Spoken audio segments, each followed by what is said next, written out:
Good morning, everybody. Welcome to the second annual 2022 APP Tour Delray Beach Pickleball Open, presented by Head.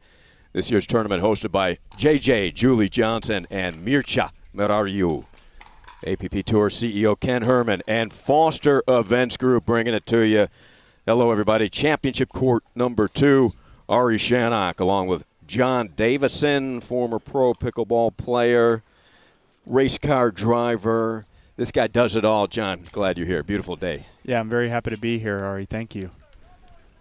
We've got gender dubs today. The men here on CC2, our producer Spencer Laurent.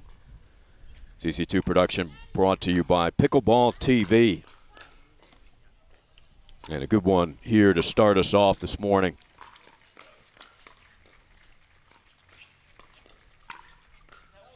That just a little deep off of the paddle from Eastwood. We've got Chris Eastwood along with his partner Tim Mullane against Jim Dobrin and Zach McDivitt. Game one and a tight one, side out for Dobrin and McDivitt.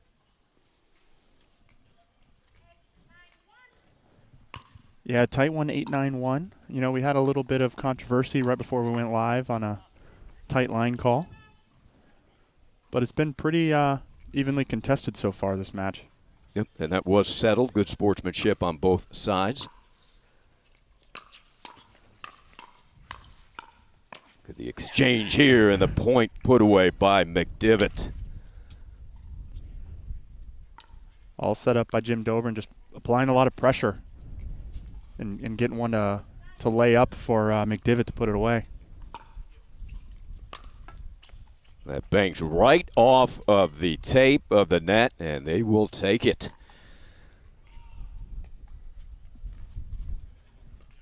Dobrin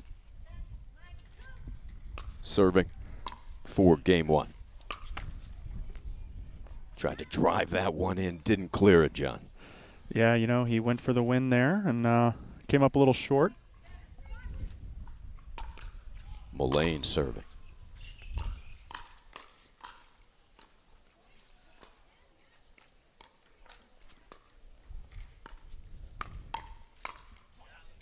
And they get it to the second serve.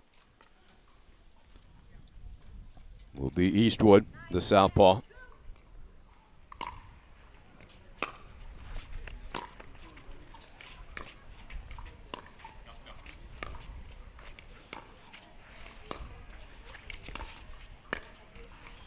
Oh, and a unforced error there by McDivitt. He just reached in the kitchen a little too far, and now we have a tie ball game here.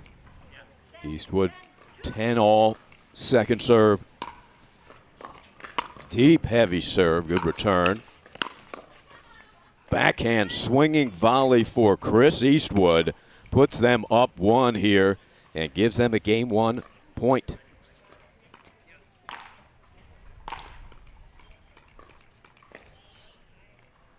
Game point. McDivitt and Dobrin had one, did not convert.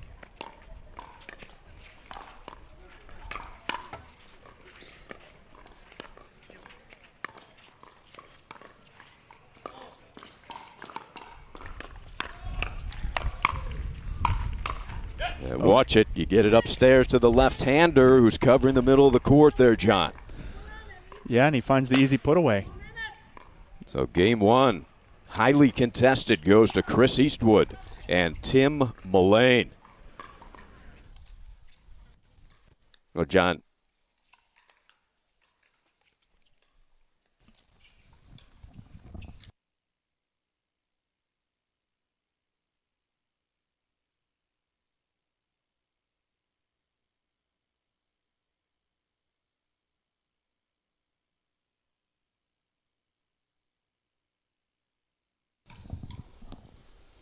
welcome back, everybody.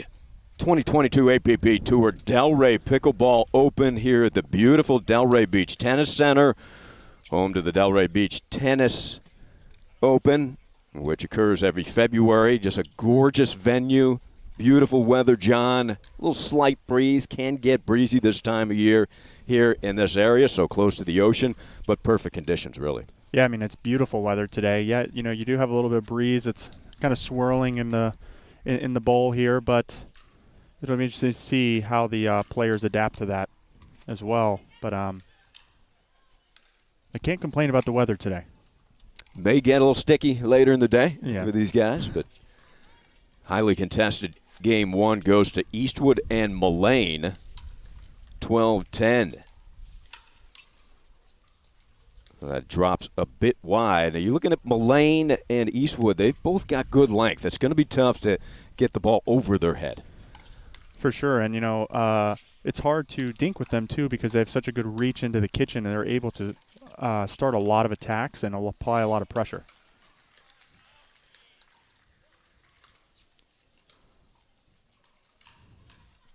Tried to split the two defenders, but sailing long on Dobrin. I liked the idea. He just put a little too much on it. Eastwood's got that kick on that lefty serve, doesn't he? Yeah, he sure does. I would look for Eastwood. You know, we'll have to pay attention to Eastwood. He likes to pull out some sick tricks, and we saw one before we went live, a nice tweener reset. So yeah, that was a beauty. Yep, look for some excitement from him.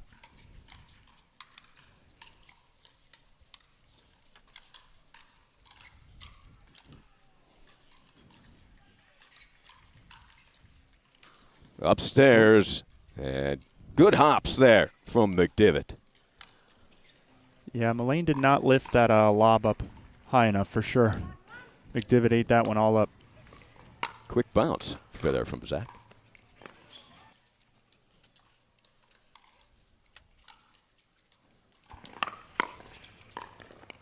Good reach as Dobrin earns the point. Was getting ready for that Ernie opportunity. Yeah, he was. He was able to hit a nice penetrating dink, pulling Eastwood off the line. Able to find some room to attack him right at the body. There's that reach you're talking about, the length.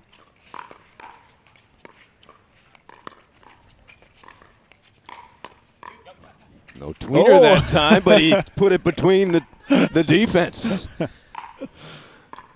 I was expecting to see a tweener there, but I think McDivitt and Dobrin would agree. yeah, caught him by surprise. That was the old I got it, you take it, right? Or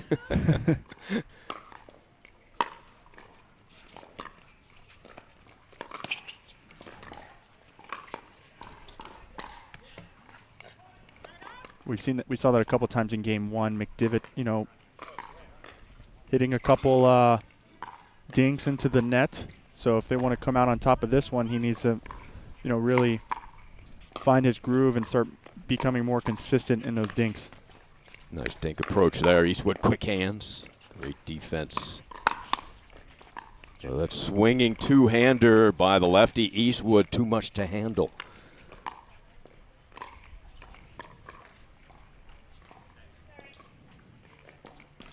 Mullane serving.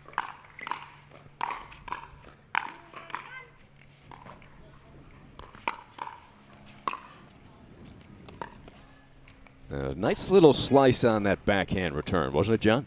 Yeah, it sure was.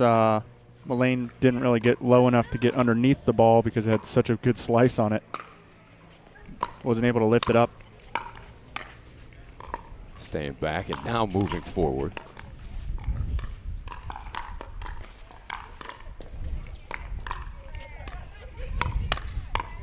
Speed up. McDivitt takes control.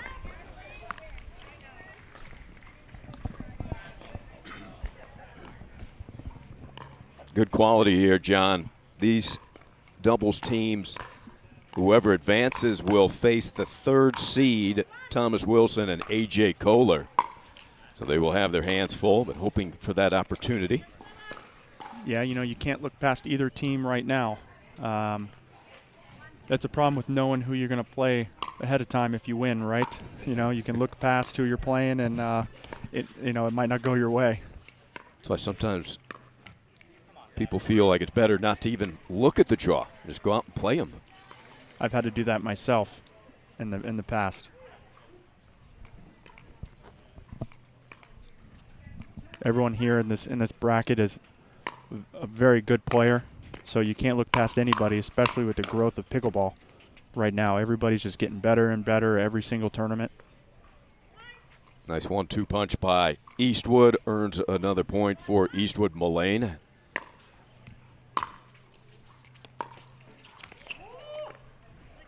We talk about the growth of this sport, fastest growing sport in the nation. And this area loves this game. These pickleball courts in the back of the Delray Tennis Center are packed every night.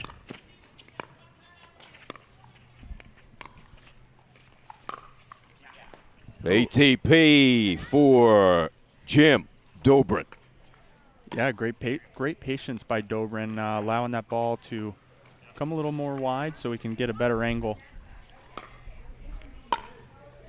Mullane. Little drop volley there.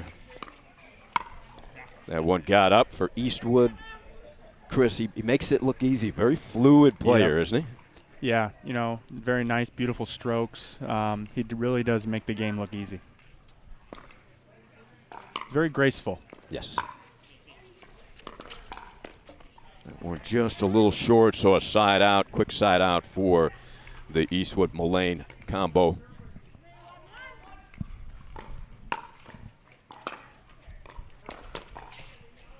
Came up a little too quick on that spin. Yeah, it looks like Dobrin and McDivitt are starting to return to Mullane because there's been a couple errors on the third shot. So we'll see if they continue to do that. You know, if you have one person missing a couple thirds, keep going back to him until he gets it.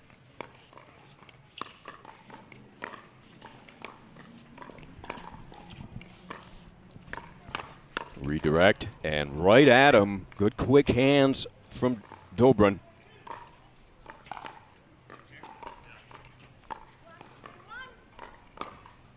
Deep service.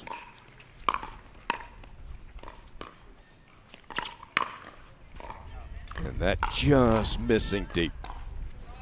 Yeah, he closed the gap there well in the middle, but unfortunately just sailed it a little long. On two here, McDivitt. Great drive and a follow-up swinging volley on the approach right at the line. Impressive from Dobrin.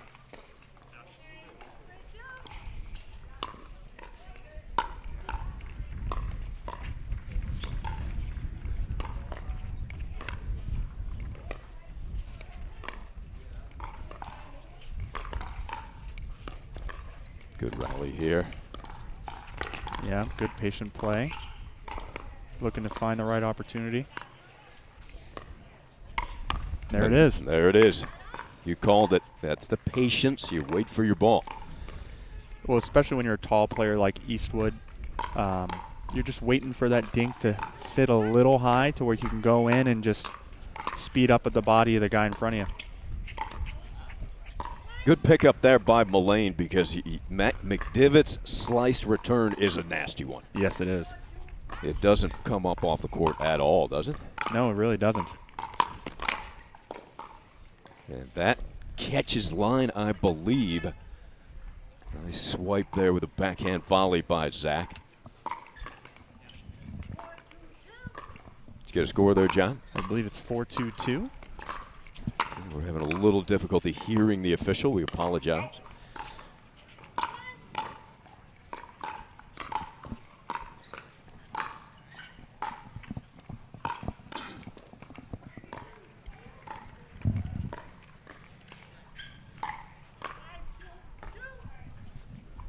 Yep, 5-2-2 on Eastwood's paddle.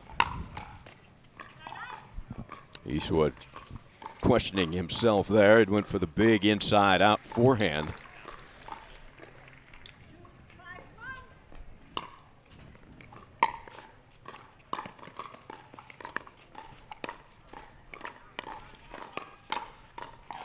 That is deep. Yeah, there was a good attack by Dobrin. Caught Mullane off guard a little bit.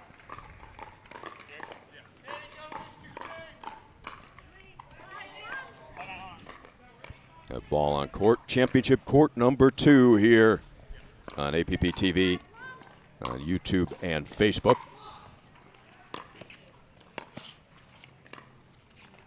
throw dubs. Come on, Zach, McDivitt says to himself, upset with the error.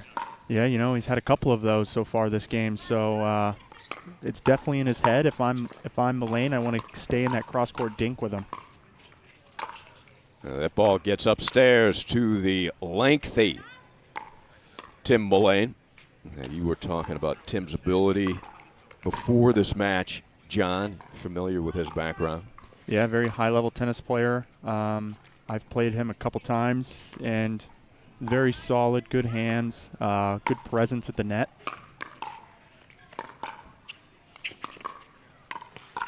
And that's a great setup dink there by Mullane. His partner takes over and finishes.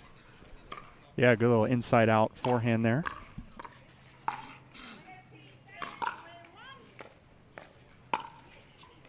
A deep, heavy serve. Ernie. McDivitt and Dobrin switching their stack up a little to take some relief, I think, on the backhand of McDivitt as he takes a timeout. They appear to be a little out of rhythm here. Eastwood and Mullane have been solid. They're up 1-0 up here in the second. Yeah, you know, it's coming down to unforced errors on the side of Dobrin and McDivitt. You know, Mullane and Eastwood have just been very solid, patient, letting the opportunities present themselves, and then eventually pulling the trigger or just making the point last longer. You know, McDivitt and Dobrin just need to settle back in and inch away at this lead that Mullane and Eastwood have starting to grow a little bit. Yeah, feeling more and more comfortable out there. Association of Pickleball Professionals, the APP Tour. This is the first USA Pickleball sanctioned tour providing the best pickleball experience for all. Glad you could be with us today. Some singles action yesterday. It'll be Anna Bright versus Georgia Johnson in the women's gold singles on Sunday. And brother J.W. Johnson will take on Federico Starksrud for gold. That action on Sunday. That's when that timeout pays off immediately, John. Yeah, you know, if you lose a few points in a row, 3-4 points in a row, it's always wise to take a timeout, just take a little reset, start all over again. Usually pays off. Will it pay off for two straight? It does, and the quick side out after the timeout.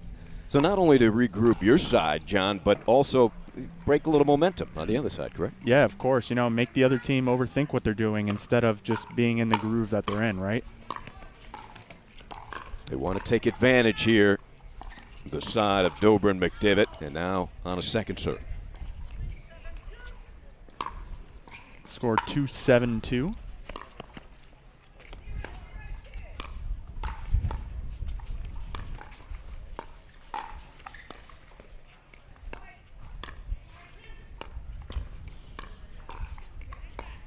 McDivitt and Mullane going at it. Cross court.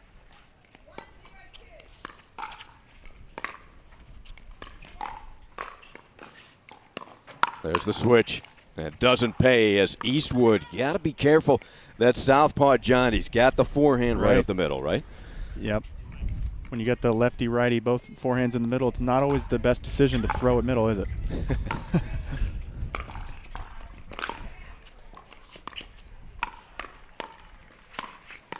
And the backhand, good little top spin right at the feet of Eastwood. Well executed by McDivitt.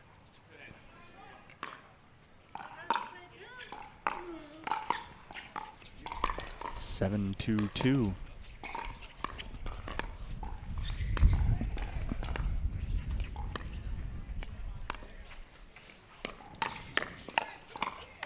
Speeds it up. Dobrin started it. McDivitt finish.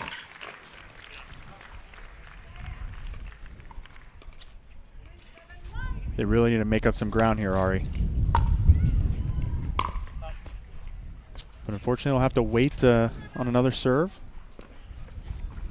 So the wind coming from the southeast, so a little bit behind the team of McDivitt and Dobrin at the moment.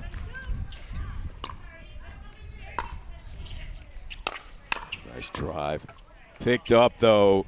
That did not fool Mullane at all. No, he was ready for that one. Mullane and Eastwood seem pretty comfortable here in game 2. Right off the line. Deep service for an ace. Big serve. Not what Dobrin needed here. 8-3-1. This time Mullane goes off speed.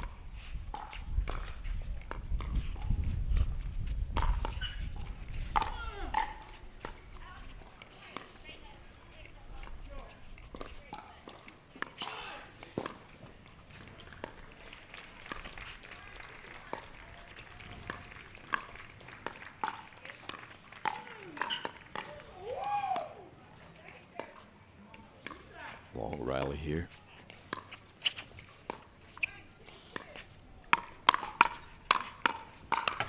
Oh.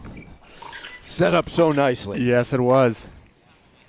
I liked what McDivitt changed up there. You know, a few points before, he was just kind of dinking in the same spot over and over again as Mullane found a rhythm on him. And then there we saw on that point, he dinked a few to Eastwood in front, created himself an opportunity, and unfortunately it didn't work out for him. But I like him mixing where he's putting that dink more often. And well done there, too. Redirected by McDivitt.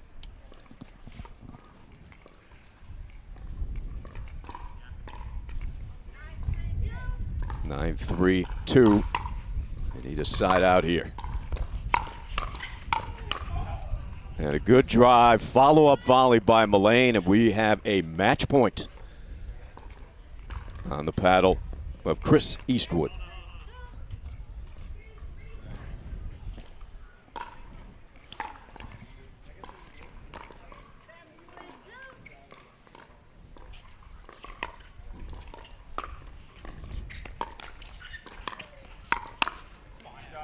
Right down the line.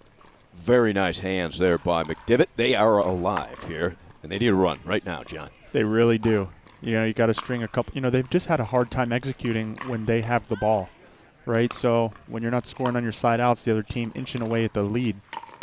Or sorry, you know, building their lead one by one every side out. They quickly put it on the paddle of McDivitt with a second serve. Feel like they've got to have a few here on this service turn. They're down big here in the second. Not going to get it. Quick side out. Second match point opportunity for Mullane and Eastwood.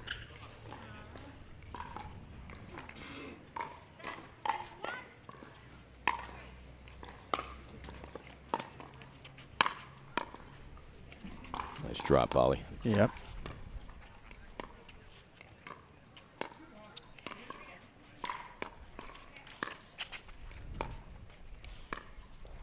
Eastwood anticipating. They go with the lob. And it works somehow. Just changed that pace up a little bit, John, and they get the match point they were looking for. So McDivitt and Dobrin take this match 2 games to love, or drop that match 2 games to love. Mullane and Eastwood moving on as they will now face Wilson and Kohler. And we'll be back here on Championship Court number 2.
There's a gentler side of Florida, just waiting for you to discover it, where America's first resort destination was built and genuine hospitality began. A place with cleaner sands, warmer waters, and fewer crowds. A place different than the rest, one that exceeds, excels, and surpasses all expectation, waiting here just for you. We are the original, the one, the only, the Palm Beaches.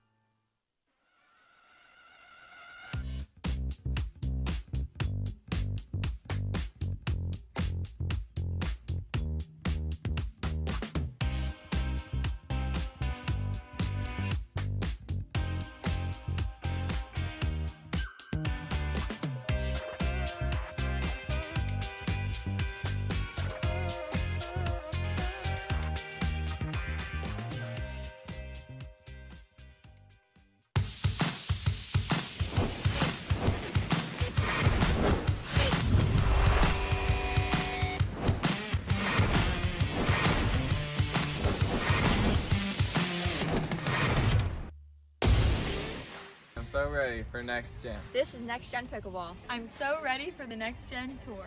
Super excited about Next Gen. I can't wait for the APP Next Gen Tour. I'm super excited for Next Gen. The PT Pro Team at pickleballtournaments.com have unparalleled experience running tournaments, including all professional tours and premier events. We provide professional services to develop, plan, and deliver tournaments that players and fans love.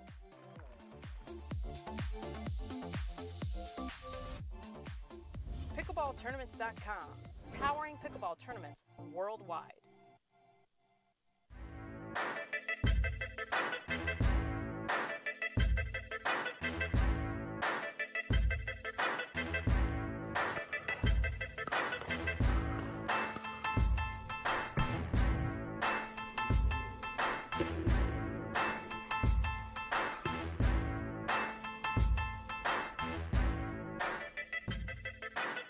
New People Pickleball.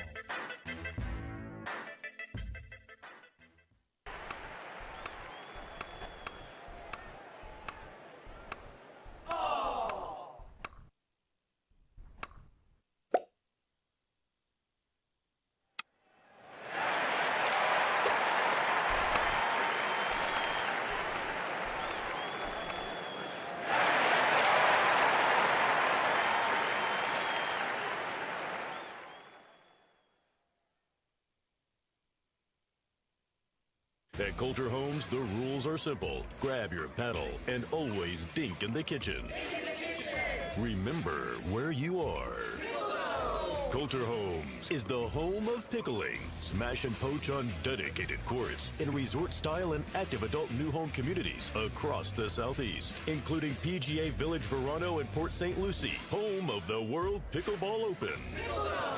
Learn more at coulterpickleball.com. You ready, La? I'm ready, Ben. Let's do this.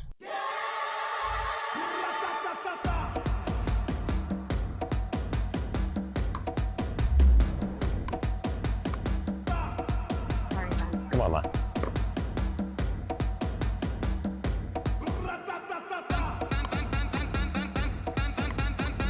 What's going on, Lala? I don't know what's happening today, Ben. What is this? It's my paddle. This paddle is the answer. A Ben Johns custom paddle by Franklin? For me?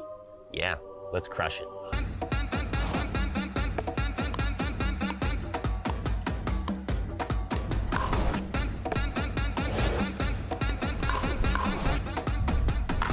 Good game. Good game.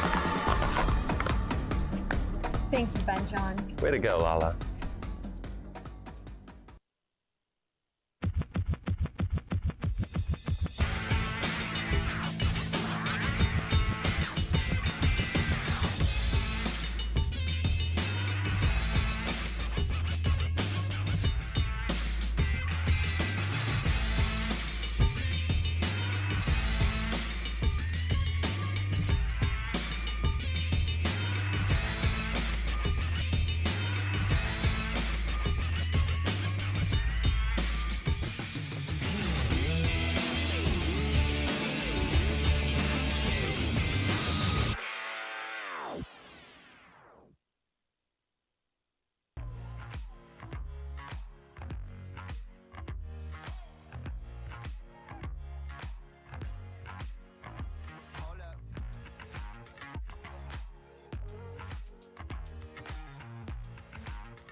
there's a gentler side of Florida, just waiting for you to discover it, where America's first resort destination was built and genuine hospitality began. A place with cleaner sands, warmer waters, and fewer crowds.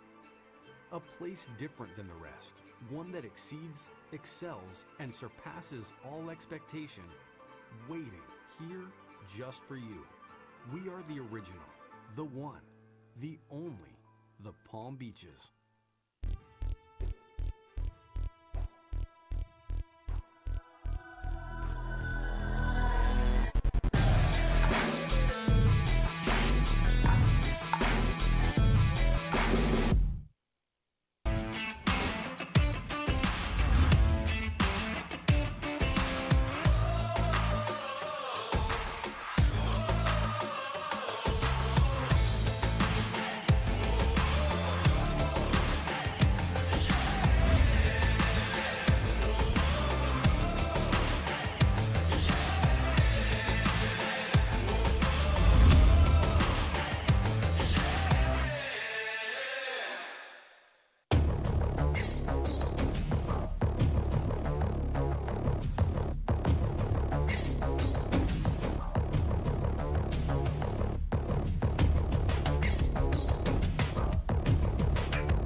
The HD5 is the green of ivy.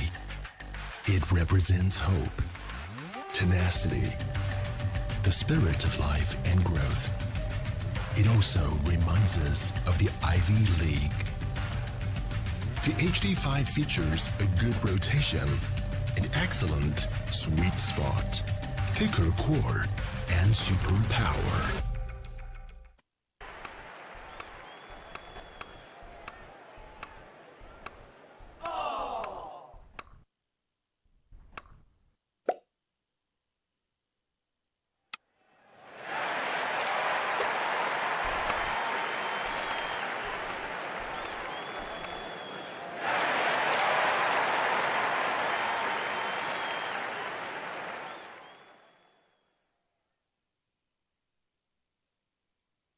If you like to dink, then Pickleball Magazine has what you're looking for. Our bi-monthly print publication will help you become a better player with instructional tips, drills, and articles from the top teaching pros in the sport. And you'll become a healthier, stronger player with psychological, nutritional, and wellness advice from experts in their fields. Finally, if it's... Welcome back. Championship court number 2. We've got a good one. We have the tremendous team of Johnson and Frazier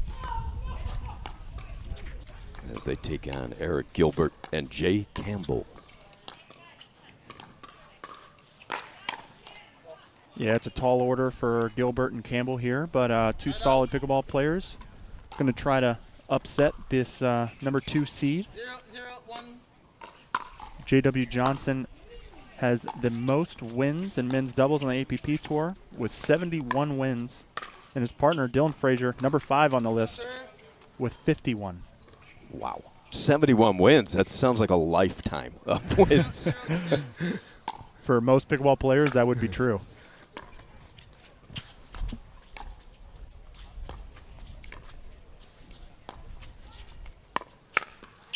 Campbell challenging the great J-Dub. This team of Jay Campbell and Eric Gilbert victorious in their opener, 11-7, 11-8. As they defeated Andrews and Orr.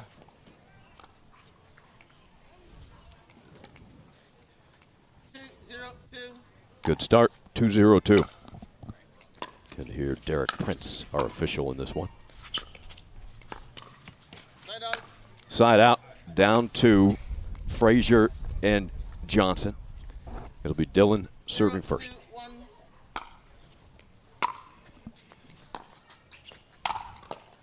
Gilbert takes it to him. Well, good start here for Campbell and Gilbert is it advantageous to already have played here one match? Oh, 100%. You know, J.W. Johnson, Dylan Frazier coming off a bye. Sometimes it can be tough to get in the groove early against a team that's already played a match. So if I'm Campbell and Gilbert, I'm trying to take advantage of that. That gets up to the backhand volley of Frazier and the first point on the scoreboard for this second seed, Johnson and Frazier. 1, 2, 2.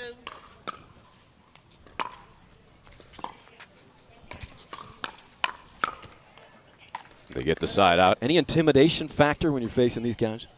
Oh, for sure. I mean, J.W. Johnson and Dylan Frazier are just a wall, and it comes back just as hard, if not harder.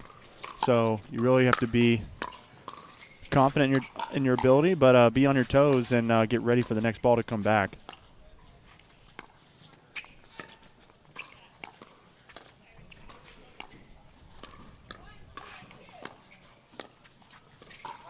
That goes a little wide.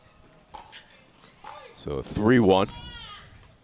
Well, you figure they needed a good start, and they have accomplished that. Yeah, they'll have to keep it going and try to take advantage of Frazier and J-Dubs coming off that bye. See if they can take game one here. Good look there on the Ernie attempt from Eric Gilbert. Everything but the finish.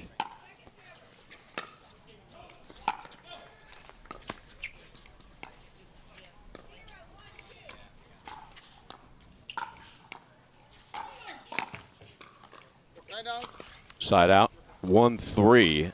If you're looking at this Johnson-Frazier team coming in at it as their opponent, what are you trying to take advantage of? Are there any areas that you could take advantage of? Well, there's not many, I tell you that. You know, you have to be willing to grind, but also try to create a little more of a mess. You know, don't let them get into a rhythm, especially J.W. Johnson.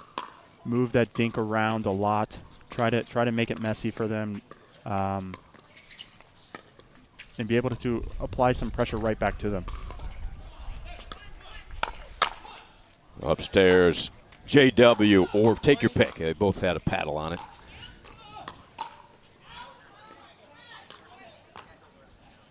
JW, an accomplished tennis player, playing the juniors, highly ranked in the country.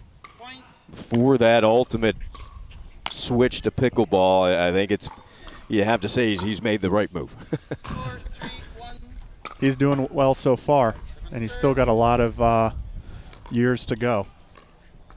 And Frazier as well. I mean, Frazier's 20 years old. Young guy himself, making a splash in the pickleball scene.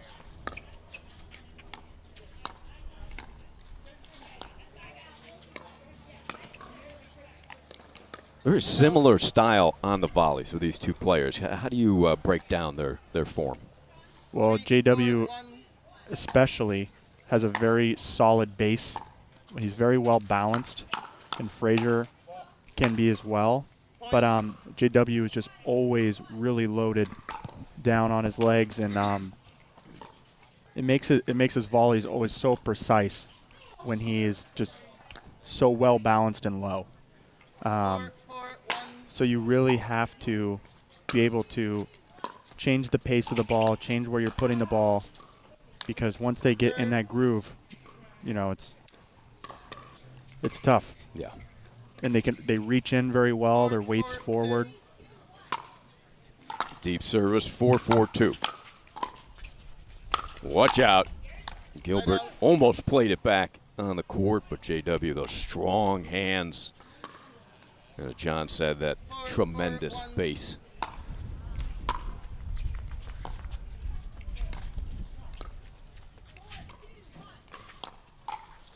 Beautiful lob. Gilbert, nice save. Gilbert winning the battle. Yeah, Frazier usually comes out on top when you speed it up to his backhand. He's got a really impressive backhand block. He puts it right down at your feet most times. So Gilbert still, though, came up on the upper hand there. Yeah, that one drops on his side. Did not flick over for Gilbert. Jay Campbell, terrific competitor, interesting story. Campbell on the charge. Yeah, you know, and Jay Sean Campbell definitely not scared of these guys. Active military in the Air Force. So I don't think he's scared of a couple 20-year-olds. What do you think? No intimidation. We talked about intimidation factor, not for Jay. And what a presence he is out there, too. Yeah, very big presence. He's a consistent player.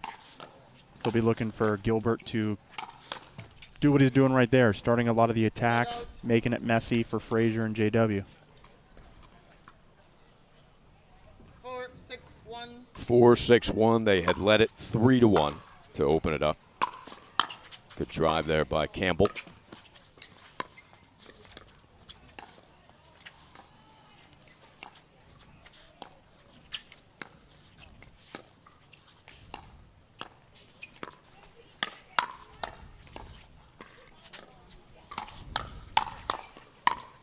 What an exchange here. Ooh. What a point.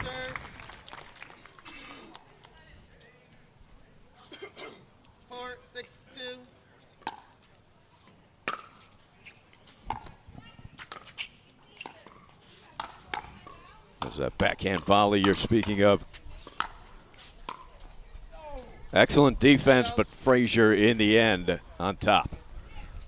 Yeah, Frazier holds that paddle so loose, he's able to really get that flick, right, and create a lot of power from the wrist. Point. Timeout. Receiving team. He gets such great extension there. Yep. Really unique style Dylan has, and so efficient. Pretty smart timeout here as the game has started to go in the favor of JW and Dylan after having a little bit of a slow start.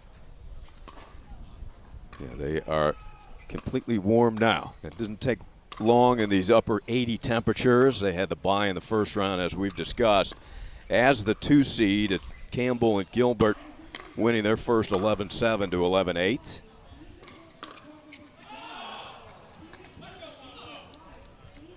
JW already has qualified for men's gold in singles. That will take place on Sunday. He's just good in every division, isn't he? What do you think his best is? Strongest singles, you say, John? I would say singles at the moment, even though he claims he doesn't practice it.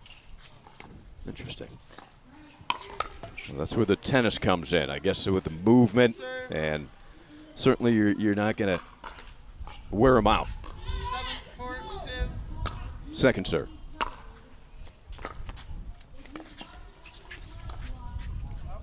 Frazier tries to go down the line, played it a little bit wide. So quick side out after the timeout. Yep. Side out.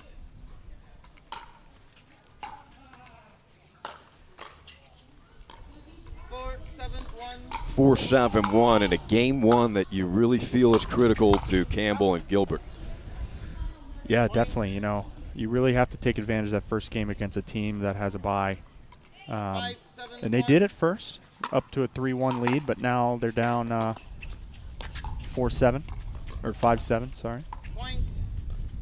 But that timeout is really paying off right now. 4 straight points after the TO. 6-7-1. And within 1. The wind behind him, it's gusting up a bit. Oh, Gilbert, quick hands, but that drifted wide, so second serve, down 1.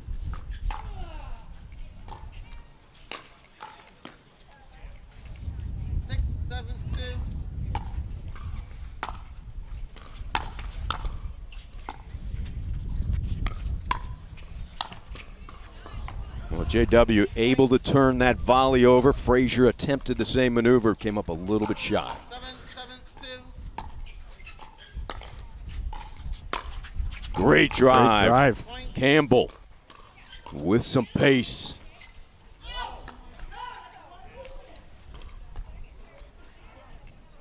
Good mix-up by Campbell. He's usually more of the solid, consistent player, you know, lets his partner do a lot of the heavy lifting, but able to speed up the ball right down the middle there. You know Campbell has potential for big power. Wow. Great. Inside out, just well-placed volley. Gilbert. Yeah, he caught J.W. Johnson leaning to the right. J.W. looking to close the middle there, and Gilbert caught him off guard. It's a 2-point advantage for Gilbert and Campbell.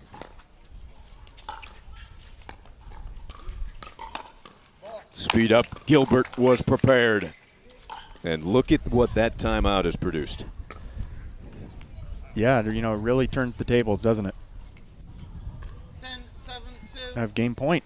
Game point right here.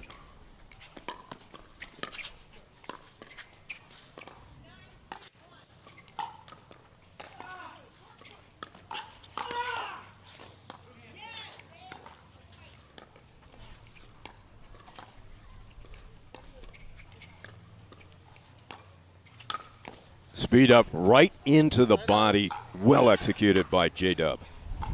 Yeah, JW does a really good job of reaching in the middle and dropping the wrist and speeding right up into the body of the guy in front of him.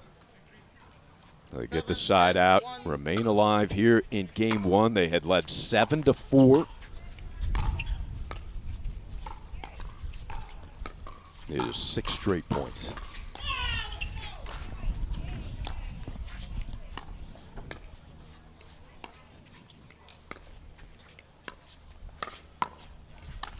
There's that ability with the strength in the wrist. Yeah, and, you know, it's important to mix the dinks up like Johnson did, as he was dinking a lot cross court and able to just put one in the middle, making Jay Sean have to back off the line, give him more room to attack. 8-10-2.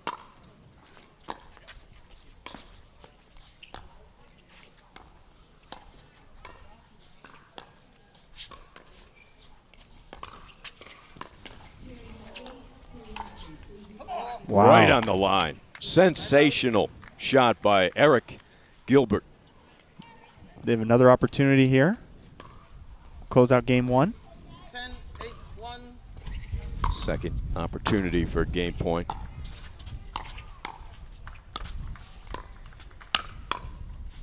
Great save by Campbell.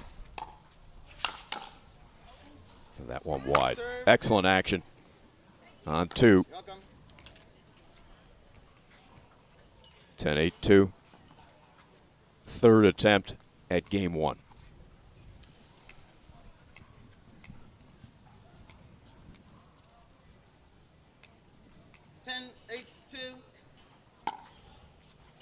Off speed, and it worked. JW went with a little bit of a bigger swing.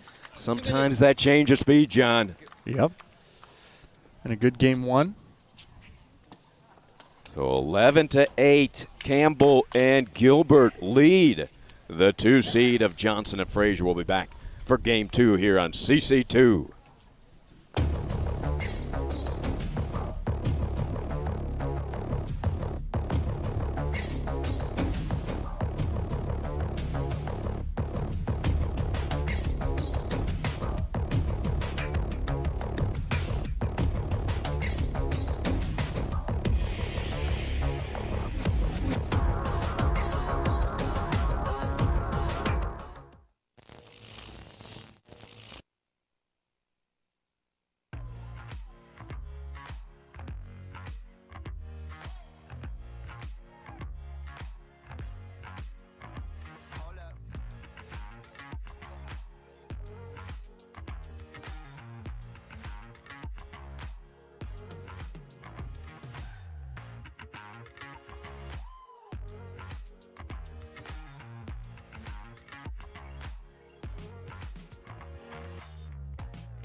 Okay, game 2 here. Back on CC2. It was Campbell and Gilbert taking the first, John. We thought that game one was going to be critical with the very strong team of Johnson and Frazier receiving the bye. This is their first match of the day. Campbell and Gilbert, their second. Shows you just how important a timeout is, as they were down 7-4, and then That's they right. rifled off 6 straight points after one timeout. And excellent beginning for Gilbert.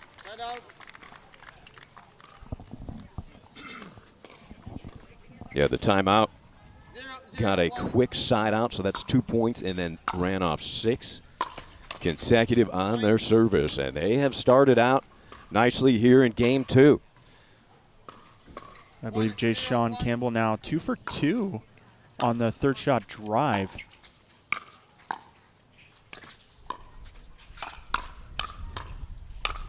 Well, the defense has been outstanding for Campbell and Gilbert, but that time JW able to finish.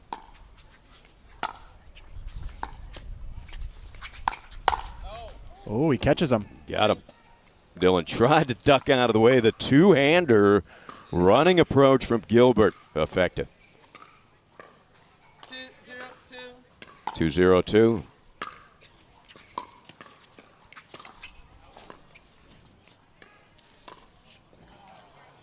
That did not clip J-Dub. I like the idea, though, from Campbell. JW definitely did not seem ready for it. Looking for their first point of the second. Not going to come there. Well directed by Gilbert. What do you see the changes from Johnson and Frazier from game 1 to game 2, John? Think they're going to alter much? Well, yeah. I think they're playing a lot of balls to Gilbert now, and Gilbert's been pretty hot. So I'd be interested to see if they start to get Campbell a little more involved. There's that Frazier backhand. That is lightning quick. 1, 2, 2. First point on the scoreboard here in game 2 for Johnson Frazier.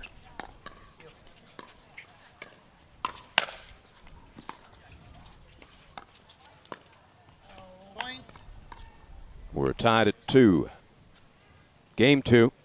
Campbell and Gilbert up a game here against the 2 seed.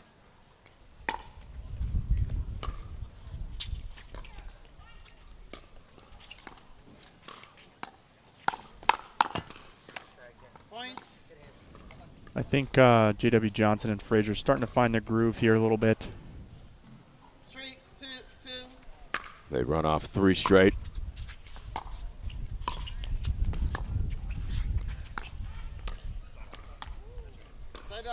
Good ball played there by Gilbert. Yeah, he took the pace off, put it in the middle, let Frazier and Johnson fight over it. 2, 3, 1. 2-3-1.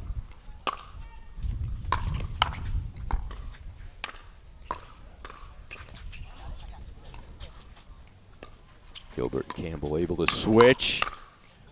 Ooh, good initial defense, but the follow-up is a good one from J-Dub. 2, 3, 2. Yeah, JW Johnson hit a real sharp dink to the left foot of Sean, able to get a pop up there as he put the ball away with ease. 3, 2, 1. 3-2-1.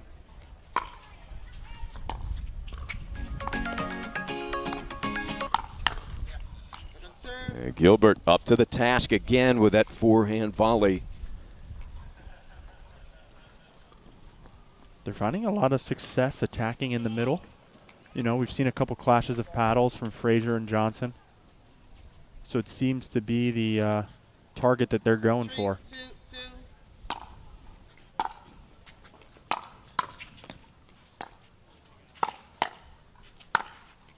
Backhand volley this time. Gilbert showing all the skills, and they can tie it up here with a point. Ball on court. Behind you. Ball on court, says Derek Prince. He's one of the best in the business. The official here on Championship Court 2. Good crowd coming in. The stands here on the east side of the stadium are pretty much full. lower level. 2, 3, 1. Delray Beach Tennis Center and Pickleball Center.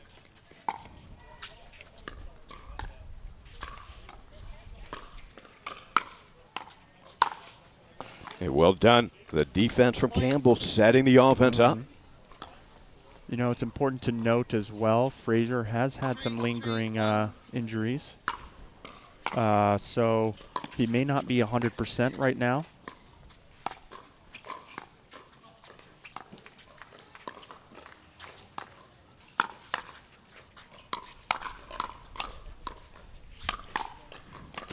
And what a point. And again, the defense of Campbell and Gilbert. They've done a very good job handling the pressure of Johnson and Frazier.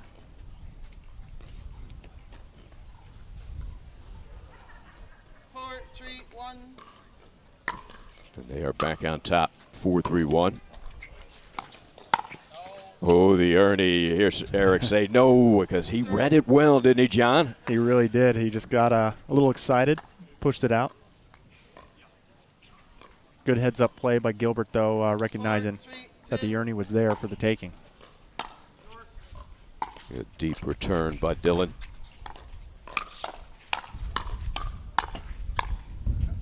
And that will go deep. That's another exchange there where JW and Dylan probably thought they had a point. The ball keep coming back. Yep.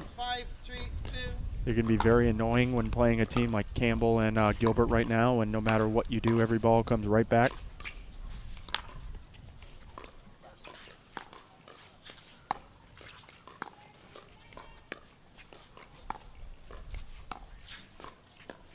Ooh, little miscommunication there. So they get the side out. That's really the first time we've seen that with this tandem. Yeah. Frazier just hit a nice soft roll down the middle, and nobody was home.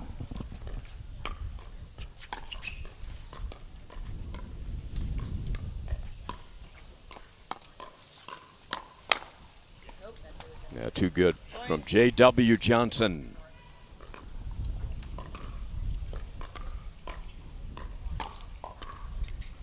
That'll be J.W. serve. 4-5-1. 4-5-1.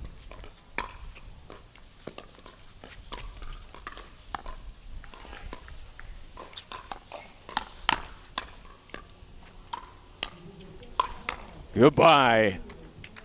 The long arm of the law, Jay Campbell.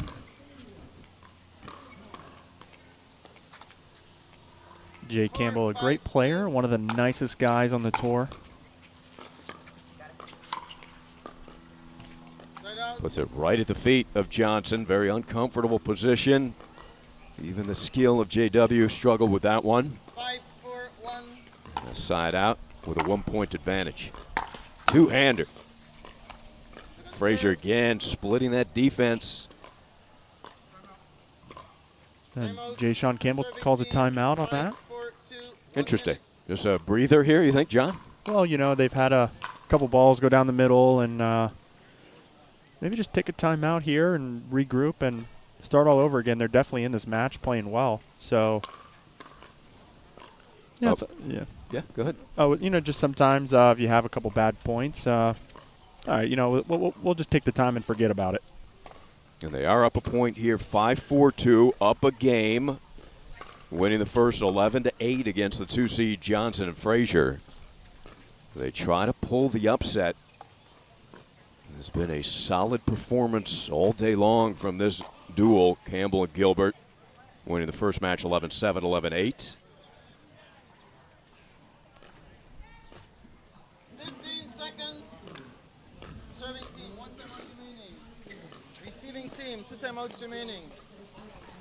And definitely, you know, don't want to speculate too much on a injury, but it doesn't seem Frazier's moving as well as he would normally do. So, 5-4-1.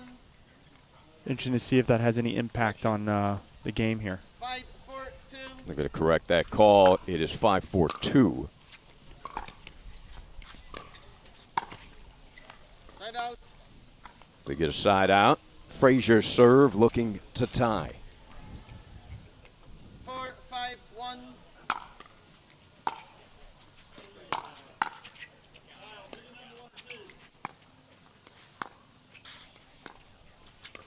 Gonna test that middle. Gilbert sliding over. And the quick hands. Defensive play. And then capitalizing Campbell. Talk about a long reach. Good wingspan on Jay. Able to reach into that kitchen.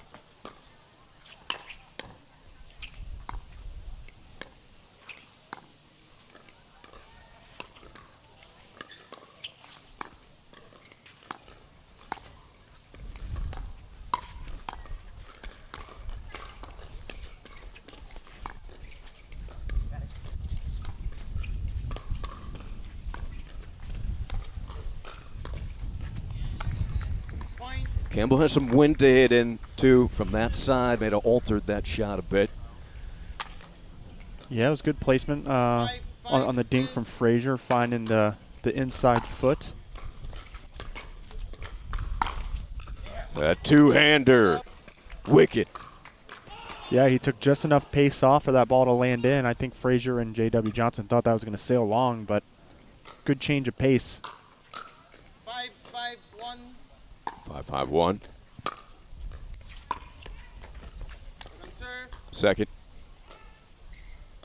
Wind gusting up a bit into the face of Gilbert and Campbell. Good drive there, but JW puts it in right when Campbell was in transition. Didn't have his balance. 5-5-1.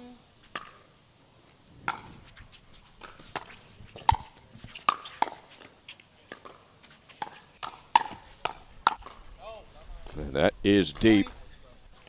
Good leave by Frazier, recognizing that Gilbert had to hit up on the ball. Johnson appeared to be a little more assertive the last couple points. I expect him to probably start to insert himself a little more. 6-5-2.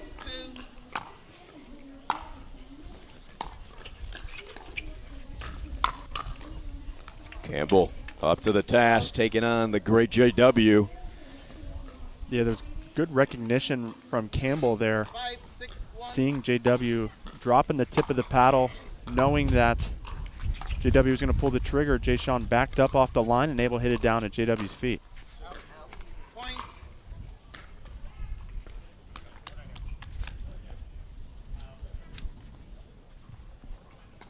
Six, 6-1. Tied up at 6 again. Gilbert, that two-hander. Who had the ball he wanted on the approach. Yeah, I think he wants that swing and volley back. Campbell the drive out of the air. Look at Campbell's versatility.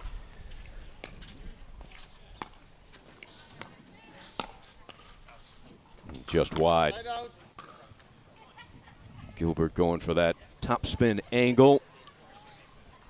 And the action really picking up. Great match here. Campbell and Gilbert up 1-0.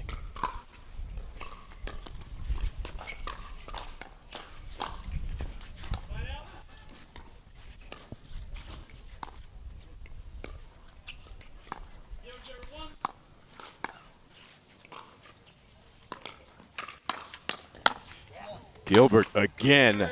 JW went right to the body of Campbell. Jay right there, ready for it. Yeah, you know, sometimes it's hard to attack a big, tall, strong guy like that as he's able to hit down on the ball. So you got to be careful where you're putting that attack and not putting it right into the backhand punch of Jay Sean.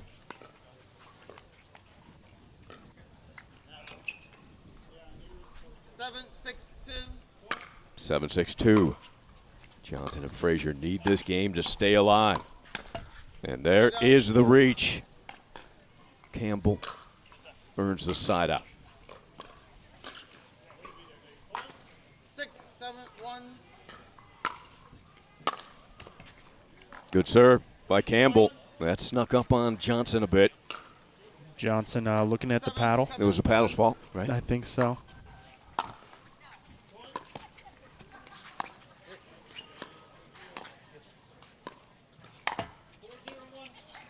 Ooh, just wide. Mistimed a bit. I think you see that more from former tennis players or tennis players where they're checking their strings, make sure there's no broken strings. Out of habit, they check the paddle. Not going to be broken, right? Yeah, you know, he might be looking for strings.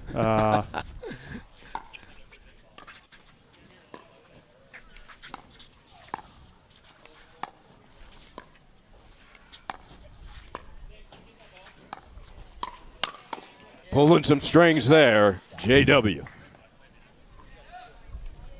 Yeah, JW starting to creep more in the middle. 7-7-1. Trying to make his presence known a little more in the middle of the court as they've been beat through the middle several times. Frazier and Johnson a little frustrated. They've been unable really to seize any momentum. Very tight match.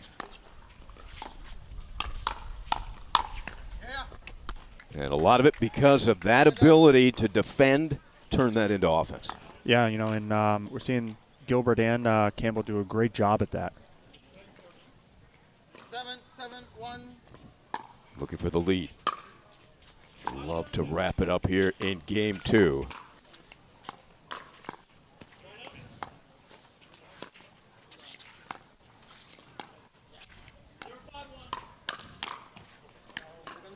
The speed up goes to Johnson that time.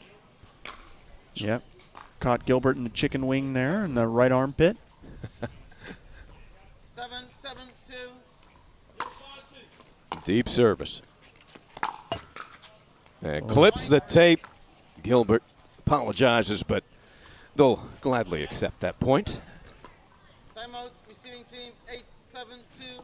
Timeout, Frazier and Johnson down by 1, 8-7-2, in jeopardy of dropping their first match here in the Open.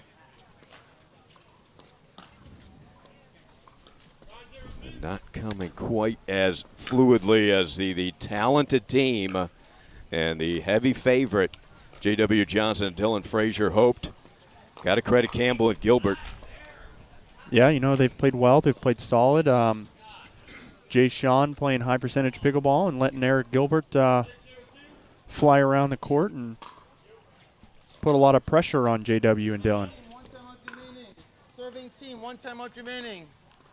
So both teams have 1 timeout remaining. You heard the official Derek Prince. Time in, 8-7-2. Campbell up 8-7, second serve. Ball on court.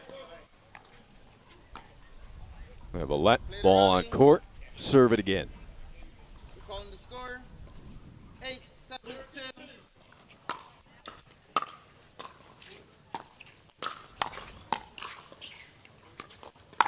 Oh, what a play, the Ernie from Eric. Yeah, good heads-up play, knowing where that ball was going to go, and he exploded well. Gilbert all over the place. Good switch, but Frazier gets the side out. 7-9, pressure on Johnson and Frazier. 7-9-1. Oh, it caught Jay Sean there. On the switch. So a gift for Johnson and Frazier. Gilbert and Campbell sharing a good laugh over it, hoping it doesn't cost them.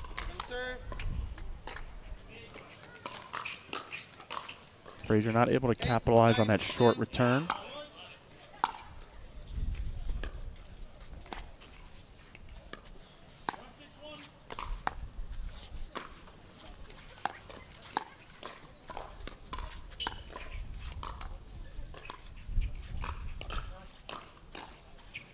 Patience here and a big point. And it is in. Gilbert upset. He was hoping, praying that that one would drift wide. It didn't. The pickleball gods kept that in. Now we have a tied ball game here in game 2. 9-all. 9-9-2. Number 2.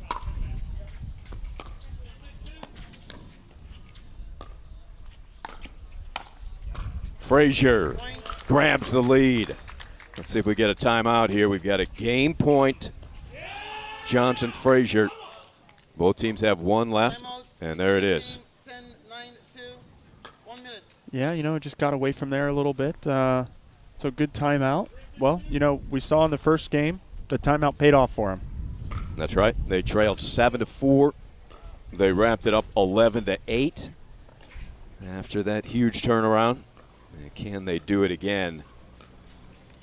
What a story it would be for Campbell and Gilbert to take down the very talented, tough team of Frazier and Johnson. It has been terrific action.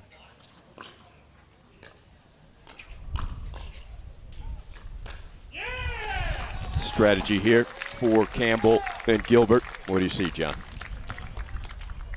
Well, for Jay Sean and Gilbert, they just need to continue executing what they've been doing really all game. Campbell just needs to stay solid, as he's been pretty much the entire game, and Gilbert has been very successful at initiating a lot of the attacks. So it'll just come down to execution here. And they get the side out, and there it was, execution JW. That's about as much emotion as you typically see from Johnson, just that up movement of the head, upset with himself. Makes up for it quickly. Cross-court backhand volley. And it is 9-10-2. 9, 10, 2.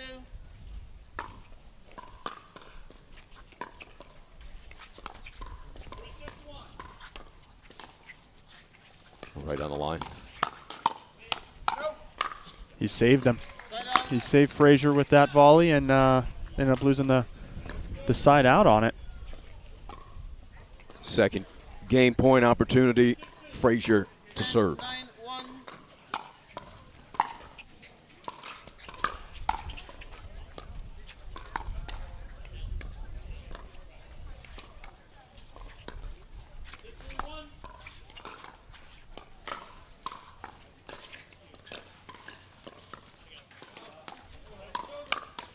And we're going to a decisive third game, 11-9.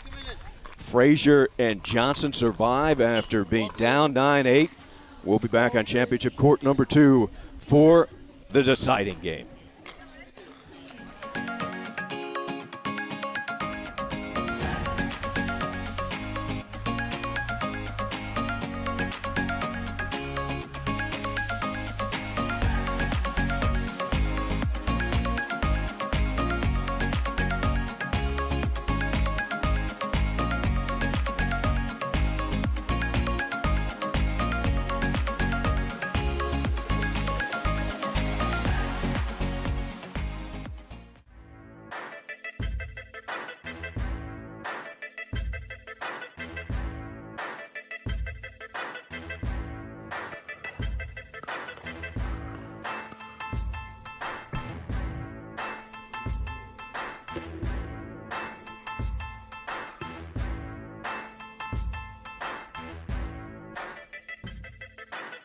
New People Pickleball.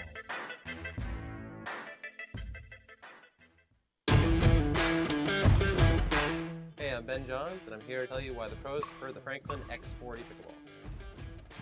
I really like the durability. It's pretty rare that I crack one of these. I really like the balance in the ball. I really love this ball because of the color. The visibility at any time during the day is always extremely easy to see, so I think it's not just for the players, it's also a great spectator ball.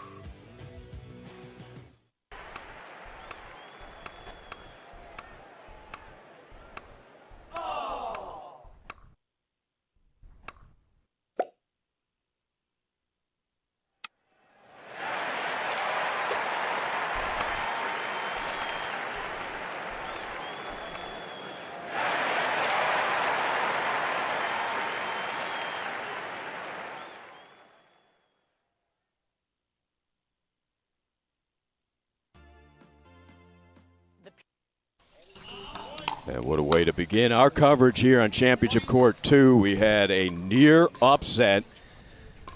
Jay Campbell, Eric Gilbert were up 9-8, up a game, but the tandem of Johnson and Frazier, they're not going to go away silently. They have forced the third game, and now the pressure turns a little bit back to the underdog in Campbell and Gilbert.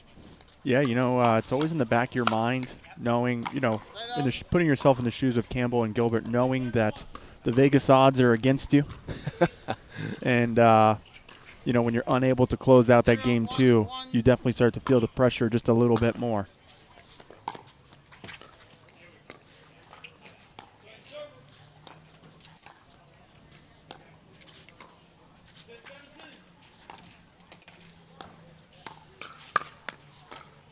Off of the wrist of Campbell, JW taking advantage, and crowd enjoying the action. Yeah, we're getting some people following in the stands here. Good crowd. Beautiful environment here. That is deep. Again, the wind behind Gilbert and Campbell. They'll have to adjust a bit after the switch.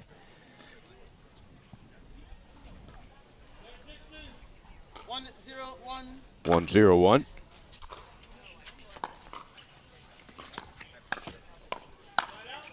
And a little break there off of the net. JW puts the hand in there to apologize. Fans are looking for some shade. It is warm, hot sunshine, temperatures in the mid-80s.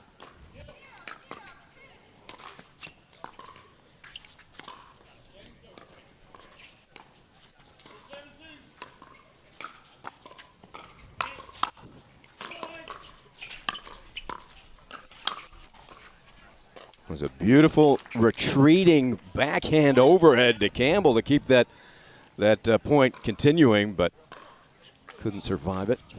Yeah, Johnson finding the feet of Gilbert.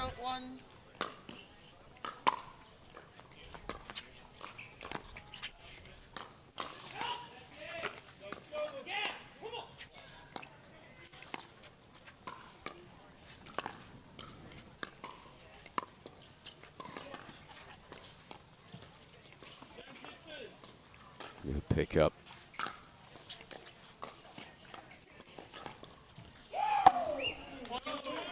They win that battle of the dinks. Yep, that's why it's important to keep that dink moving around. Keep the opponent guessing.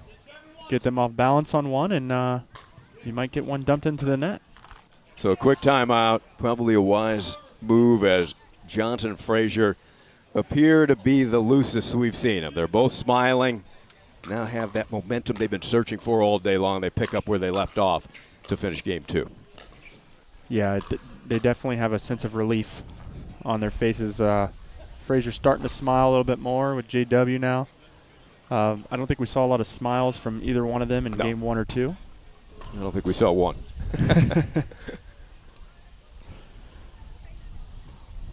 It's hard to tell where those players are at emotionally during the game sometimes because they're both so composed and poised pretty much the entire game if they're up 10-0 or down 10-0. Yeah. But now it seems they are they must have somebody in the corner making some jokes, getting them laughing. Big smile on JW's face. Of course, we'll see his sister, Georgia, and mom, Julie.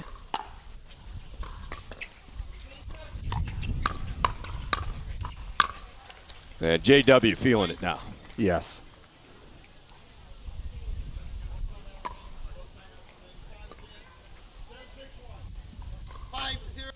Quick 5 points here to start game three.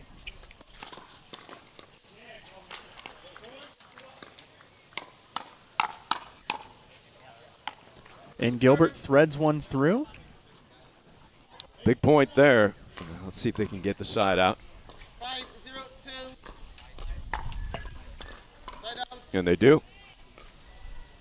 So down 5. Chip away at it here.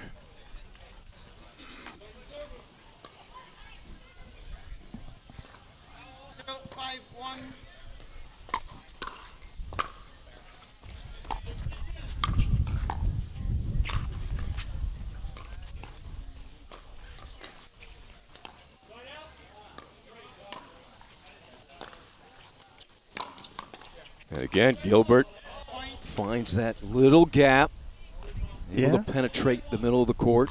It was a good surprise. JW was pretty far behind the ball on it. So the first point of game 3 for Gilbert and Campbell. Now it'll be on the second serve.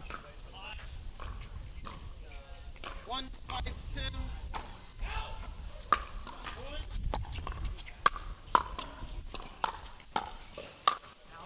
And make him hit another shot. You may get another error, and it worked out.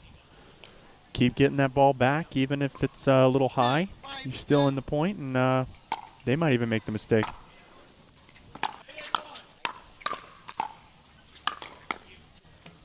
That's JW showing off both sides. Backhand, forehand, placement.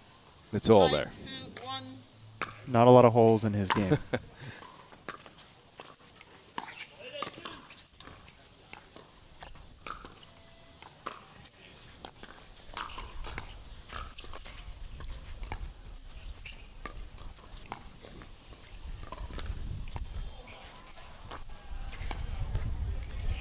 Wind gusting up here.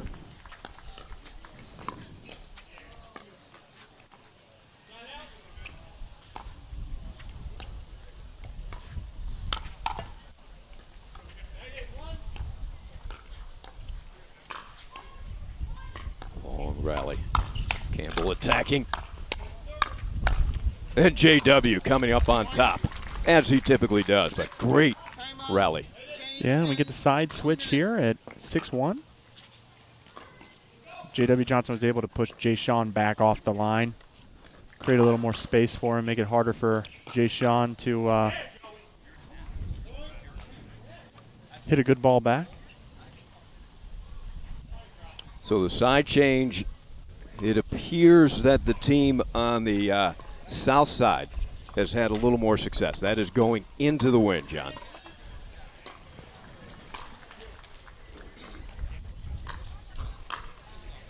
Well, you think most of the players would agree they would prefer to hit into the wind? You know, I think it depends on who you ask. Yeah. Myself as a player, I tend to like to be facing into the wind. You know, you get a little bit more room for error. You know, in some of your resets and your dinks, you know, able to hit a little high, and the wind will kind of pull it back into the net. 6-2-1.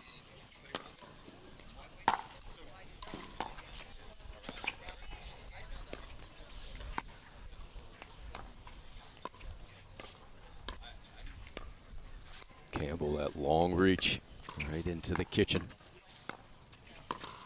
Yep, taking time away. There And we that go. sets up the Ernie highlight film stuff from Eric Gilbert, set up by his partner, Jay Sean Campbell. Yeah, Jay Sean reaching in the kitchen there, taking time away from Frazier. Good heads-up play by Gilbert to recognize that Jay Sean had hit a nice penetrating dink. ATP Campbell ready for it, but JW on the next shot, able to put it away.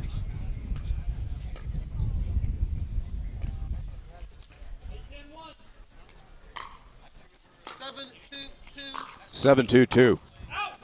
Pretty comfortable lead here for Frazier and Johnson.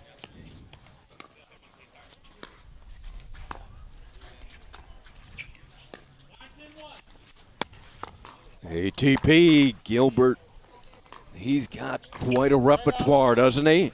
Yeah, he's busting out all the tools in the shed, and it's working out a majority of the time. Looking for a run here, get him right back in this game 3. Trailing by 5. And Gilbert, that's been efficient. That shot right through Broadway, right down the Ave here, as they say in Delray Beach, Atlantic Avenue.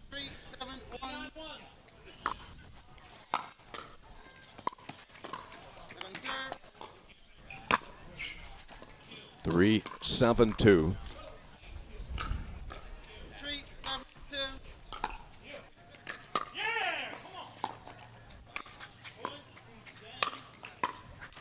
That's well done by Johnson. Yeah, Campbell was stuck in the back of the court and Gilbert all the way up at the net. So Johnson able to find a good spot to put that ball and make it a little tough for Campbell.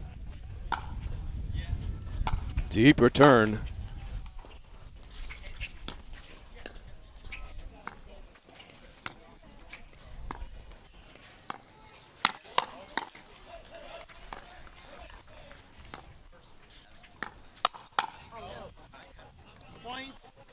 You look at two guys, Johnson and Frazier, young but so disciplined.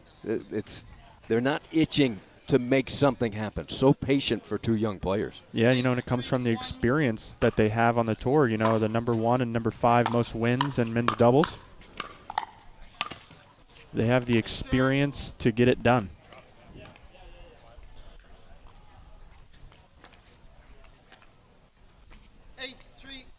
Eight, 3-2.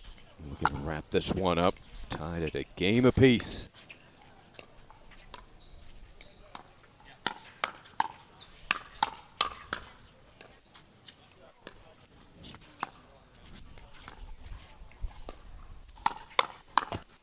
Oh, great point. That pushes it to a 6-point advantage.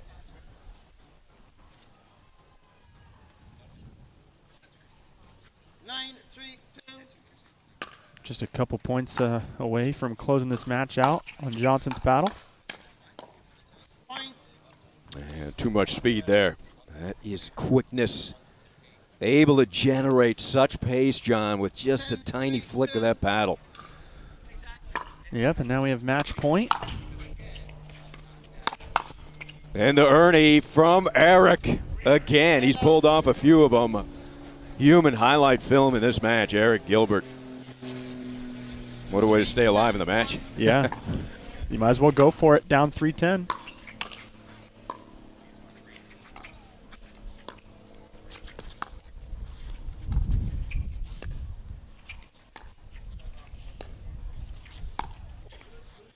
Just deep. The breeze kind of stopped there. So, it didn't help Gilbert out.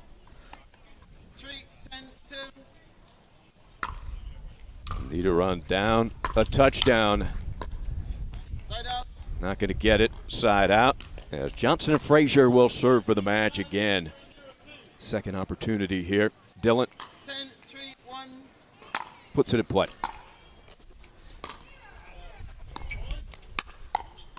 And there it is. Johnson wraps it up with a forehand volley. 11-3. What a match that was, and big-time credit to Gilbert and Campbell. They nearly knocked off JW and Dillon. They led it 11-8 and 9-8 in the second, but drop it in 3, 11-8, and then 11-9, 11-3. Johnson and Frazier take games 2 and 3. They are marching on here in men's open doubles. We'll be back with our coverage here on Championship Court number 2.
New People Pickleball.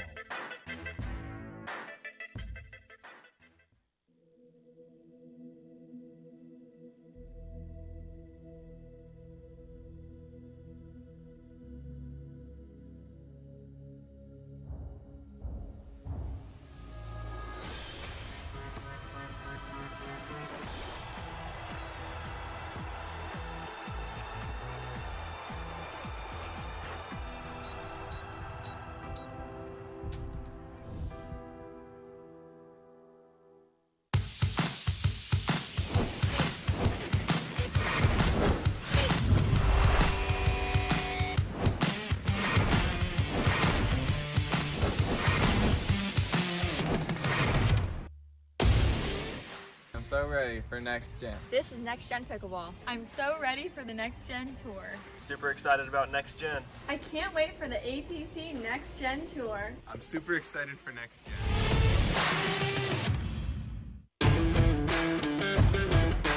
Hey, I'm Ben Johns, and I'm here to tell you why the pros prefer the Franklin X40 pickleball. I really like the durability. It's pretty rare that I crack one of these. I really like the balance in the ball. I really love this ball because of the color. The visibility at any time during the day is always extremely easy to see, so I think it's not just for the players, it's also a great spectator ball.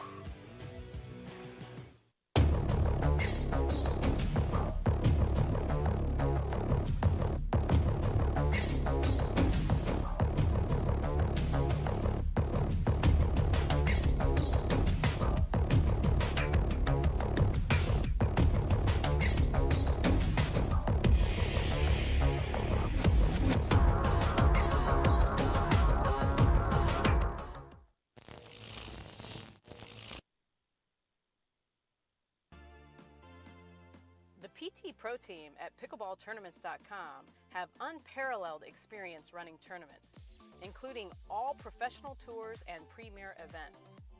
We provide professional services to develop, plan, and deliver tournaments that players and fans love.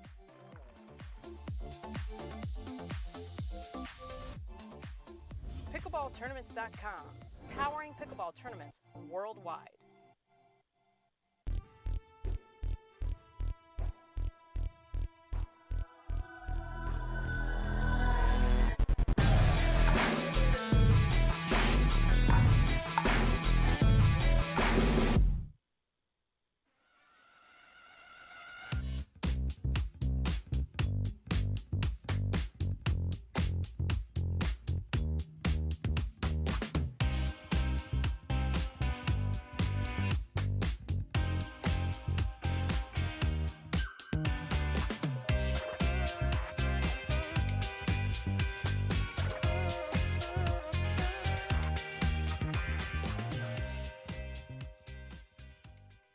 At Coulter Homes, the rules are simple. Grab your paddle and always dink in the kitchen. Remember where you are. Coulter Homes is the home of pickling. Smash and poach on dedicated courts in resort-style and active adult new home communities across the Southeast, including PGA Village Verano and Port St. Lucie, home of the World Pickleball Open. Learn more at coulterpickleball.com.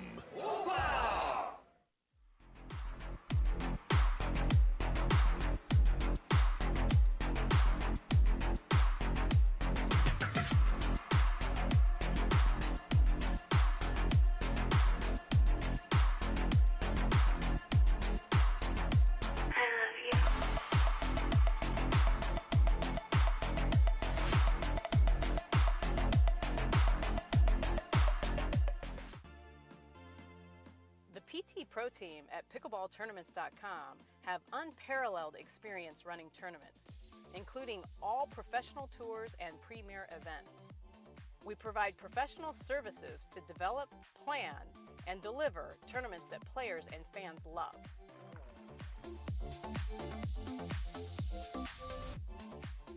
Pickleballtournaments.com, powering pickleball tournaments worldwide.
The HD5 is the green of ivy.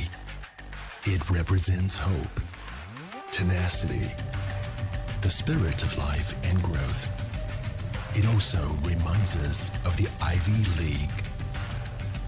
The HD5 features a good rotation, an excellent sweet spot, thicker core, and super power. There's a gentler side of Florida. And we are back. Second annual 2022 APP Tour, the Delray Beach Pickleball Open, presented by Head, Ari Shannock, John Davison. This is hosted by JJ, Julie Johnson, and Mircea Marariu. And we will see them both right here on CC2 taking on Kim Kessner and David Furman. This tournament brought to you by the APP Tour CEO Ken Herman and Foster Events Group, Carl Foster. Well, we've got a good one here. We just saw JW, and now it's Mom's turn. This will give you an idea where JW kind of gets that balance, gets that solid foundation, and a little bit of leg strength as well, John. Yep, and she's definitely a gamer, and just as competitive, if not more, than her children are. I was joking with them that it's Dad's turn to finally get on the court. Yeah, and actually, play some pickleball. The entire family. Right. You have Marariu in doubles in the senior pro division with 91 wins, and Julie Johnson with 82 wins. She's second all-time in women in the number of wins in doubles, and Marariu number 3. So definitely a very accomplished team here and a good partnership. They defeated Sperling and Atkins 11-9, 11-4 to get to this round, the semis in the front. Kessner and Furman, 3 games over Bellamy and Witskin.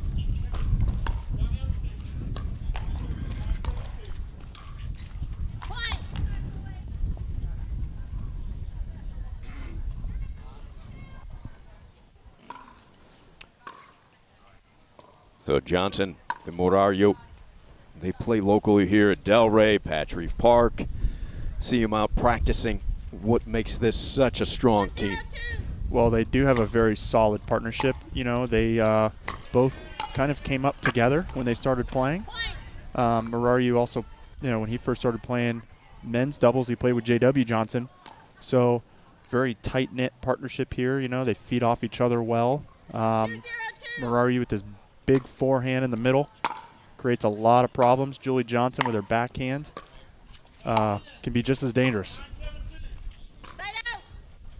And the other team, we've got Kessner, always solid. David Furman.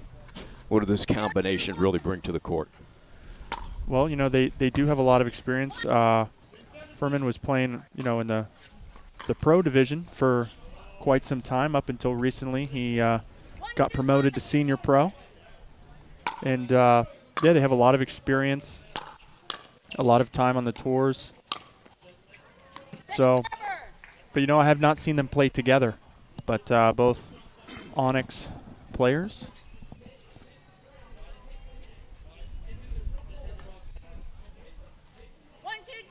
One, two, two. There's that big top spin serve. Furman can bring it. Marariu. And that just deep. Furman appears just watching him early here, John. Looks like he's got some explosive tools. Really can whip that forehand as well. Yeah, he's a big, strong guy. Can put a lot of pace on the ball. A little too much pace on that serve. Second serve goes to JJ.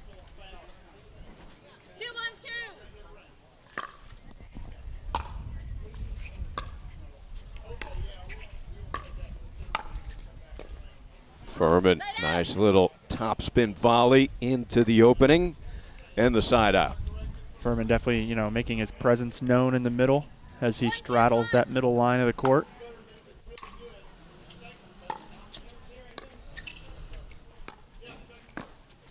Great angle there, cross court.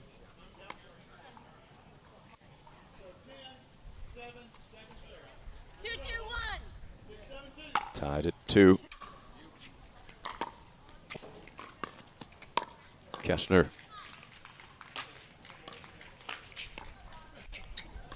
Yeah, they're picking on Furman right now. Kim looking up at you, saying, "Oh my God." That's your fault, John.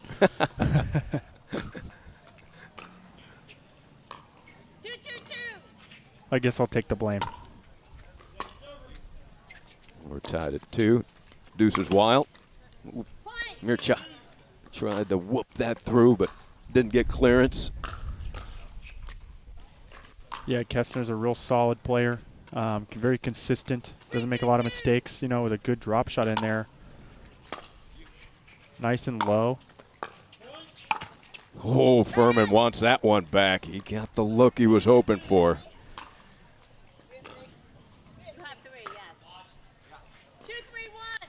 2-3-1.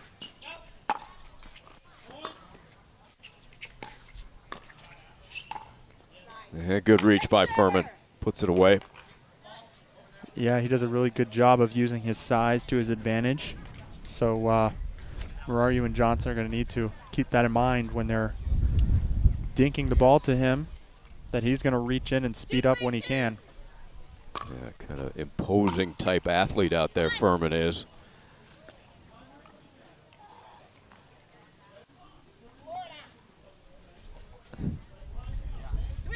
Kim giving herself a little grief there for missing the return. There's a switch. Kessner lobs that up. She's got the wind behind her. She looks upstairs and reminds herself, yep.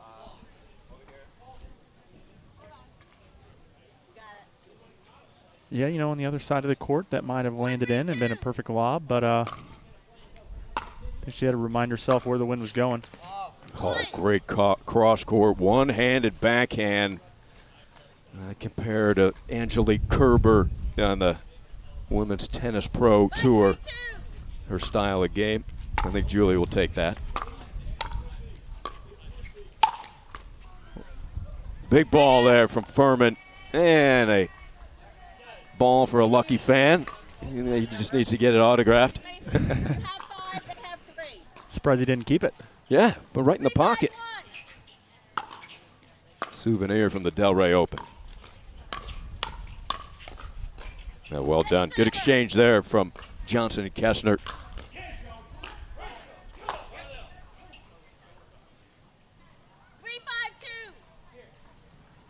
3-5-2. Go for the lob again.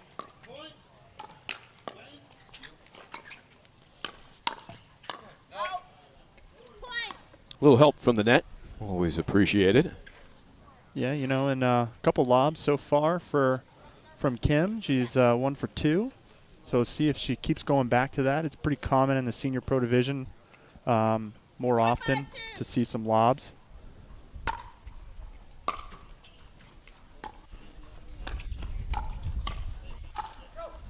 Yeah, that one deep. Furman upset with himself. Yeah, Furman's definitely, you know, swinging for the fences here so far. So, but you know, when he finds his groove there and finds his targets, it becomes real dangerous. Yeah, drop volley. That's excellent execution by Furman and Kessner. Really backing their opponent up. Yep, they got Julie and Muraru out of position.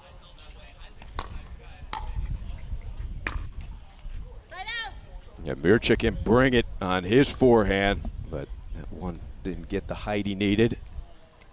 He sure can. He's probably got one of the strongest forehands in all of senior pro and even pro pickleball. They did call that just deep. It was close. So second serve.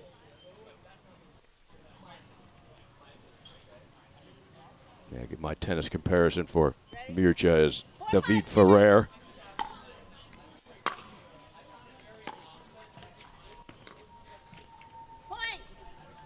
Both guys here loving the sleeveless look, showing off them guns.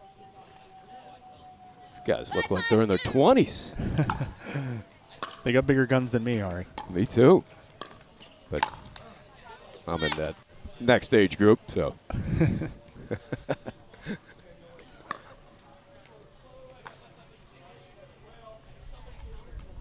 What kind of guns do you need to do race car driving, John? Because I know you do a little bit of that as well professionally.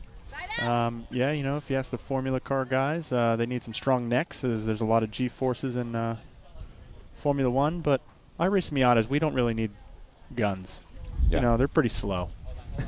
But we try to drive them fast. What you need is a real heavy right foot. I see you have that. Yep. Yeah.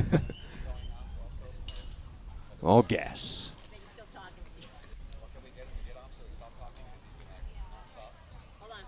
We have maybe some commotion. They're going to let a player pass. Also possibly some talking around the court. Disruptive. I heard Furman talking about to the official.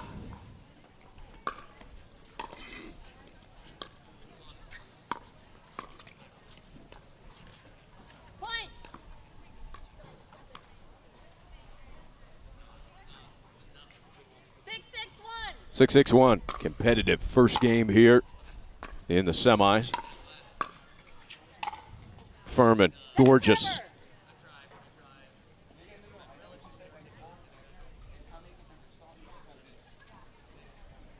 Yeah, you know, it might be better for Johnson and Mirsha to maybe drop some balls into Kim, as Furman's able to reach in pretty far into the kitchen and grab those balls out of the air. And just wide. Kessner and Furman thought they had a point as the official agrees with the call, which was wide.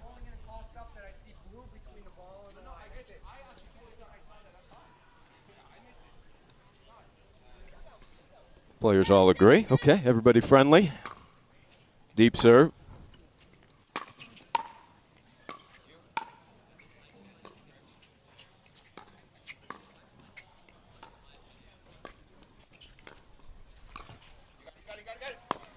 Oh, close to pulling off the ATP, Kessner. Yeah, she almost ran out of room there as she almost ended up in the bleachers. In the front row. Timeout. Kessner like to regroup. It is 8-6. Morardiu and Johnson. Yeah, Morardiu and Johnson just being a little more consistent. You know, some fewer mistakes. And all those add up over the game. You're not going to draw too many mistakes from Johnson and Morardiu.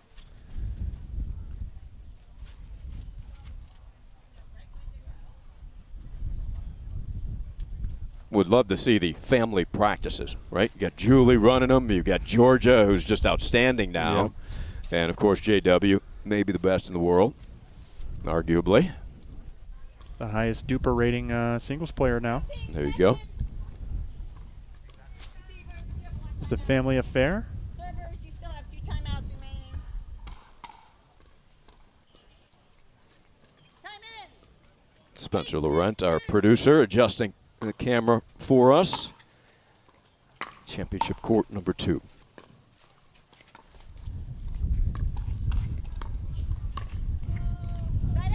They get the side out. Off of the timeout. We've seen those timeouts used effectively throughout the action here on CC2.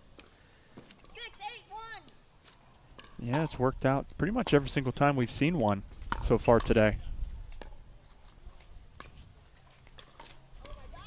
Oh, again. Kim a little upset with herself, kind of guided that ball into the net. 6-8-2. Couple of errors. Yep. Unforced errors for Furman and Kessner. And Furman, he'd love to keep that serve because he's got a good one, like you noted, John. He sure does. A lot of power behind it, but unable to capitalize when they've had the ball. Paddle goes down to court. Kessner trying to gather herself.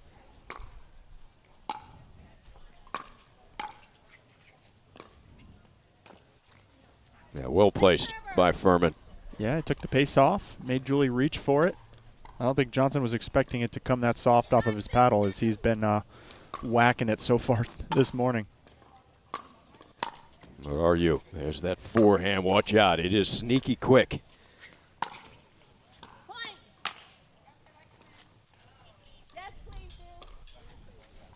Yeah, Kessner and Furman just need to settle back in here a little bit. They made some mistakes, but got to shake it off and move on. The wind gusting a bit. It is at their back.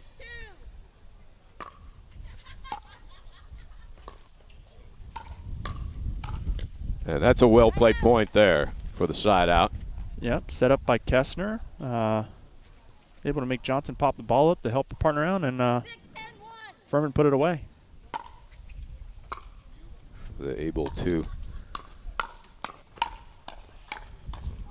keep it alive as they won the game 1 point possibility for Johnson and Merario. 7-10-1.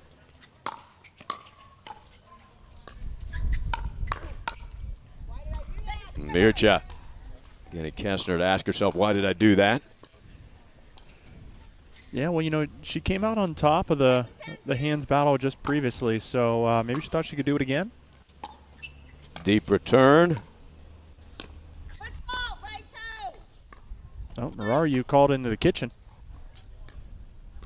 You don't want to get caught in the Johnson family kitchen.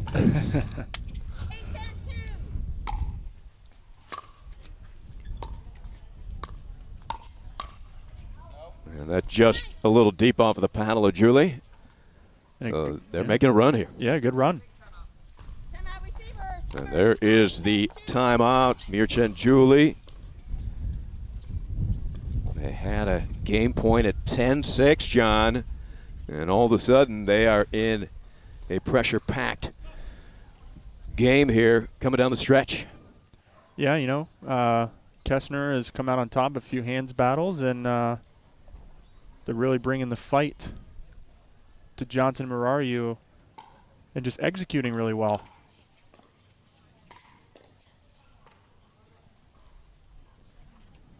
We see Scott Moore making his way over to court 3 with his partner Wilhelm. They'll be facing off against Paul Olin and Ava Welsher. A little chant going from the crowd on the far side. Good crowd on hand on the near side. Action all weekend long here at the Delray Beach Tennis and Pickleball Center. Gorgeous venue on the Ave in downtown Delray. Here we go.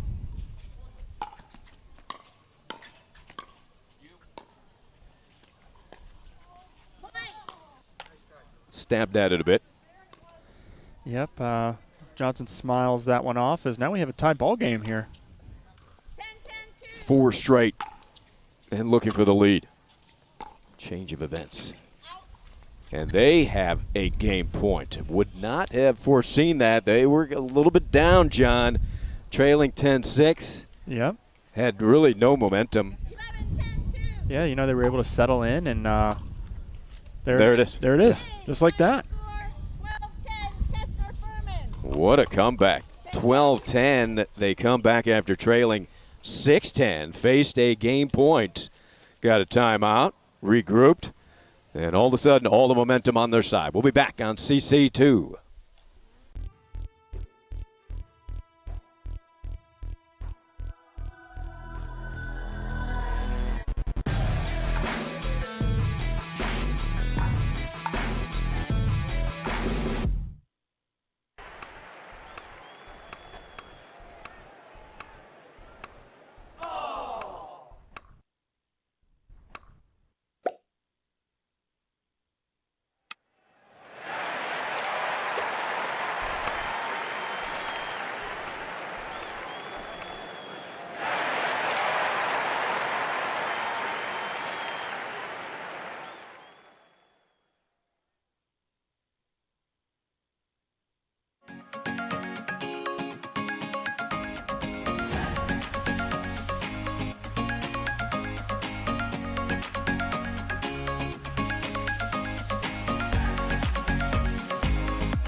People Pickleball.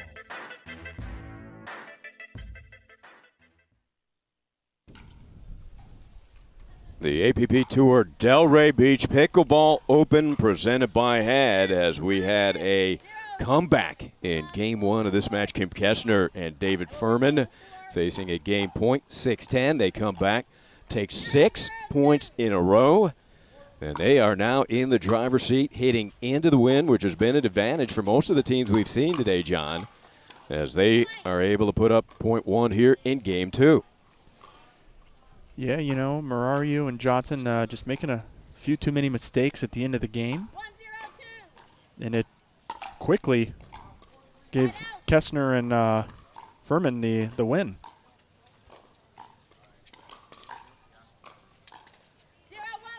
That is one that Mircea and Julio have to recover from. That's a game they figured was in the bag there. Now face possible elimination in the front draw, looking to get into the finals against the winner of the match on the far court. Oh, great spot there by Marario, finding Kessner in the transition zone. She wasn't able to set and get ready for that ball. Perfectly placed. Big serve. Yep, got the win behind you. It's going to help that go long. An adjustment will have to be made on that south side of the court. There's that heavy spin.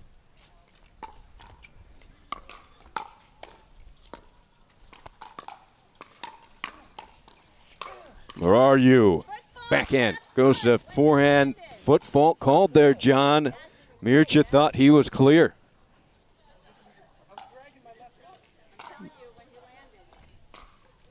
Second time in this match, Marario has been called for a foot fault.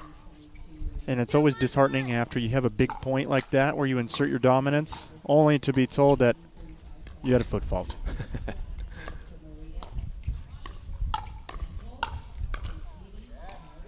Put away by KK, Kim Kessner.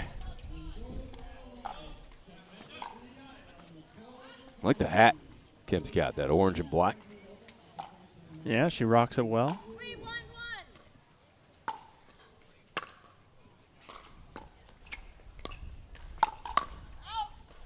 Good drive there from David Furman.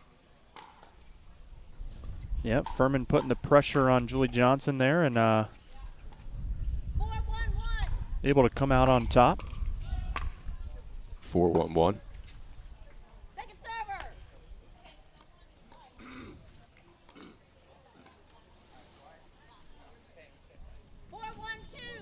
Four, 1-2. Momentum continues into this game too for Kessner and Furman. And apologizing immediately, David. He took that swinging volley ball upstairs for him, turned it into a point, 4-point advantage. Timeout, JJ and Marario. As they've got some work to do here, John. Get it back on track. Yeah, they really just got to settle back in. You know, it's tough when you get a foot fault call and you get tagged with the ball, and you just got to put that behind you, get focus on how you were winning and commanding the game one in the first half of game one. You know, make Kessner and Furman create some, make some mistakes. So they need to be a little more solid and move the ball around and create something. Yeah, as they did throughout game one to build that 10-6 lead. They had a little bit of letdown late in game one, and now all of a sudden your opponent gains confidence, starts playing better. Yeah, ever since halfway through game one, Kessner and Furman have been firing on all cylinders.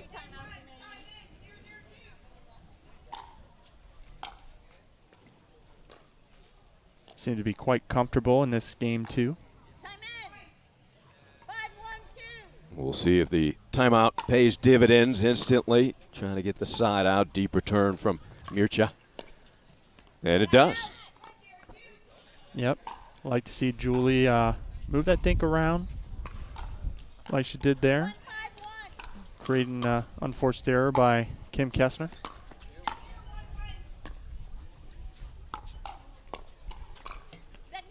Tough pickup there. Kind of mid-court, uncomfortable position. So second serve. Down 4. Short service.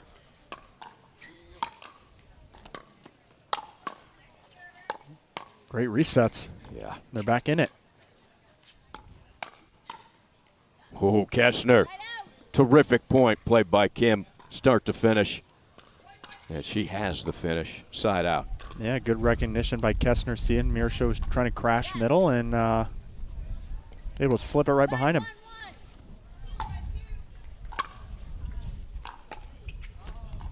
Yep, good return by JJ off a tough serve. I think it surprised Furman a bit how well that came back. Yeah, he mishit that a little bit on the third. It kind of, you could hear the sound of it. It kind of caught an edge guard.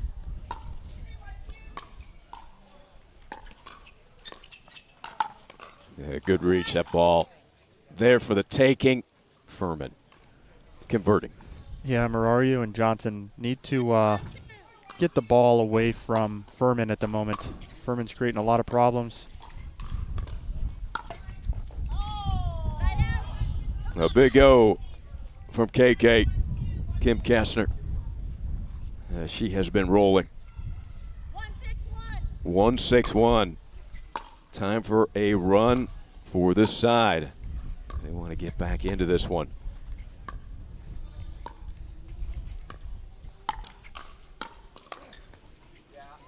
That one catches, cross-court volley, a beauty. We have a little bit of a, well, thought there was a little bit of a controversy, but I believe Murario was pointing at something else in the corner. Possibly all the good food in the stands. These guys are chowing to the left of us. Great food trucks here at the Delray Beach Open. Murario with authority on the poach. No foot fault that time. That should give him some confidence. Yeah, he was. He saw that little glare from him. I was like, don't call it on me this time.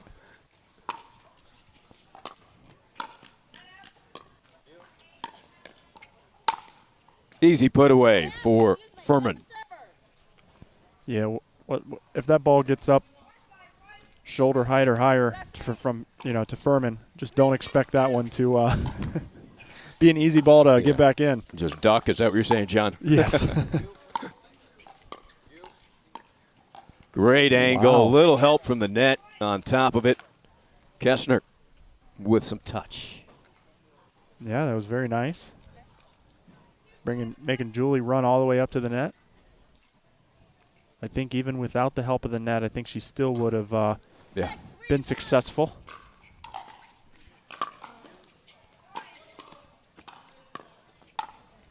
Well anticipated. Furman puts it away. Yeah, I would say Johnson Murario maybe need to shorten the dinks a little bit so that Furman can't reach in well and start the attack. Keep that ball a little closer to the net. Yeah, well placed. That's a tough ball to dig right at the baseline, at the feet. Second serve, you hear Kim say, nice shot to Mircha. 7-3-2. Game 2. Looking to wrap this up in 2. Kessner and Furman side out. It was Kessner and Furman down 4 late in game 1, 10-6. Right now, that is the deficit that Johnson and Murario face. And now trailing by 3. That's exactly what Johnson Murario would have wanted. Some easy points here.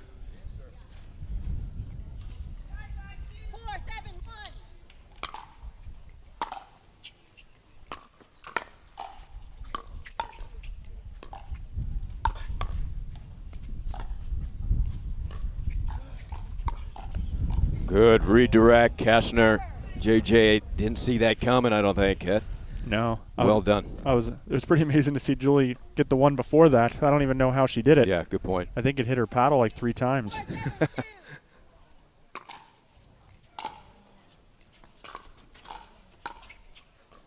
Good deep volley. Oh. Yeah. You hear that Kim's got good commentary. Yeah, she does. Really, she says. We should mic her up. We definitely should. Put a mic on Kessner, put a mic on Witskin.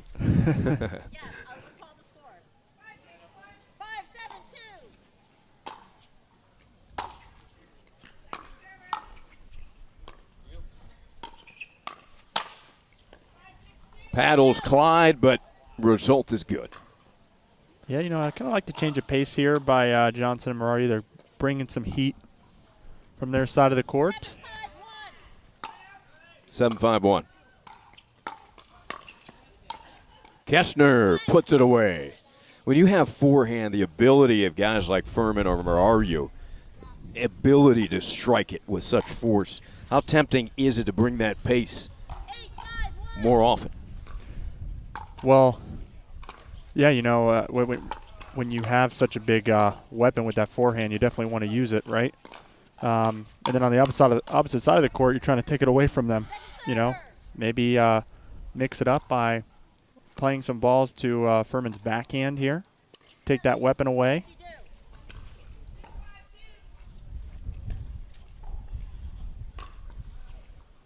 Because he's doing such a great job stepping in the middle and grabbing it with that forehand.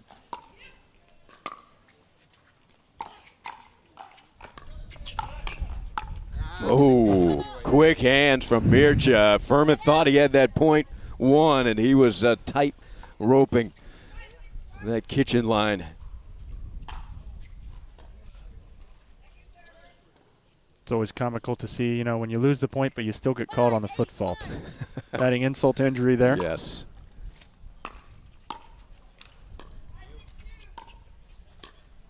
Well, pops it up. I don't think that's what Muraru had in mind with that attempt.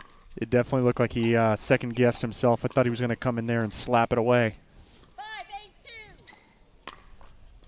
That's the one, you know, you come with that brute force that he's able to bring or more finesse, and in between on that one. And there is the strength. Great defense, but that just wide. I think we need to see more of that from Muraru and Johnson. Yeah. Bring that pace, bring that strength that they have. You know, control the pace of the game, right? Put it where they want it instead of taking the back seat. So timeout, Furman and Kessner. Might just be a quick towel off. Is that towel break here? Not an official timeout. The paddle handle's getting a little slick. It is warm and humid, mid-80s, and sticky.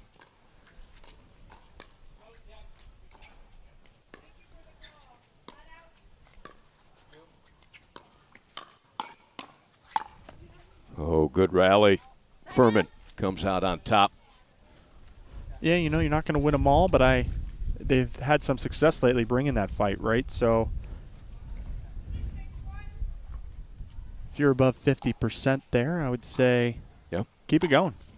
Yeah, you're a numbers guy. You play over the 50%, I'm with you.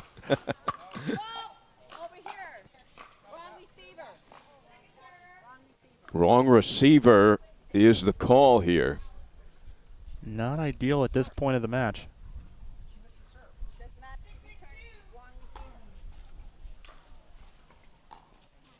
Huh. Muraru claiming that Kim Kessner missed the serve, so it would not have mattered if Julie Johnson was in the wrong position because she had not hit the ball yet. Yeah, good argument. Yeah. Well, Kessner able to defend that first big ball from Mircea. Second serve. 9-6-2.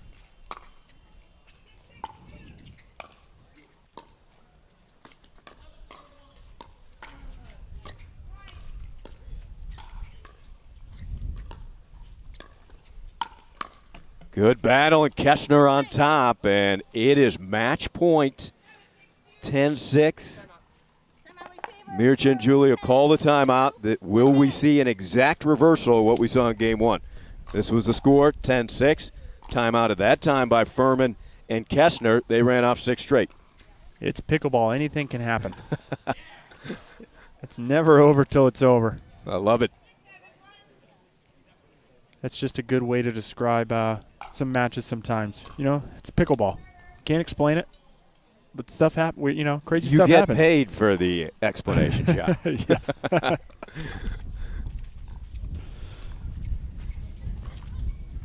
Well, Olin and Wilhelm are battling Moore and Welsher. Welsher, right, Eva.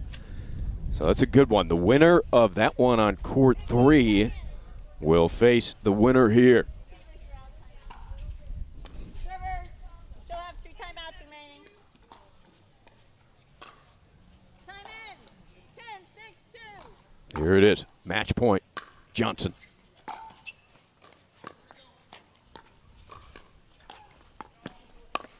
JJ with the Ernie on match point. That takes guts. Yeah, you love to see it. If it's there, go for it. And now they need to string some points together. Murario serves first. That's a good return by Kastner. Backed Julie up into the corner.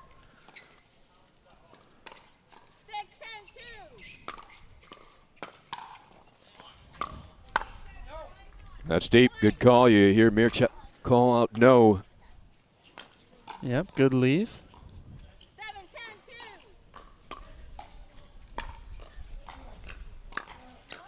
And that ball hanging up in the wind, it's bothered Julie a little bit as it's died down, and she's had to make that contact too low.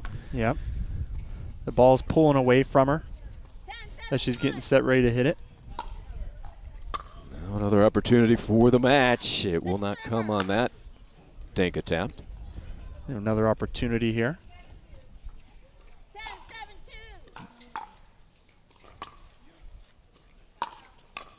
Big drive sets up the put away from David Furman off of the drive from the baseline from his partner Kim Kessner.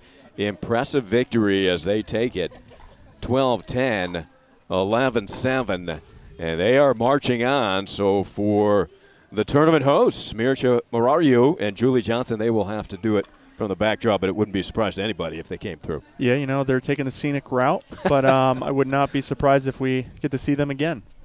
So good victory for Kessner and Furman. And we'll take a break here from the Delray Beach Pickleball Open.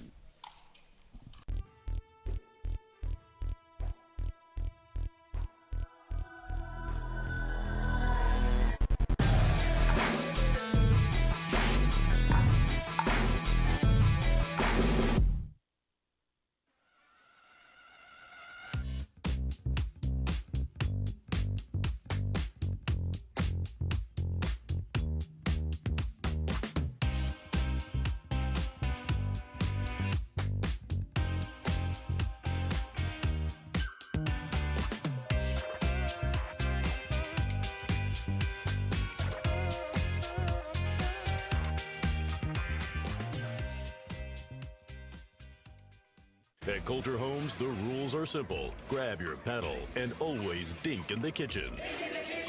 Remember where you are.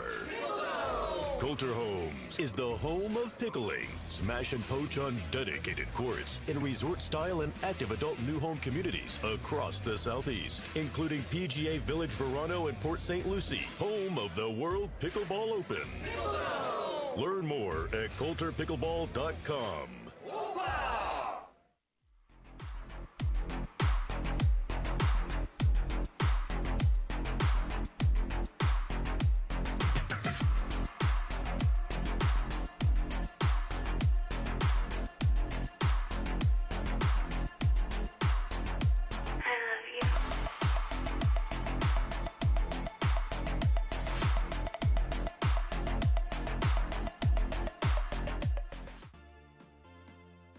PT Pro Team at pickleballtournaments.com have unparalleled experience running tournaments, including all professional tours and premier events.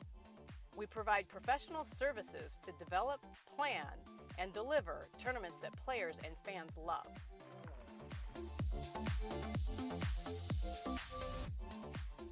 Pickleballtournaments.com, powering pickleball tournaments worldwide.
The HD5 is the green of ivy. It represents hope, tenacity, the spirit of life and growth. It also reminds us of the Ivy League.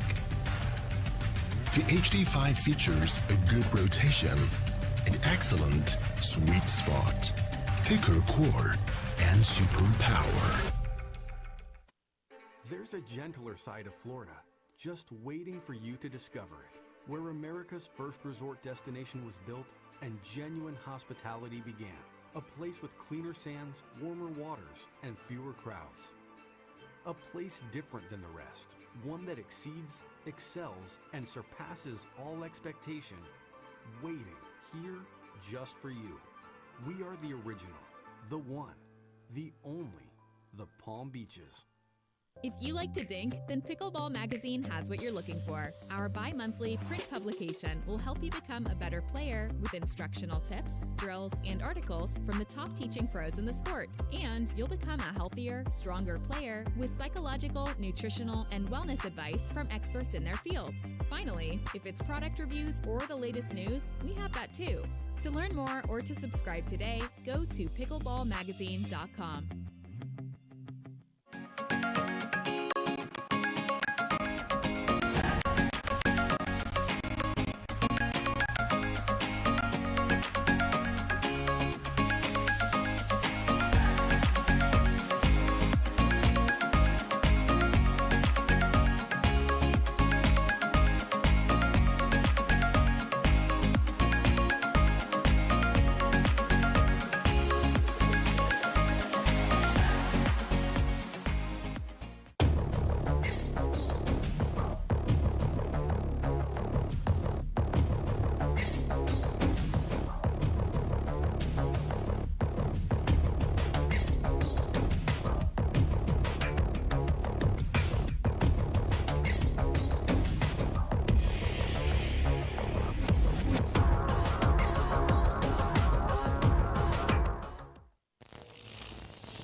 You ready, La? I'm ready, Ben. Let's do this.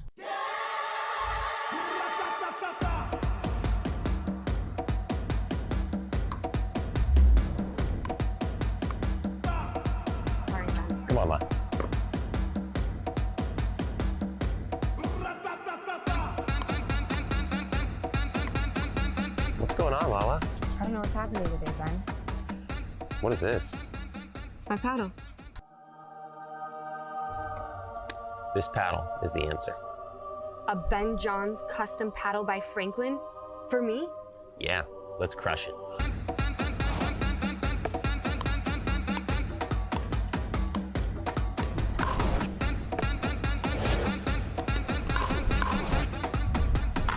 Good game. Good game. Thank you, Ben Johns. Way to go, Lala.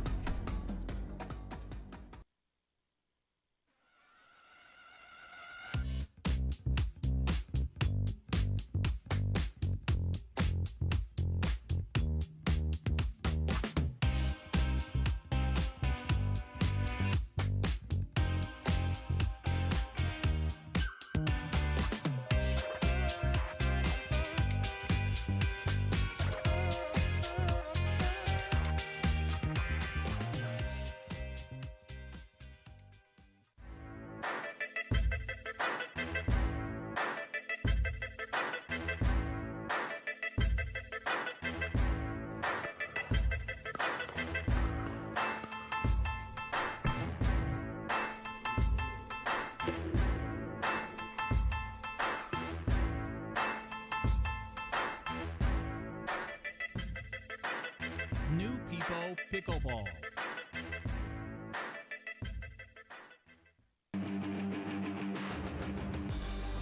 You know why I play with this paddle? Because I win.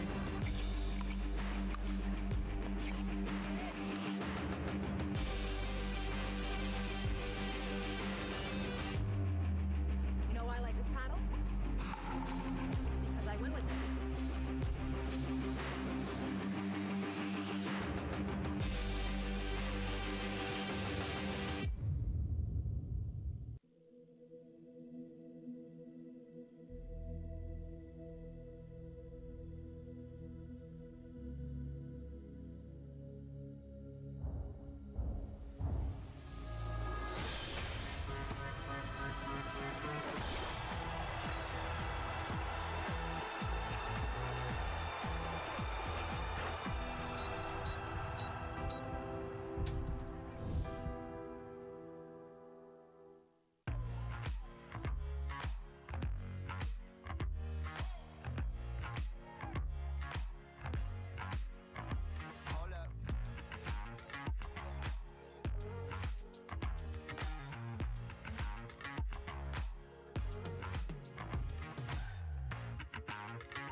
You know why I play with this paddle?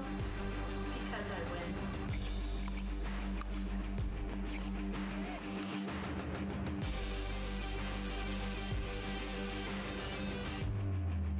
You know why I like this paddle? Because I win with it.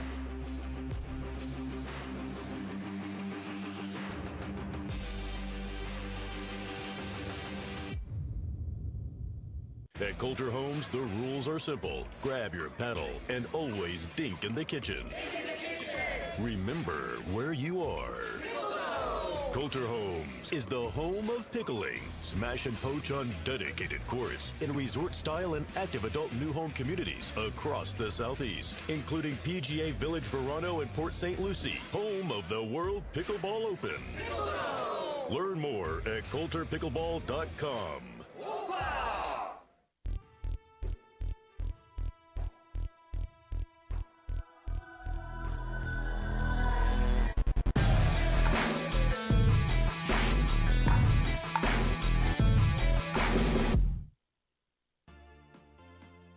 The PT Pro Team at pickleballtournaments.com have unparalleled experience running tournaments, including all professional tours and premier events.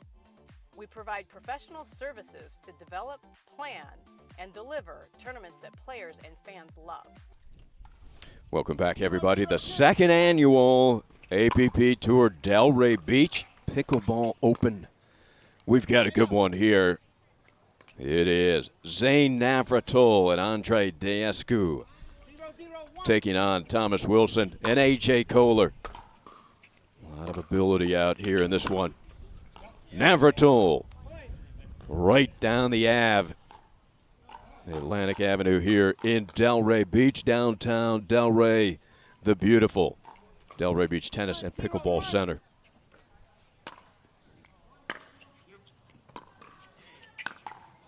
Kohler reaching. Great defense.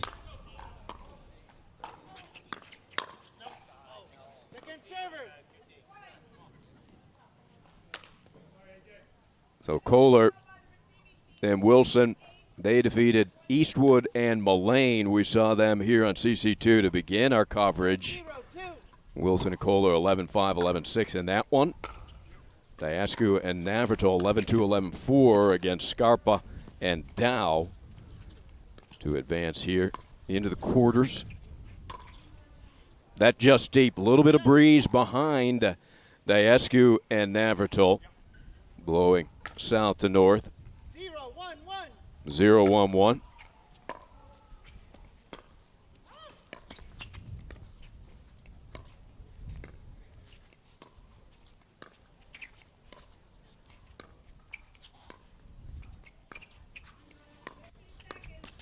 Ernie Navratil was there, picked it up. Zane so quick.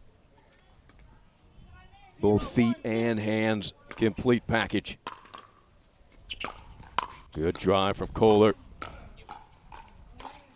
Diascu tried to sneak that pass, but again, got too much off of his paddle, went behind him as well.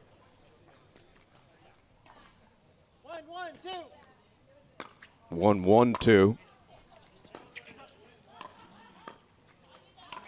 Diascu with that long reach. Great defense from Zane.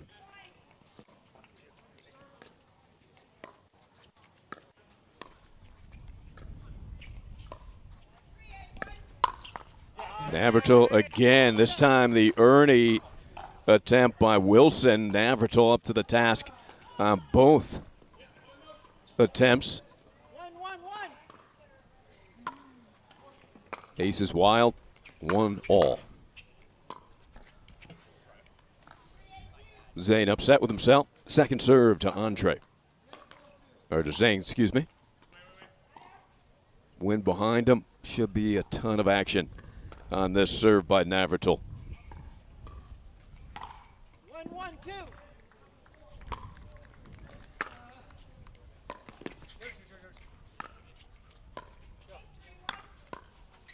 What a pickup by Zane.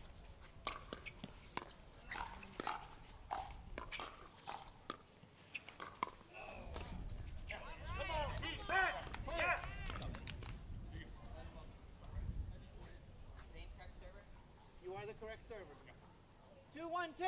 2-1-2. Zane confirming he's the correct server. 2-1-2. That got upstairs for Wilson. He says thank you, takes advantage, and gets the side out.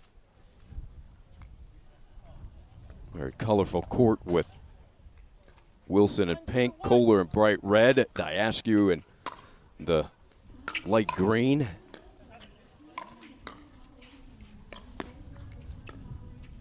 And Navratil certainly the colorful game.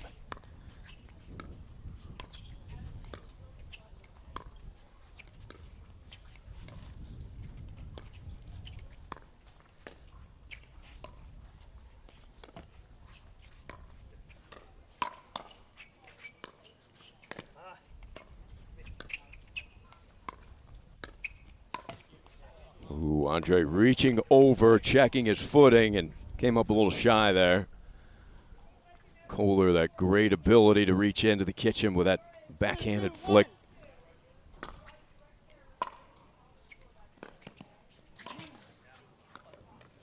Just kept it short enough, and the breeze helping out that dink delivered from AJ.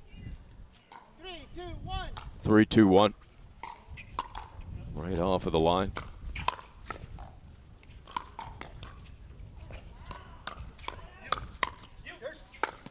Wilson able to put it away. Great exchange. Excellent beginning of this one. 4-2-1. 4-2-1. John Davison back now after the possible car towing scare. You parking a lot. They started announcing over the PA here, Carl Foster, about parking facilities. And yeah, just had to add some excitement to sure the whole situation here. It's going to be tough to lob over these guys. You got Diascu, what is he, good 6'6", you think? Yeah, I believe he's 6'6". And you got Zane, who jumps like an NBA guard.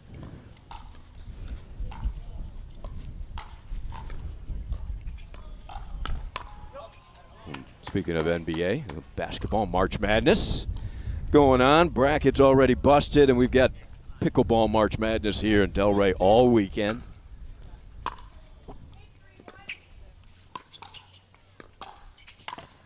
Ooh, Navratil had a good look at it, but again, the wind kind of killing those dinks, making the striking, that contact point a little lower than they hoped.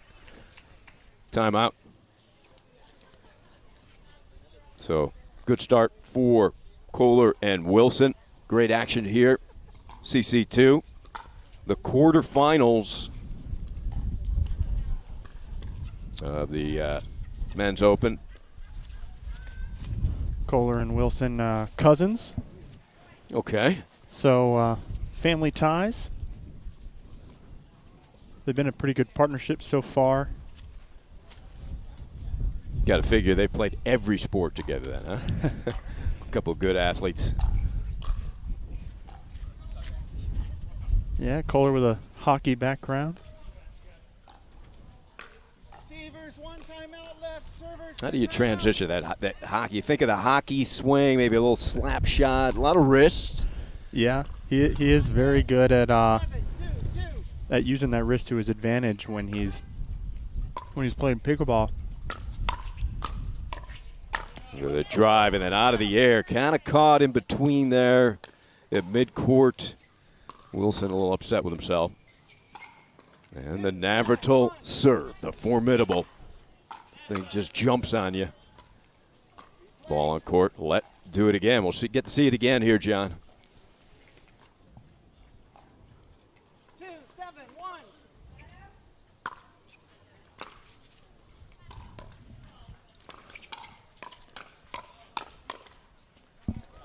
That is wide. Good speed up delivery. And they take the ball out of Navratil's hands.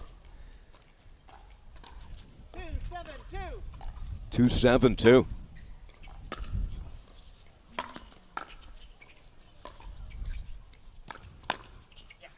Oop, right in, almost caught it. Wilson did with his left hand, couldn't get out of the way. Diascu very comfortable dinking cross court. He'd like to stay there as long as he can until he can reach in and use his size to speed up, usually at the person right in front of him. That's a power overhead slam from Wilson. When playing someone like Diascu, so tall and long and athletic, you got to watch out for those ernies. 7-3-1. A beautiful shot right down the Ave from Diascu. And this tandem here is electric. So fun to watch is Navratil and Diascu. You call them both terrific athletes, huh? There's Andre. Pretty much all four players on this quarter. Yeah, good terrific point. athletes. Good point. Kohler really a highlight film player as well. 3-7-1. Wilson, relatively new to the pickleball scene, but having a pretty good start to his career. There's a little drop shot Ernie play there, but Zane with his foot speed able to get there.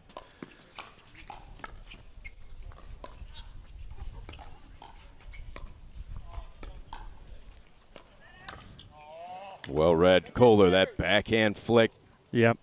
Kohler does a really good job of reaching in, catching balls out of the air. Takes a lot of time away from his opponents, and he can get real dangerous once he starts reaching in.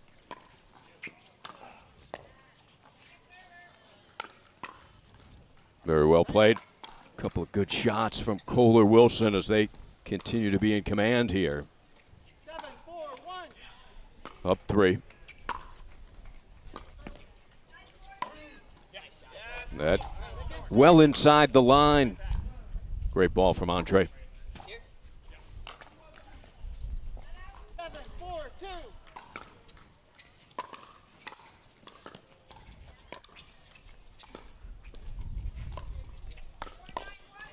Good turn from Wilson.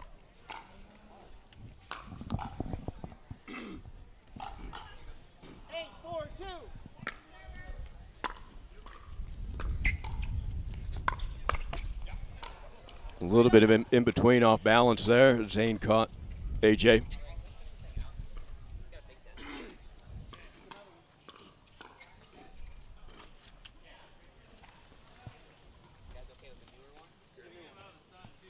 So many weapons these guys possess, John.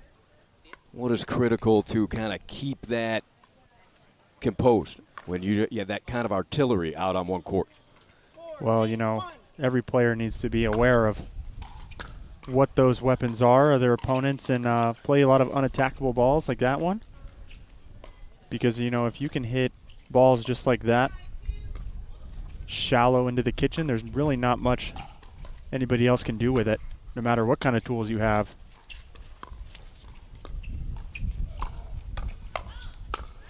Oh, great point again. Yeah. You know, good setup by Kohler there, going for the Ernie, setting up his partner to have an easy put away. Trailing by 4, second serve.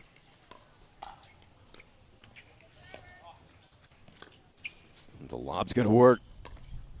Oh, great get from Zane. That is in. Kohler finishes an extraordinary point.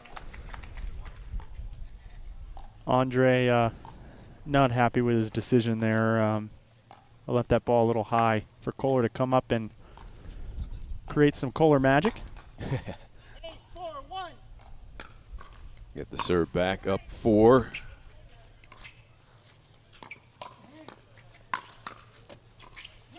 Ooh, terrific defense. It looked like Zane had that point won with a swinging backhand out of the air. 9-4-1.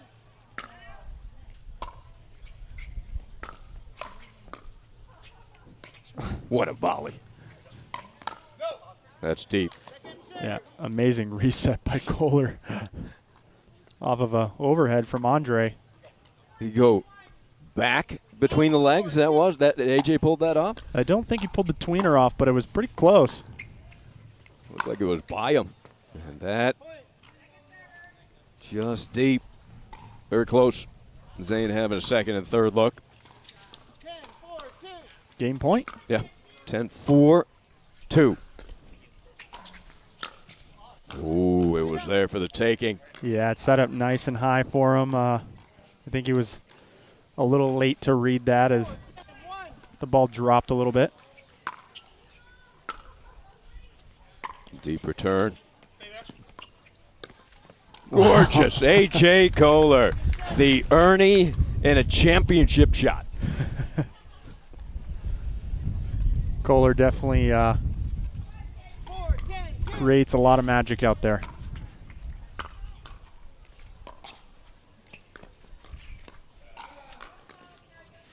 Good scoop.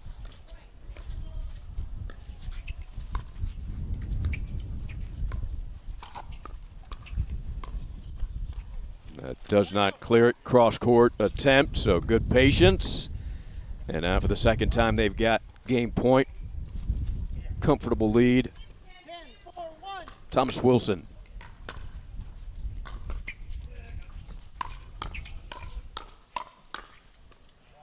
Diascu winning that speed up. Good leave. Diascu and Navratil before that point were communicating I saw Zane say, how about we just try it? So whatever Diascu said to him, they're making a change here, so we'll see what that looks like. And it's worked twice. Yeah.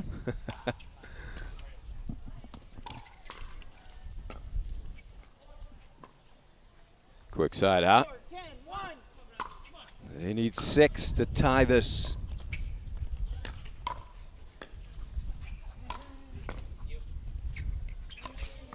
And there's one. Yeah, they're bringing a little bit of pace. These last 3 points here.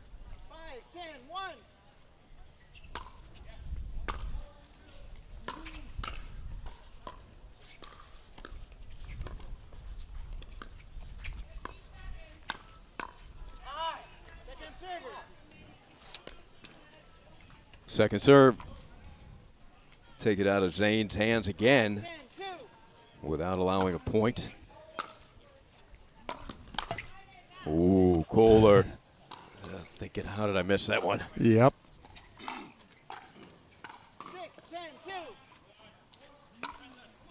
Within 4.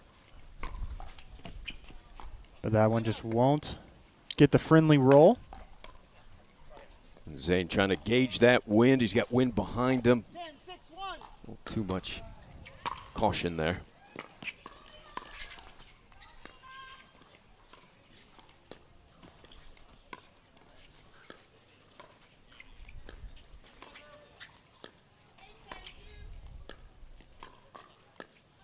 Yeah, good reach by Zane, making it difficult.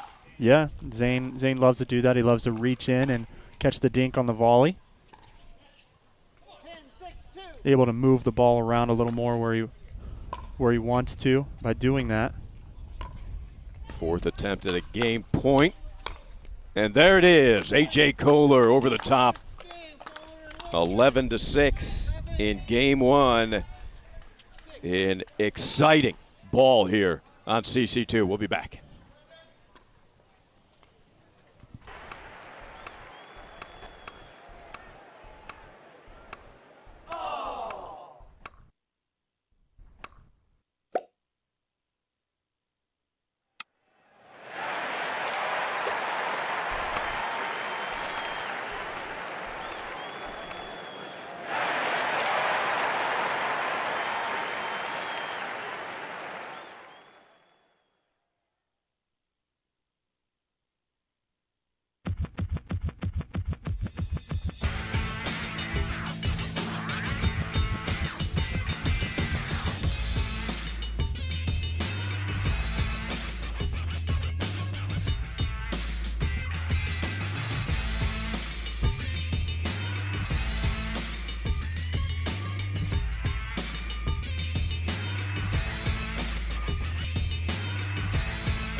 I'm Ben Johns, and I'm here to tell you why the pros prefer the Franklin X40 pickleball. I really like the durability. Pretty rare that I crack one of these. I really like the balance in the ball. I really love this ball because of the color. The visibility at any time during the day is always extremely easy to see, so I think it's not just for the players, it's also a great spectator ball. Game 2, what a matchup this is. Game 1 goes to Wilson and Kohler, 11-6 over Navratil and Diascu. Now hitting into the breeze will be Zane and Andre.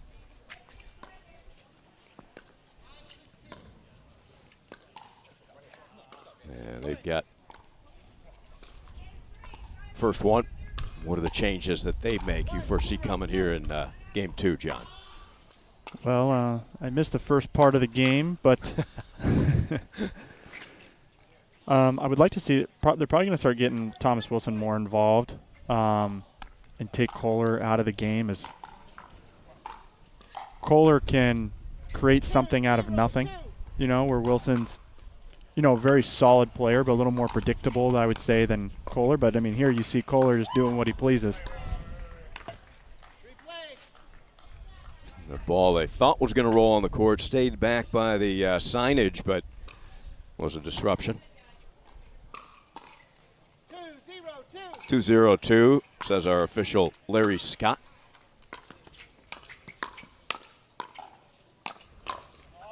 Kohler again. He has made a statement in this one.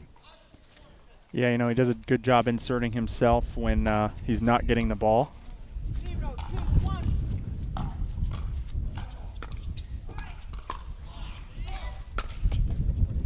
Driven into the net.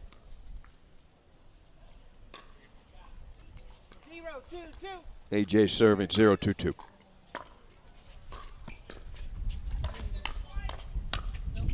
And that catches corner, Kohler, has been sensational. Yeah, he's hard to beat at the moment. You know, Diascu and Navratil need to be able to get that ball just over the net, but unattackable.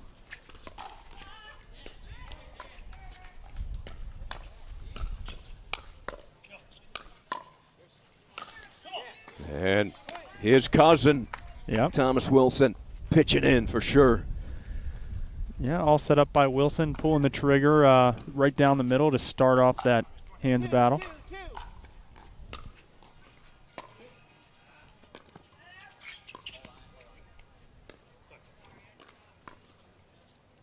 Paul Olin was running down a ball near the court, so we will start this point over. Deuce is wild.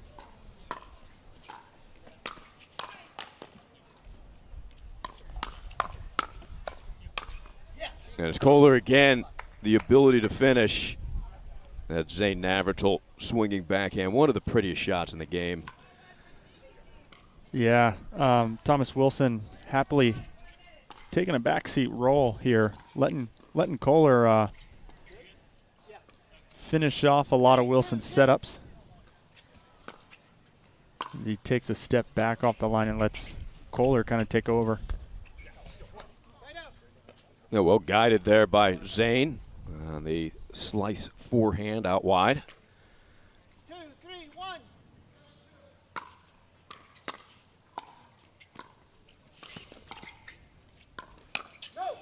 And the speed up there. Andre, quick hands. Yeah, quick on the trigger. Not much of a backswing. 3, 3, 1.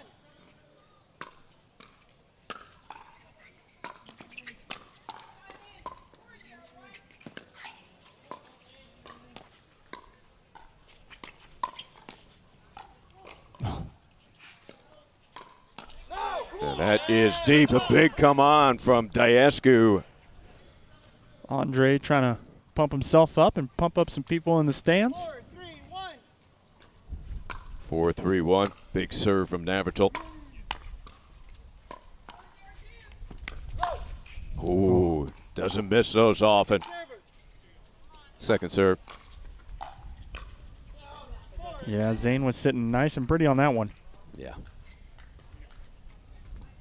Well, fans certainly into this one. This is big-time entertainment value on this court. Ernie. Andre will be looking for those. That's what he wants to get in this cross-court battle here.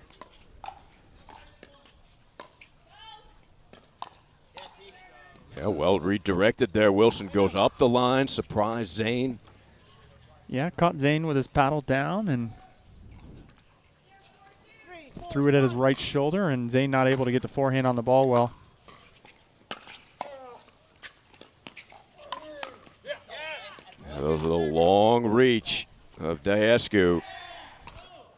3, 4, 2.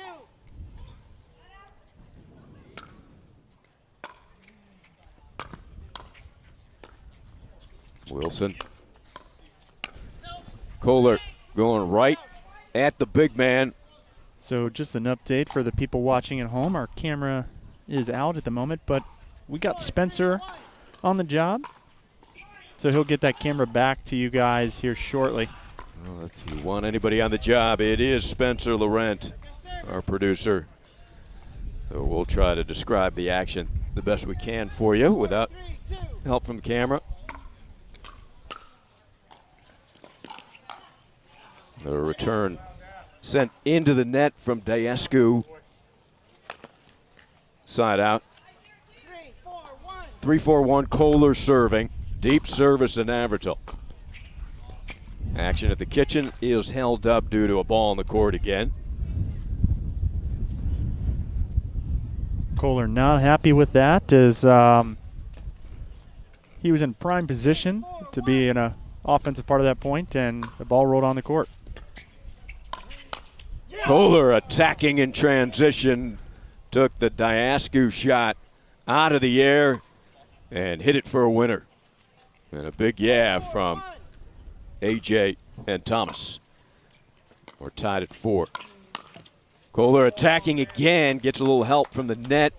Another point, really similar to the previous point. Yeah, same play with Wilson dropping the ball in and Kohler crashing in at the tee. The lead to Kohler Wilson. Wind gusting up. Daescu. Kohler with a backhand, and it is a winner. As Andre upset with himself, he couldn't return it. We're good. The camera's back now. Okay. Good news. Spencer Laurent to the rescue. Thank you. CC2 production.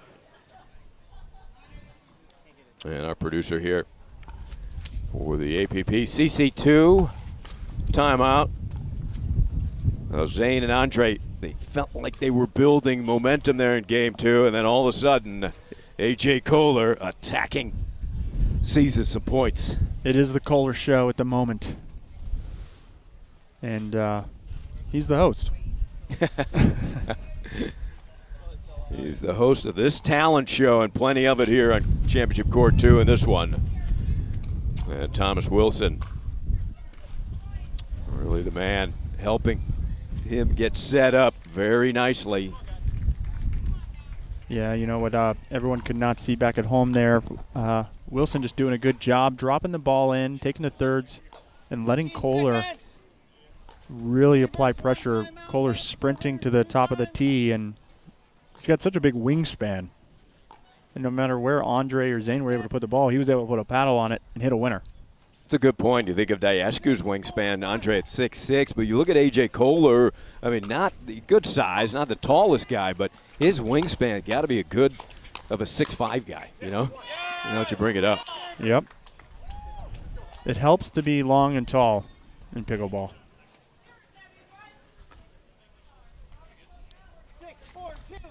6'4",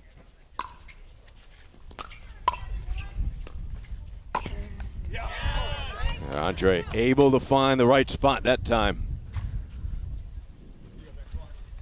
Andre using his reach. Just trying to one-up Kohler there. A big point in this match here with Zane serving. Down 2 and a game, and immediately they go to the second serve. Yeah, that was the ball that Daescu wanted, as Kohler was pushed off the court wide, but unable to execute. Oh, what a drop volley by Thomas Wilson. What hands there from Wilson, because that was some serious pace off of the forehand groundie from Navratil. ATP not there. Great attempt by AJ, but Navratil, he anticipated Wilson's movement there and put it in the opening.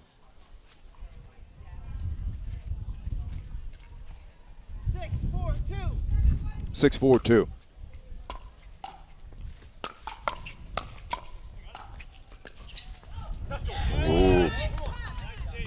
Yeah, great job by Andre playing behind Kohler. Keep him honest. Keep him over there on that side. Wind gusting up.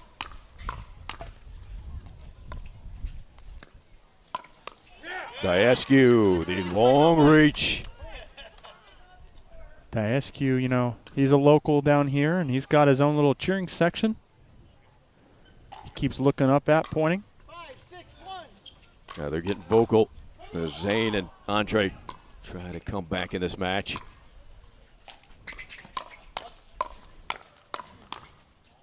Deep.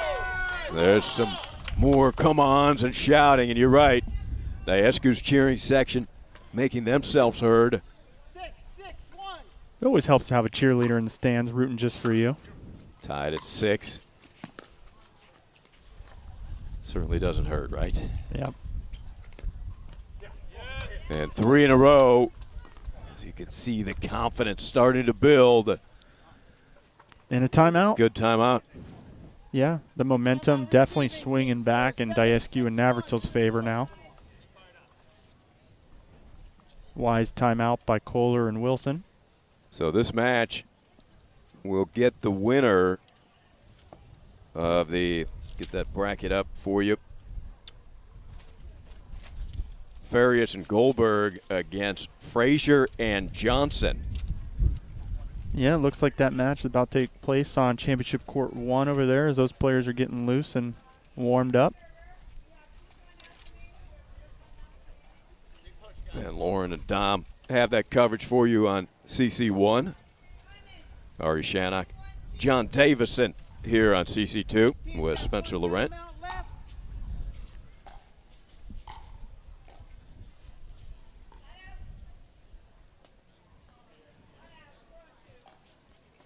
And Larry Scott says time in.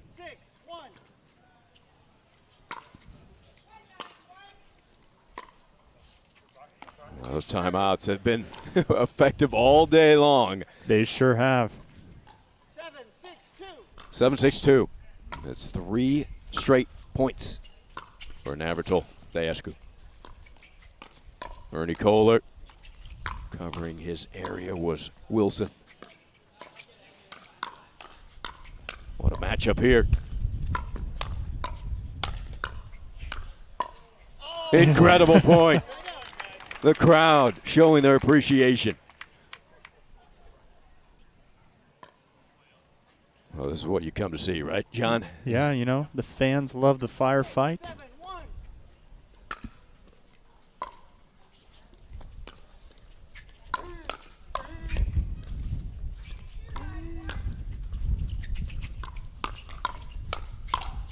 Tremendous defense earns the point from Kohler and Wilson.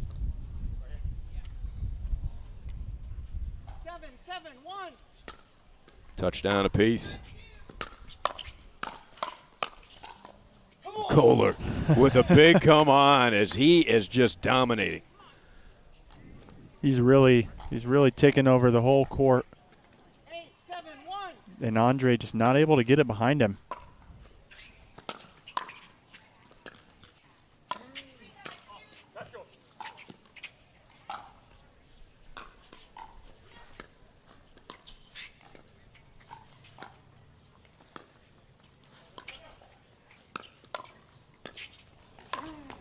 Diascu went cross court with that overhead smash.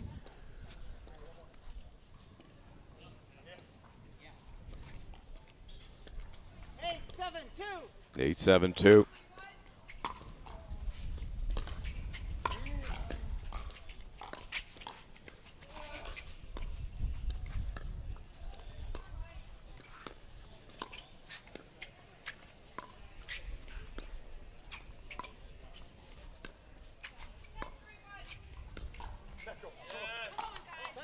Well, you talk about the weaponry here on this court, but the short game of all 4 of these guys, John, is very impressive. Yes, it is. You know, all these players know that they don't want to dink the ball 400 times, but they need to be able to. Yeah. And there you saw, you know, Andre just coming out on top of that dinking battle.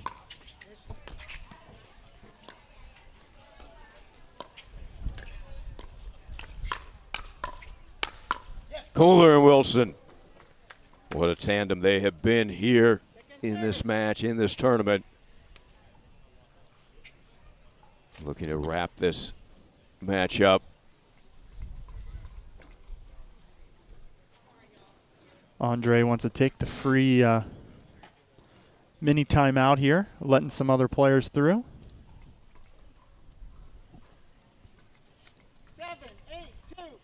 7-8-2.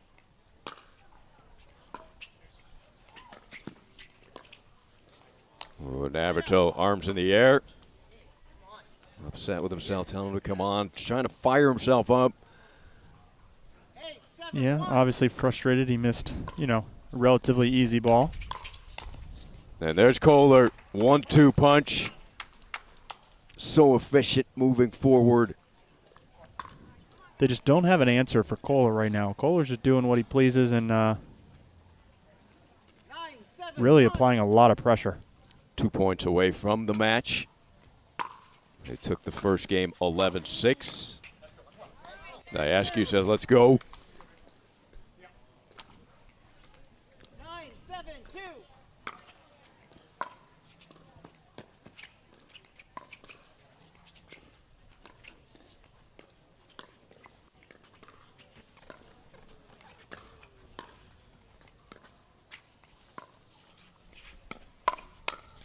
And it's Wilson this time. Earns a big pat on the back from AJ. Timeout. Andre and Zane.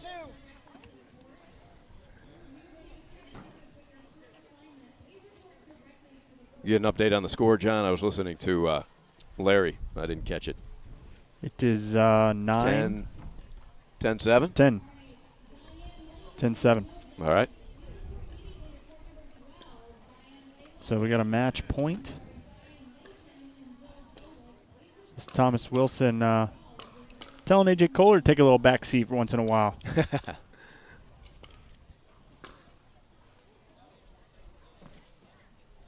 He created the opportunity and then cleaned it up himself.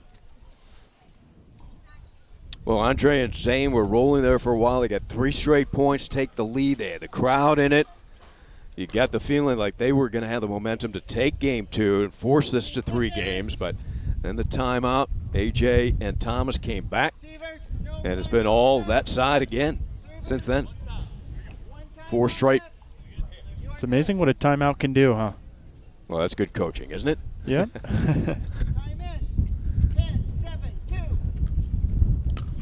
Match point. Wind howling, and there it is. 11-6, 11-7. Very impressive. Thomas Wilson, AJ Kohler take it to Zane Navratil and Andre Diascu, and they are moving on to the semis. We'll be back with more coverage from Championship Court number 2.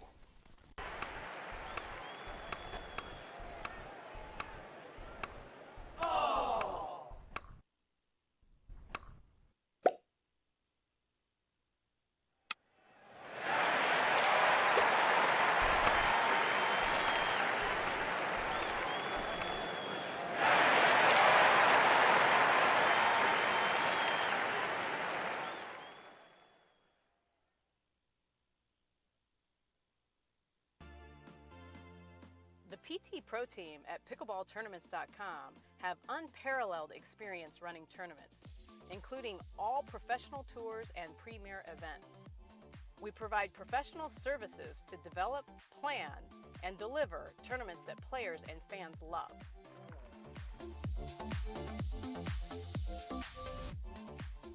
Pickleballtournaments.com, powering pickleball tournaments worldwide.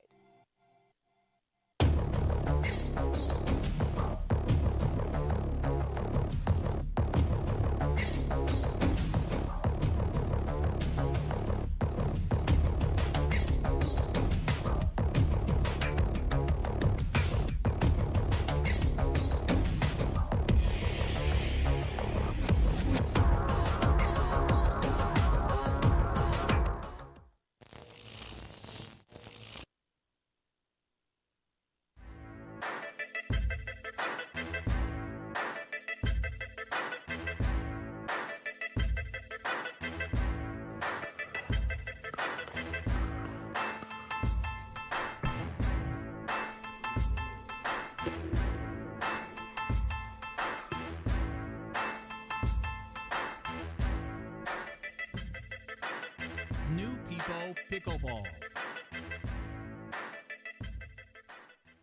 At Coulter Homes, the rules are simple. Grab your paddle and always dink in the kitchen. Remember where you are.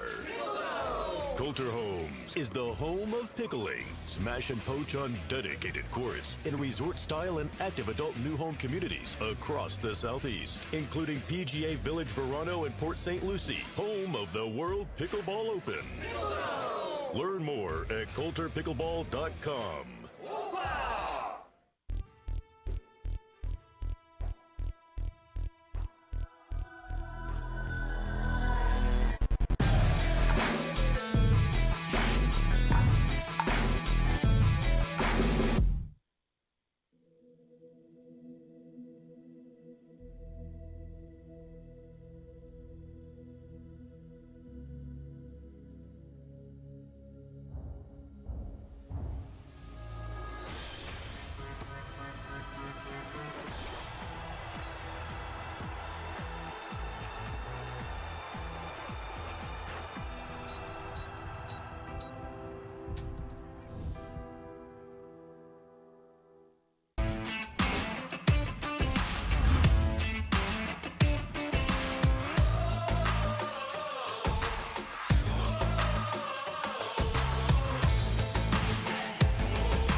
so ready for next gen. This is Next Gen Pickleball. I'm so ready for the Next Gen Tour.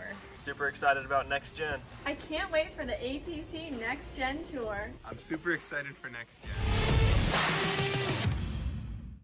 There's a gentler side of Florida, just waiting for you to discover it, where America's first resort destination was built and genuine hospitality began. A place with cleaner sands, warmer waters, and fewer crowds.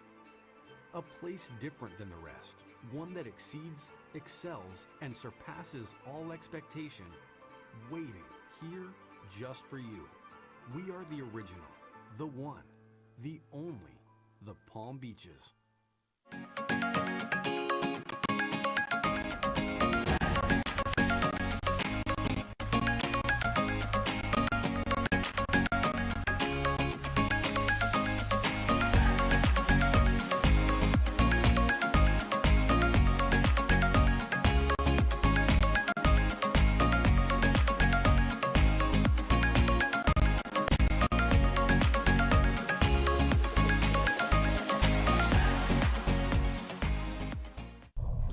ready, La? I'm ready, Ben. Let's do this.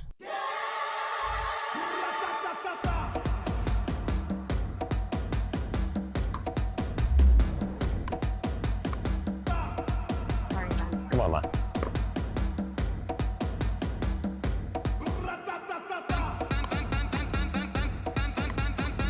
What's going on, Lala? I don't know what's happening today, Ben. What is this? It's my paddle. This paddle is the answer. A Ben Johns custom paddle by Franklin? For me? Yeah, let's crush it.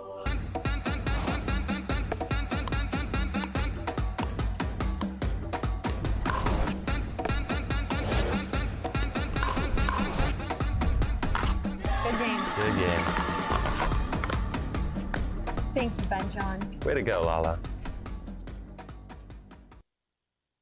If you like to dink, then Pickleball Magazine has what you're looking for. Our bi-monthly print publication will help you become a better player with instructional tips, drills, and articles from the top teaching pros in the sport. And you'll become a healthier, stronger player with psychological, nutritional, and wellness advice from experts in their fields. Finally, if it's product reviews or the latest news, we have that too. To learn more or to subscribe today, go to pickleballmagazine.com.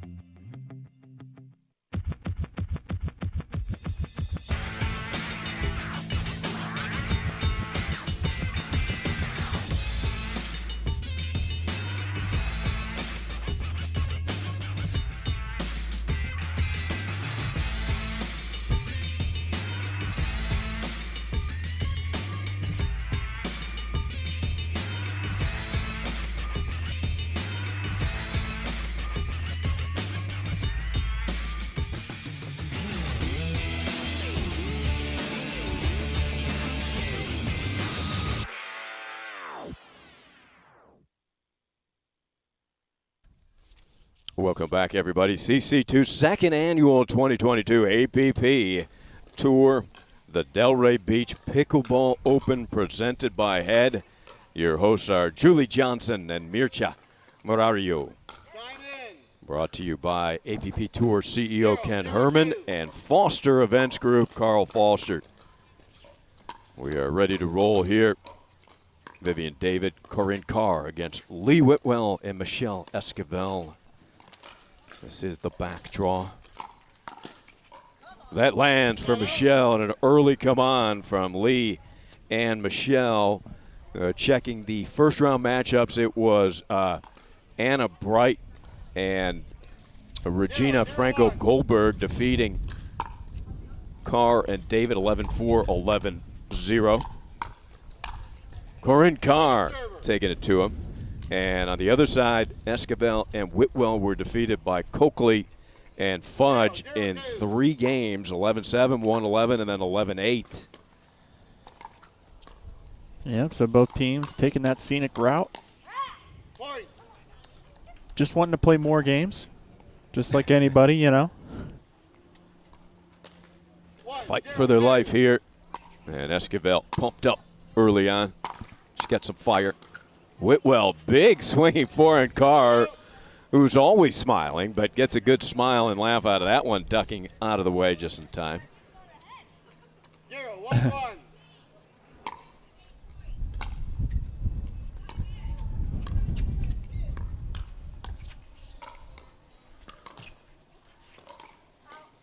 Oop, Carr lifted up on that one just a tad, but again, another big smile. Yeah. Vivian as well, her partner. Another one who smiles the entire time. Not one frown will be shown on that side of the court today. It works for them both. They look very pleasant and nice. And as Morgan Evans calls her, the smiling assassin. 0-1-1. That's appropriate. Yeah. 0-1-2.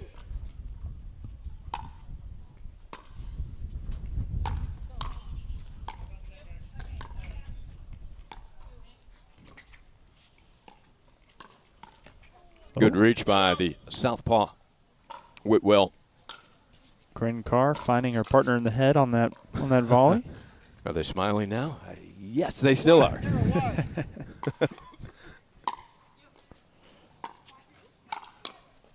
Carr a second time, too tough to handle for Lee. Whitwell, good size, that left-hander. She's going to be tough to take on in the center of the court. 1-0-2.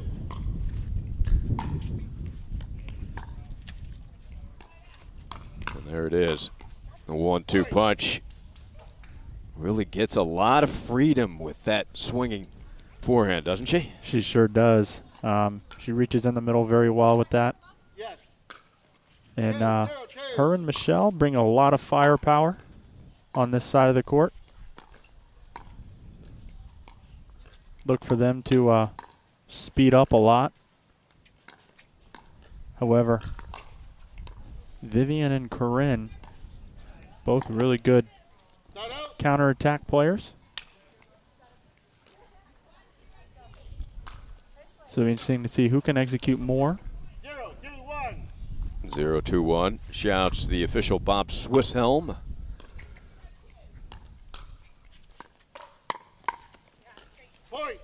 Good attack by Vivian. Then first point on the scoreboard for the Carr David team.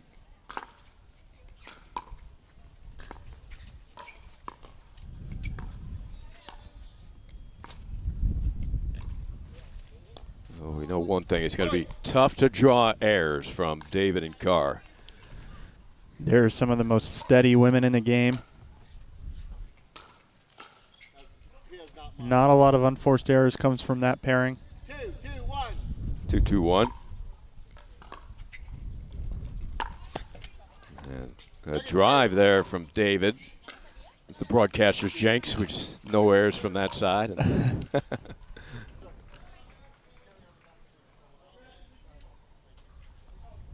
Hold up play as we have a fan making some stock trades there in the front row. Holding up play.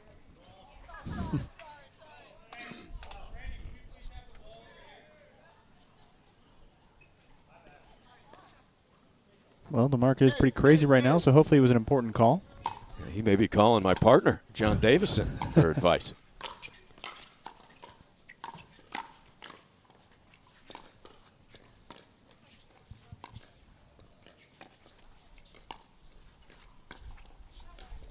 Good battle here.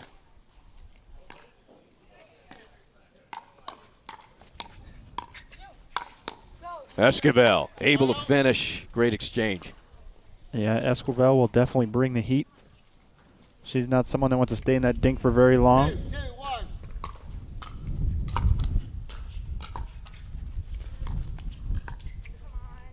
2nd server. Once Esquivel gets rolling, she is hard to stop. 2-2-2.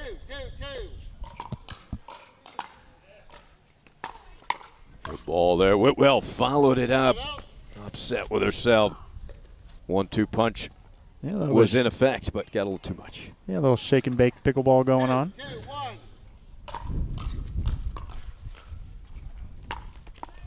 Oh, that one caught the net. David says, sorry, Michelle. But she'll take it. She'll take the point. Smiling either way. That's the credit. Can't just smile on points that you win, and they smile on every point. That's not easy to do, though. 2nd server. I surely do not smile on every point when I play. 3-2-2. They get the game face on. Ooh, pulled it just a tad wide. 4-2-2. 4-2-2. It is 4 straight for Carr and David. And make it 5. Going into that wind, you got to give it a little extra. Michelle with a couple errors here. Not good in a game to 15. You know, you don't get a chance to start all over again in a game 2. So when you go down big early, it's hard to climb out of that hole. Look at Carr's hands. Whitwell, big ball. That will land in, and that will not make it into the wind. Yeah, you thought that Carr's ball may drift deep with the wind behind her. Just gorgeous placement by Corinne. That was definitely right on the line or pretty close to it. Michelle not able to call that ball out.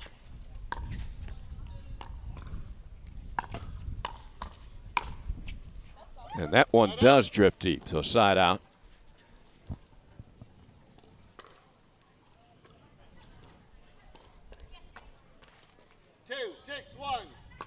Two, 6-1. They led it 2-0. Looking for that third point. Esquivel and Whitwell now on the second serve. Good drive there. Carr surprised Whitwell. You think she's going to go with the off speed, and then comes with a bullet right in your pocket. Yeah, right into the left hip.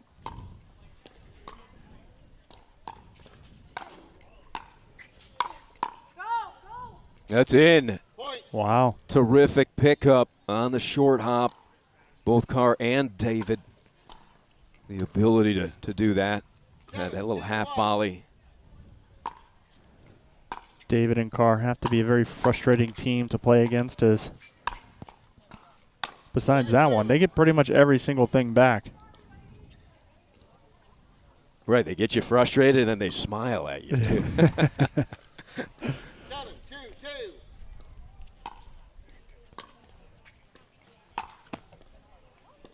Corin tried the power drive from the baseline. Side out. 2-7-1, up to 15.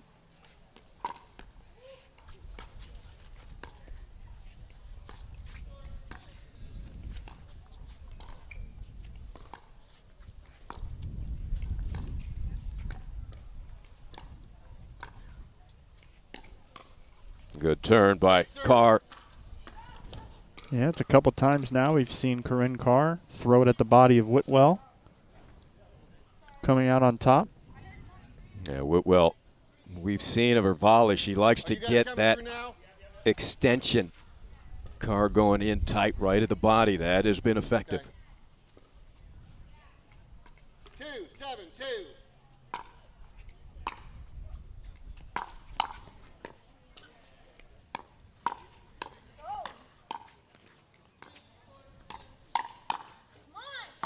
Big come on from Michelle. They finally find that third point after leading this 2-0. Yeah, expect Michelle to get fired up. Just wide. Right idea. Side out. Yeah, unfortunate there, but Esquivel's starting to feel herself a little bit more, and the last thing you want on the opposite side of her is Michelle with a lot of confidence and fire.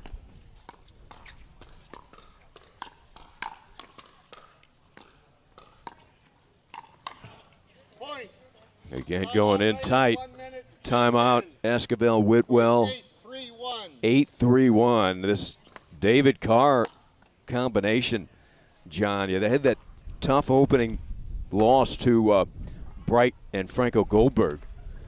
But this is a team. This is a dangerous team. And you look up and you got to face them in the first round of the back draw. It's kind of a nightmare for Esquivel and Whitwell. Yeah, for sure. I mean, right now the pattern they're losing on is Michelle staying cross court with Corinne, and Corinne's found a lot of success speeding up at Whitwell, which usually does not end in success.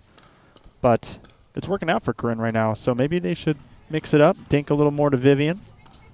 Yeah. Change the pattern up a little bit.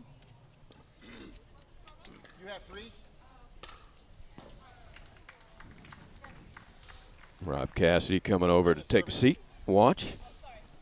Next to Georgia Johnson. Georgia's got the right idea. She got the umbrella out, and that, of course, not for rain here in South Florida, but to protect from this strong sunshine.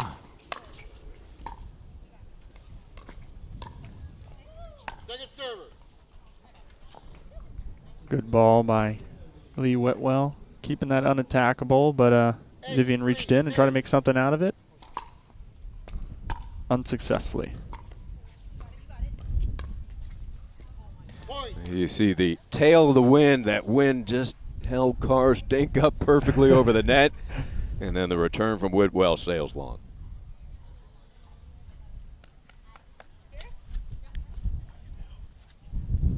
Nine, 3-2.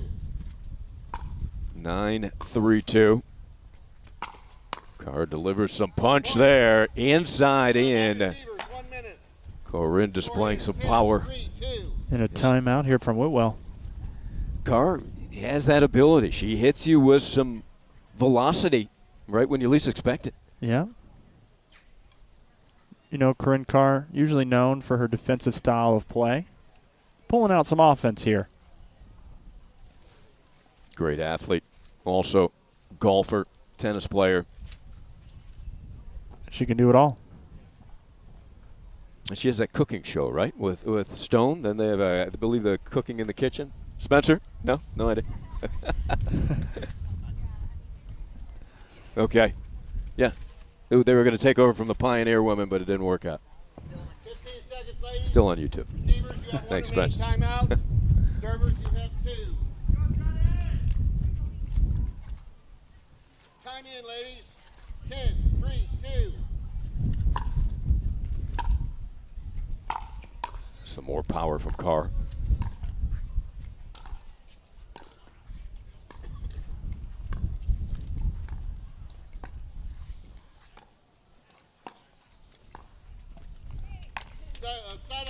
Good change up on the dink there from Michelle, finding the feet of Corinne, forcing error. 3, 10, 1. Down a touchdown, 3-10-1.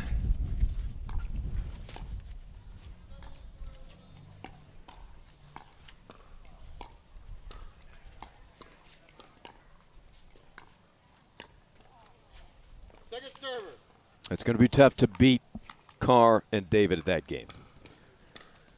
Yeah, I would expect to see Michelle Esquivel try to initiate a little more attack just like that one. There it is. That's her strength. Power. Good transition. Approach. 4, 10,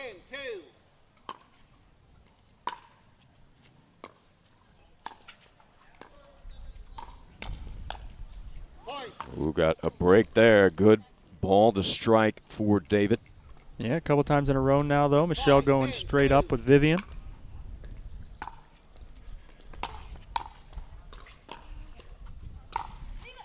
Nice lob. Got some help from the wind. Carr off balance. 6, 10, 2. And they have 3 straight points. They go with another lob. Sets up that put away from Esquivel. Esquivel taking over. Really inserting her dominance here midway through the game.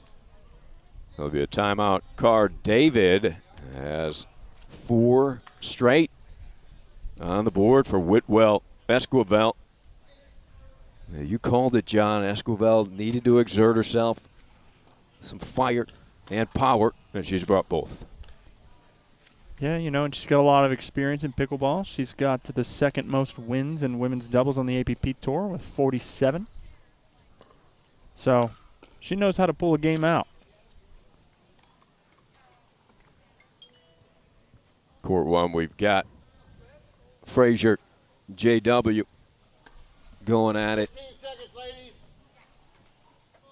They win, they will advance to play Wilson and Kohler, who were extraordinary in the previous match here on CC2.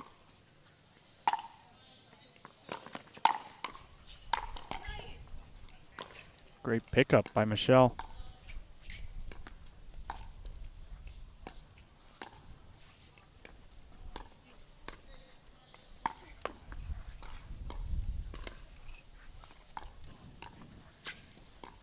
Looking for the Ernie.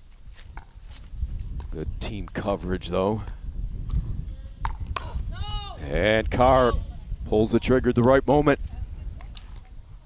Yeah, Corinne Carr looks like she's targeting the left side of Lee Whitwell's body and coming out on top time and time again.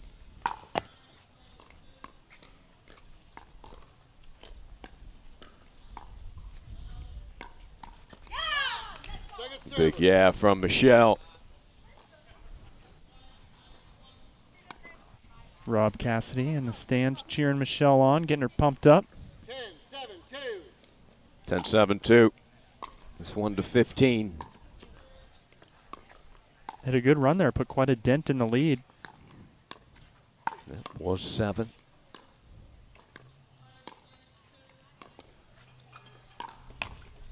David comes with a change of speed, increased speed. 11-7-2.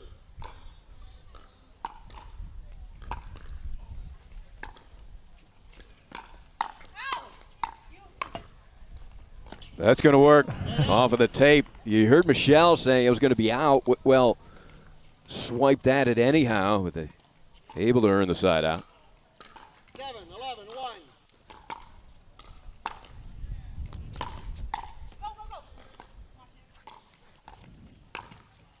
Second server. Second serve. 7-11-2.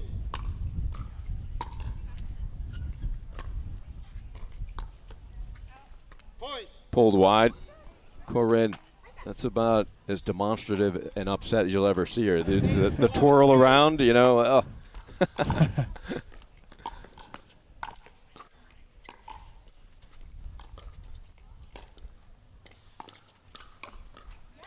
Yeah, good job by Lee. When she gets that forehand extended, very dangerous. Yeah, able to slip it right past Vivian David. Vivian had no answer for it.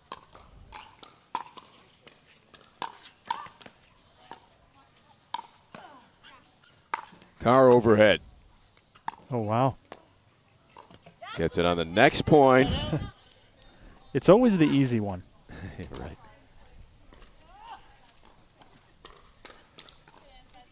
$11-9-1. 11-9-1, says Bob Swisshelm. Second serve. Yeah, you know, they've brought the game within 2. 11-9-2.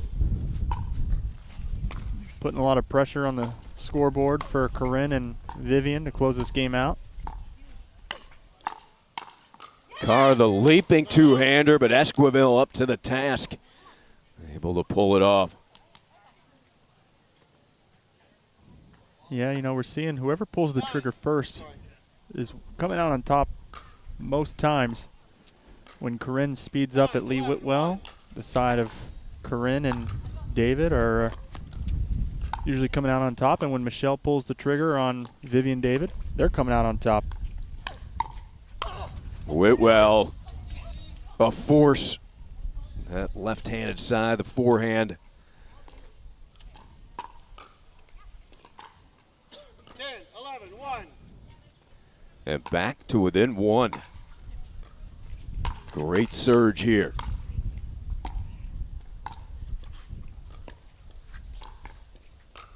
Whitwell coming over. And put the pressure on through the air. We have a whole new game now. This was a 10-3 lead for David and Carr. We are now locked at 11.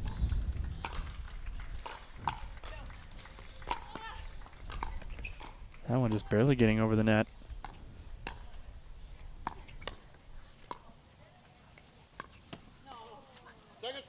You could hear Lee saying no.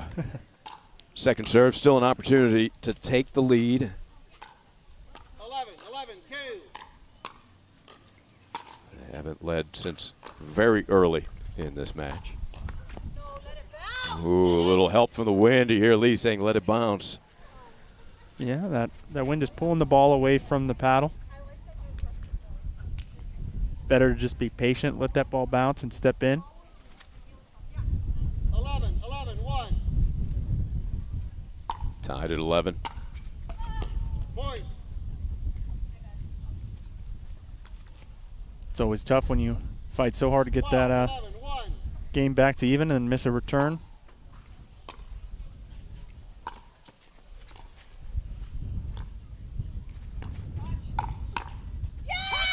Big yeah from Esquivel. She got fired up over that one. Right down the ab.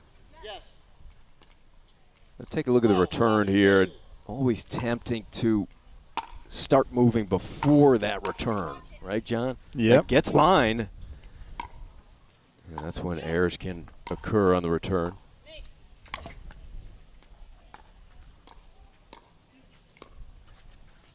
Let's see who pulls the trigger first. It's Carr. They're ready for it. They stay with it. Michelle does such a good job using that left hand on the paddle, shaping and bringing that ball real tight. 11, 12, 1. 11, 12, 1. 2:15. Nice return.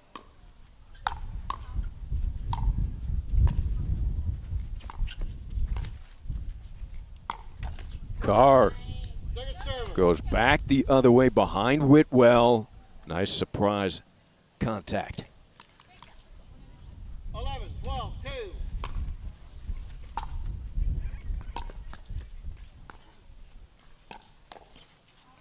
Point. And the trend continues. Whoever attacks first is generally come out on top.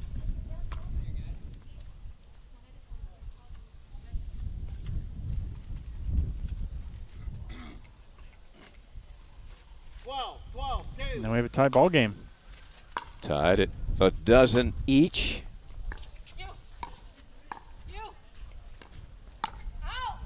That was well inside the line. Lee kind of hopefully said out.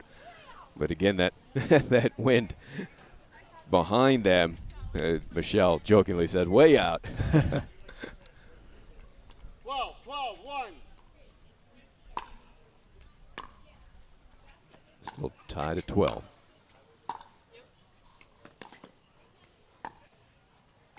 Two nice shots from Carr, moving backwards.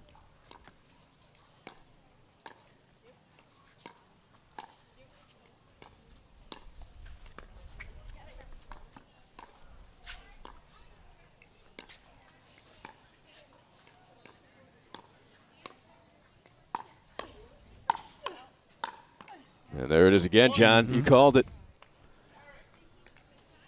I guess I'm doing my job correctly. That's why you get the big bucks to coach and commentate.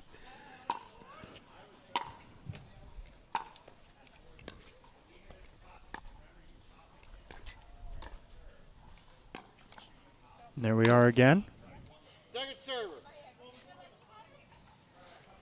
It really has been Michelle or Corinne pulling the trigger first. 13, 12, 2. 13, 12, 2. Nice slice return. And follows it up. Well done by Whitwell. Good combination. 12, 13, 1. Down one. Serving.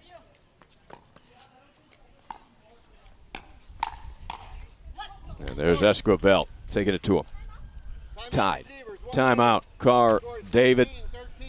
We are tied at 13 on the first serve, John. It's a good one.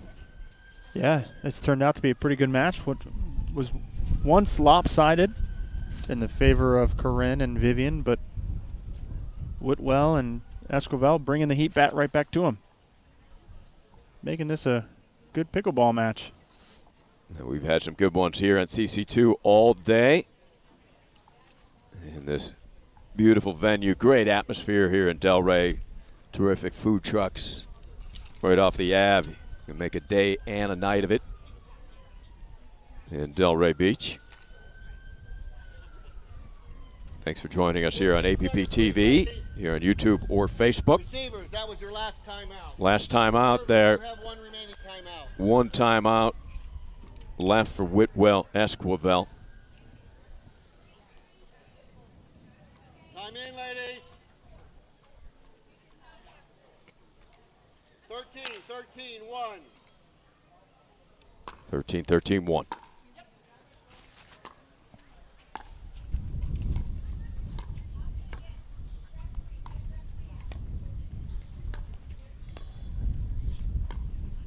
Two points wins it for Whitwell Esquivel.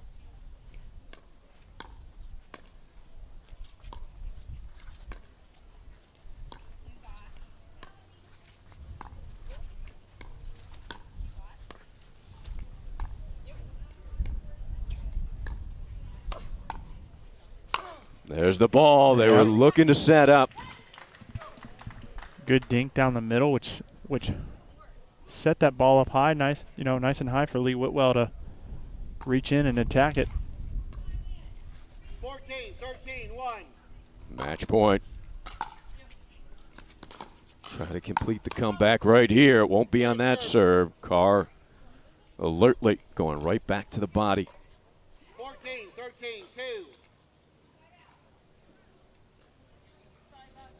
Yep. I will recall.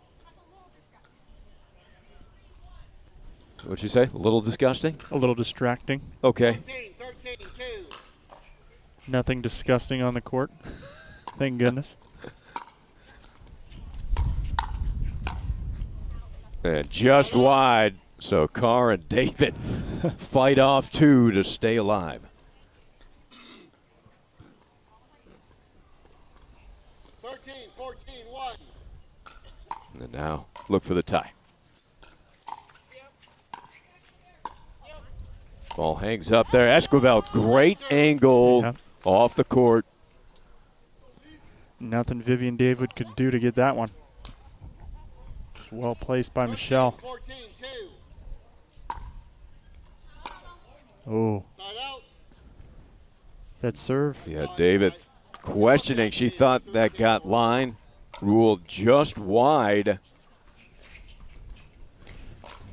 Did look a little wide from our angle. So now, opportunity to seal it again. Esquivel gets the job done. What a comeback. They trailed 10 to 3. They come back and win it 15 to 13. Lee Whitwell, Michelle Esquivel, very impressive, staying in it and then bring the fire down the stretch to take it and remain alive in the women's doubles. We'll be back in a moment on CC2.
The HD5 is the green of ivy. It represents hope, tenacity, the spirit of life and growth. It also reminds us of the Ivy League. The HD5 features a good rotation, an excellent sweet spot, thicker core, and super power.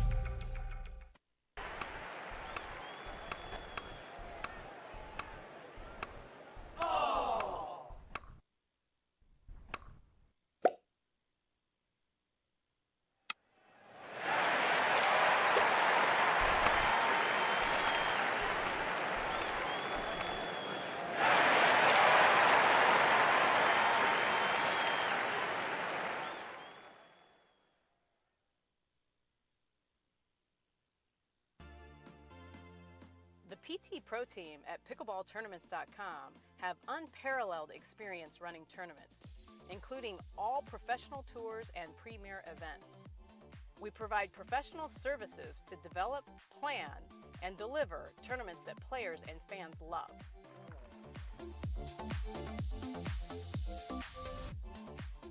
Pickleballtournaments.com, powering pickleball tournaments worldwide.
At Coulter Homes, the rules are simple. Grab your paddle and always dink in the kitchen.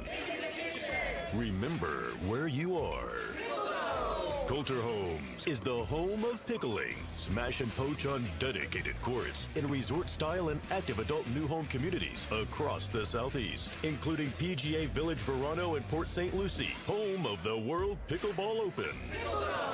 Learn more at coulterpickleball.com.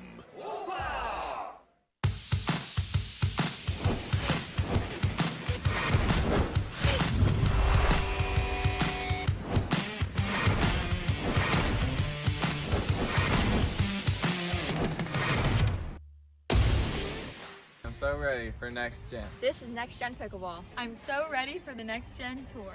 Super excited about next gen. I can't wait for the APP Next Gen Tour. I'm super excited for next gen.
There's a gentler side of Florida, just waiting for you to discover it, where America's first resort destination was built and genuine hospitality began.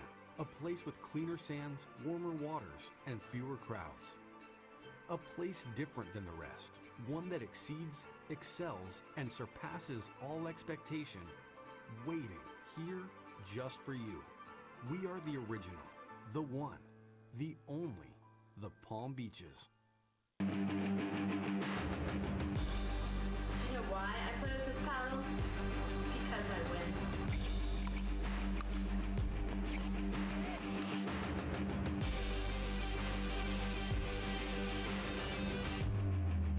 You know why I like this paddle? Because I win with it.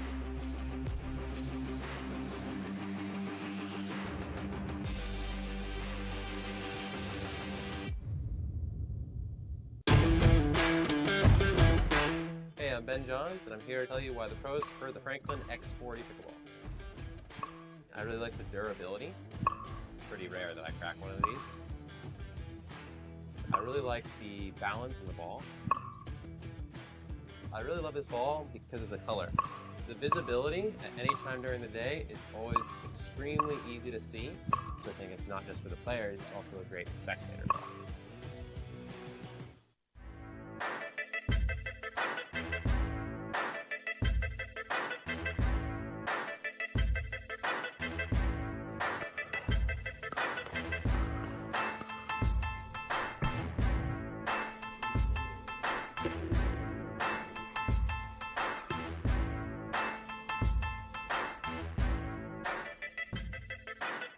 New People Pickleball.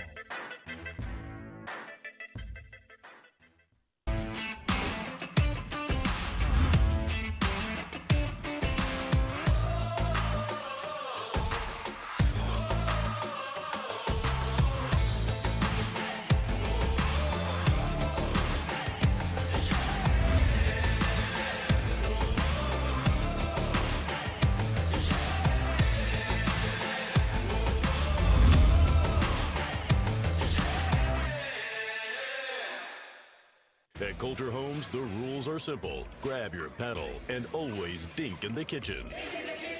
Remember where you are. Coulter Homes is the home of pickling. Smash and poach on dedicated courts in resort-style and active adult new home communities across the Southeast, including PGA Village Verano and Port St. Lucie, home of the World Pickleball Open. Learn more at coulterpickleball.com.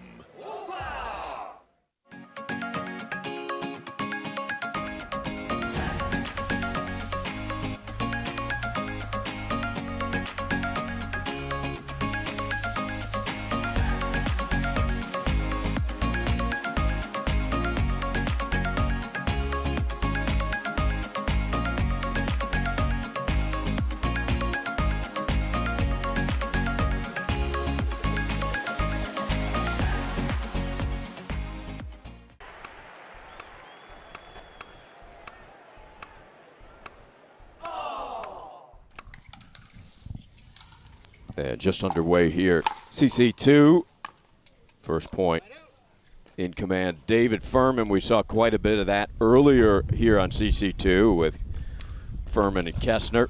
And they face Eva Welsher and Scott Moore here in the winner's bracket final. That return just deep.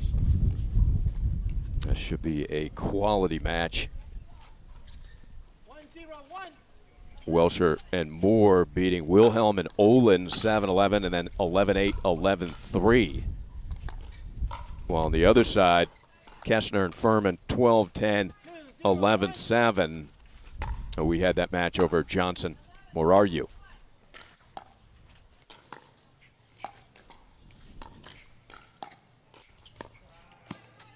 Scott Moore inching up for that Ernie, but didn't need it. Yeah, it was a good dink by Welsher. Nice penetrating dink down at Kessner's right foot. And a lot of wind behind her. Kim laughing at herself. We saw her do that a few times. The first time we had her on CC2. Yep. Then she got it right. Yeah. It just takes a time or two. Oh, and Welsher gets a little net love. Off of the tape.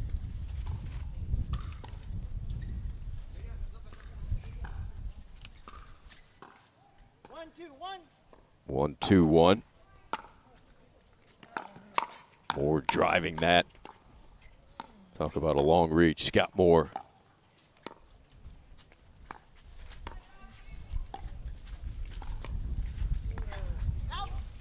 Yeah, good job by Kessner and fighting off the pressure that Moore was putting on her.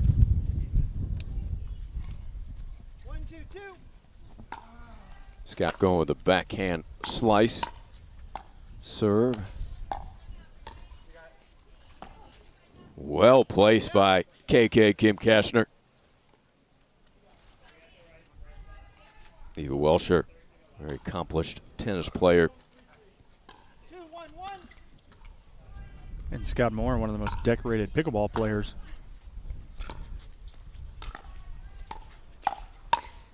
A legend. A real OG of the sport. There's a bar in Delray called the OG, by the way. Not that I've ever been there.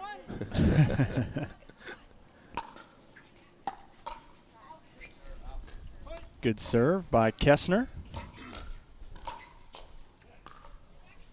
Welsher just putting that return wide. 4, 1, 1.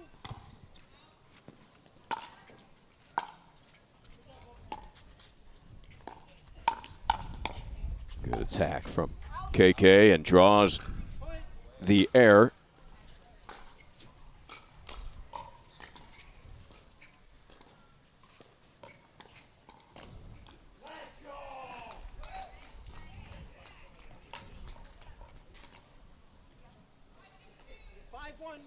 Five, 1-1 calls out Larry Scott, our official in this one. And Welsher, some applause from the crowd here. Yeah, Welsher saw Kessner tipped that paddle down, looking to attack, and was ready with the counter. Furman, great 1-2 punch, good deep serve, and then more in transition, just drilled it, kept it low. Big serve.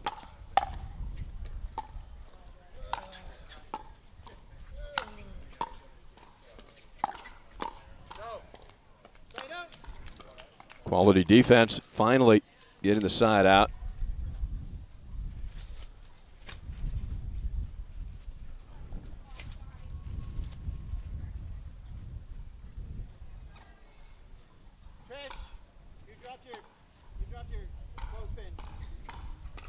Oh, we have a referee leaving some debris on the court.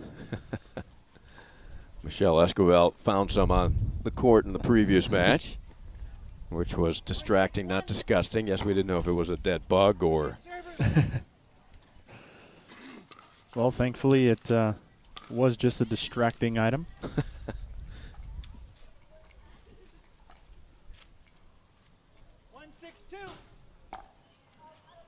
Off-speed blooper serve.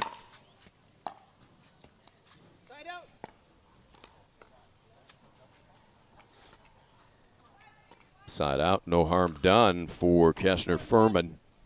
They're in command early.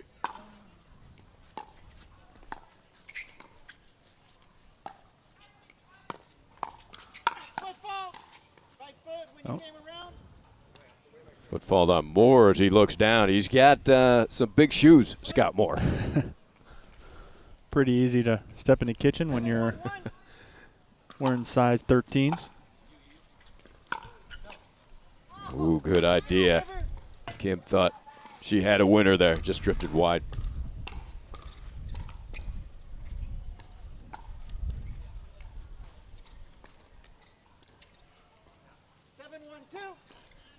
Seven, 1-2.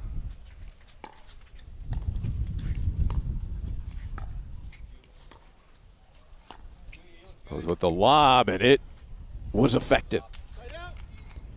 Yep, nice effective lob right over the backhand side of Kim Kessner. Yeah, backhand overhead, kind of a low percentage shot there. Moore looking to attack. Yeah, he's trying to insert some dominance here as he's looking uphill at a 1-7 deficit.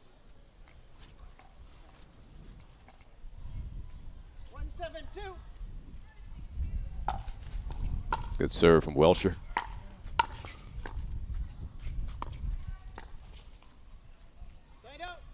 Kessner's been tough, hasn't she? She sure has. She's been very consistent. Big serve. Yep, and a big follow-up from Kessner as she gives a layup for Furman to come in and clean house. Yeah, like a little March Madness reference here.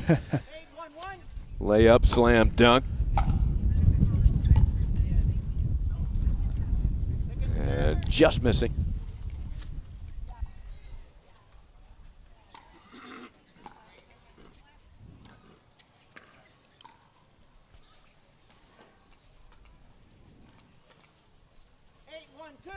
Eight, 1-2 calls out Larry Scott. Moore, Ernie sent back into that open position, gets them scrambling, and they convert.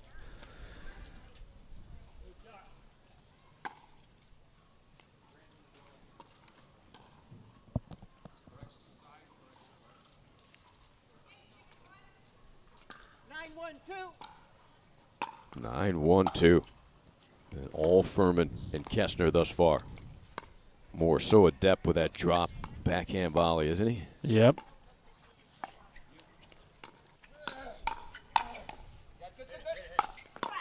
Oh, wow.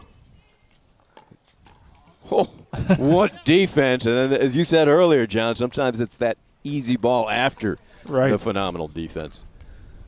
Do everything you can to get the hard one, and then the easy one's a nice layup for you, and you fumble.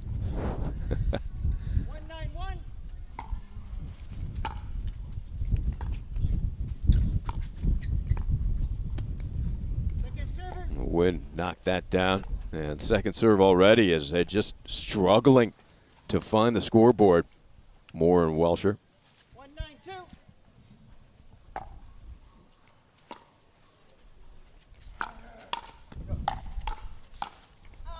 Eva tallies one. Yeah, I'll start with a big drive by Scott Moore.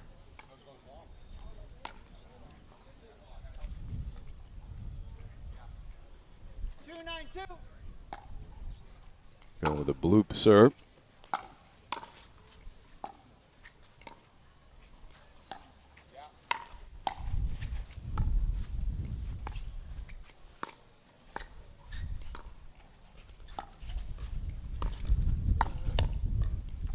Great hands by Kessner there. Kessner. Got some friendly words for Scott Moore. He's got to shaking his head as Kim has won those battles, frankly, here in the first game. He's able to hit that ball off the court with a nice angle. Telling Scott that she just pulled that one out of somewhere. Yeah. Bag of tricks. You are good.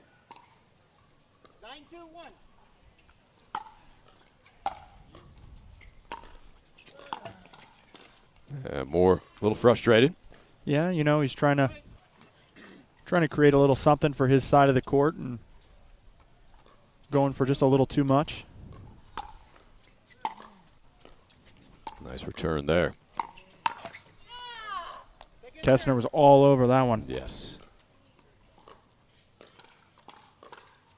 10-2-2. Game point again.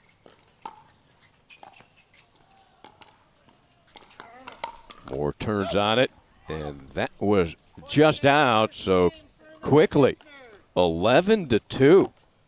Furman and Kessner hit him quickly, and we'll be back for game two.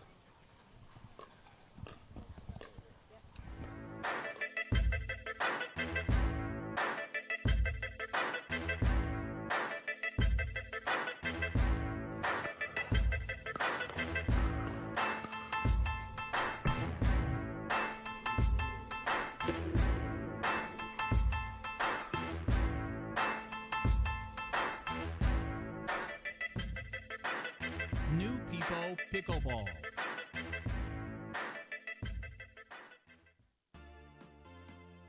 The PT Pro Team at pickleballtournaments.com have unparalleled experience running tournaments, including all professional tours and premier events. We provide professional services to develop, plan, and deliver tournaments that players and fans love.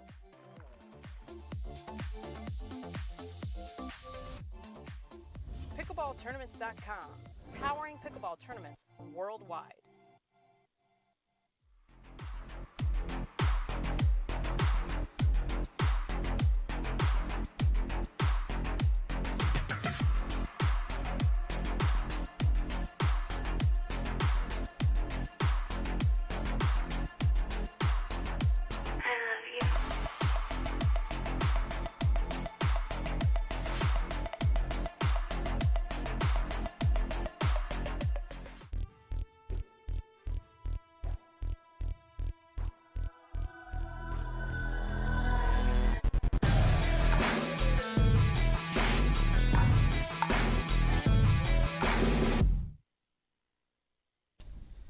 Welcome back, everybody. Thanks for joining us here on the APP TV on YouTube or Facebook. Championship Court 2. Well, Scott Moore, Eva Welsher, what are they going to need to do to get back into this one, John? Well, you know, Scott Moore is trying to take over more of the court, as you're seeing, and he unfortunately was not very successful in executing, where Kessner's kind of won some of the hands battles that she's been a part of. And Furman, I mean, just laying the heat. Yeah. But Welsher and Scott Moore, lots of experience and no stranger to being in the win column, so I'm sure they have talked about some adjustments that need to be made. Welsher in mixed senior pro double in the APP Tour, the number one in wins with 49. And Scott Moore, number 4 in men's with 42. So if anyone can come back here. Yeah, They sounds like they have the credentials. Yes.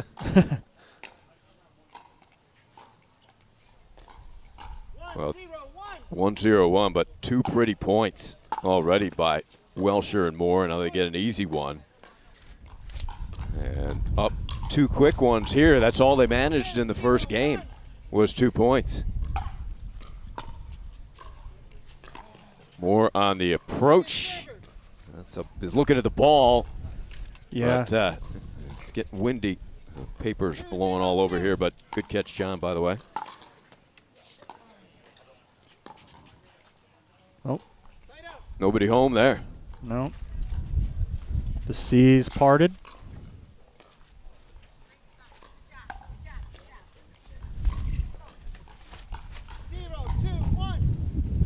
And it is starting to gust that wind, reminiscent of last year when our tent was picked up by a strong breeze and blown over.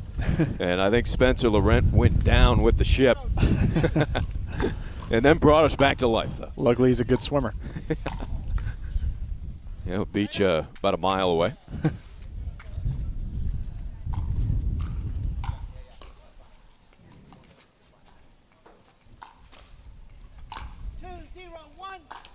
Two 2-0-1. Game 2. First game went to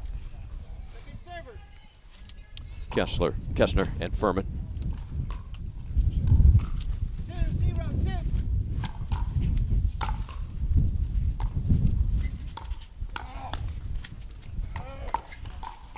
Kessner up to the task again. Moore bringing the heat. That is wide. John, talk about Scott's serve. He's gone with the backhand serve. I think that was his original serve, and then he went, last time I saw him, he was hitting it forehand. What do you think he gets more from this backhand? He gets a little bit of a, well, he went forehand. He goes forehand there. It definitely keeps the ball nice and low and seems to spin off the paddle pretty well when he goes to that backhand. So that ball does not jump up as high as when he would hit like a top spin forehand. Right. But disguised it well. Let's see what he goes with here. Starts out the middle. You don't know what he's going to go. He goes forehand. Yeah, Furman. That's not going to work with David. Furman and Kim Kessner laughing as Furman just gives Kessner a little friendly shove out of the way. Oh, good drop. And effective. A little help from the tape.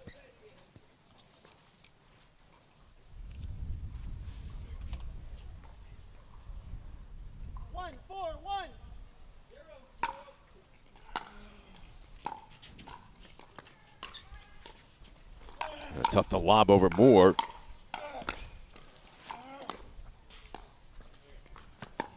ATP evens there, but then what a recovery from Furman, covering a lot of ground. Yeah, and kudos to Kessner just being a brick wall there to Scott Moore's offense. Again, yeah, it's frustrated Scott. All match long.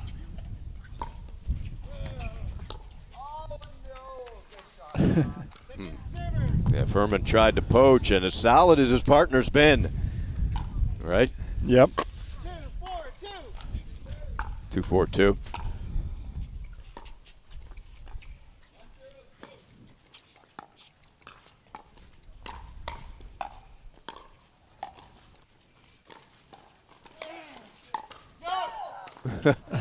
Big no from Scott Moore. Also very difficult to lob over with that great length. Maybe not, can't jump as high as he used to, but he's still got great reach. And our good friend from Colorado Springs, speaking of that, big hello to Bill Muno, also out there.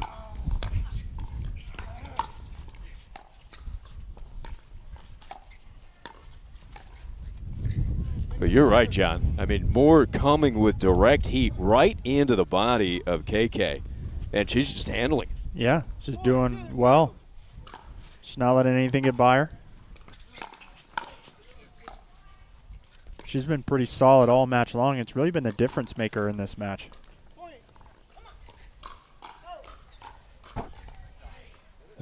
Right when we say another broadcaster's jinx there. 5-2-2. That's a tough serve there. 6-2-2. Scott getting great depth.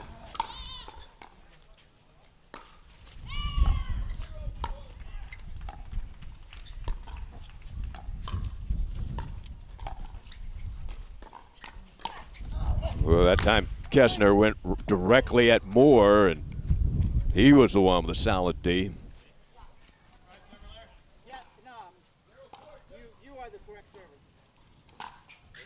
Moore is the correct server, confirms Larry Scott. Yep, big drive from the baseline from Welsher. I'm surprised we haven't seen a timeout yet from the Kessner side, as they've had a series of unfortunate events. And that one just deep. Let's see if we get one now. You can't take them home with you, so now would be a good time to use one. Or now. Or 2 points ago. Yeah. 10-2-2. They get a break there on game point. Yeah, Scott Moore going for gold there and just came up a little short. And speaking of that, this won 2 advance to the gold medal round. Moore, a swing and a miss at a breaking pitch. Well, you know, it's a good thing he didn't touch it because he would have been called in the kitchen most likely. Both feet in the kitchen.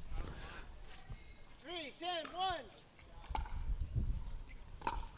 So Kessner Furman still alive here. They called it out.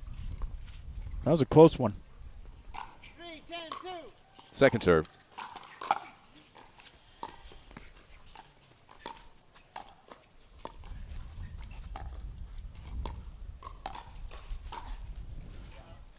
Yeah, it's line. A beauty. Right down the line from KK. Yeah, that was a really nice shot. Now Scott Moore has that in the back of his mind. He's got to be wary of Kessner putting it behind him. 4-10-2. Couple points in a row.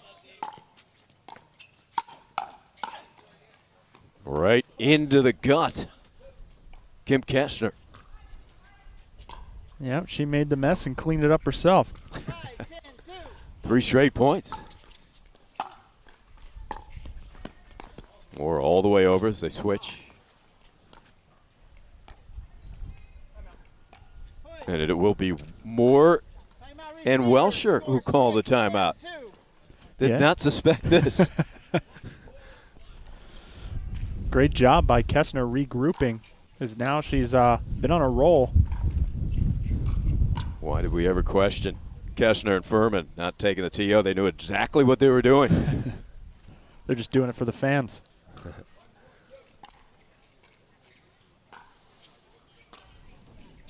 Action on all 3 courts here in the stadium. And plenty of action on the back courts as well here at the Delray Beach Tennis and Pickleball Center. Off the Ave in downtown Delray. Well, you cannot have a better setting for a big pickleball event. Great job here. Just as long as you don't park your car where you're not supposed to and have to go run and get it. Which you did and returned an amazing speed. You weren't even out of breath, John. Well, you know, I am a semi-pro athlete, I would say.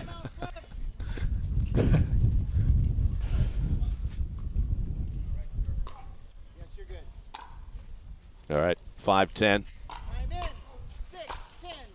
6-10-2.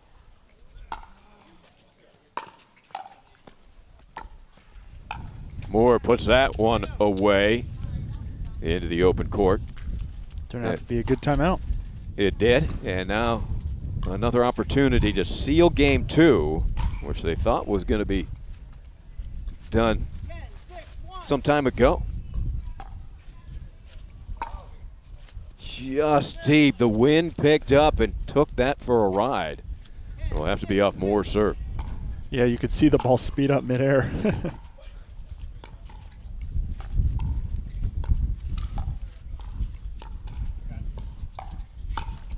Ooh, nicely done by Welsher. Not an easy ball to handle and put it to an uncomfortable spot of Kessner. So 11-6, we will go to a decisive third in a moment.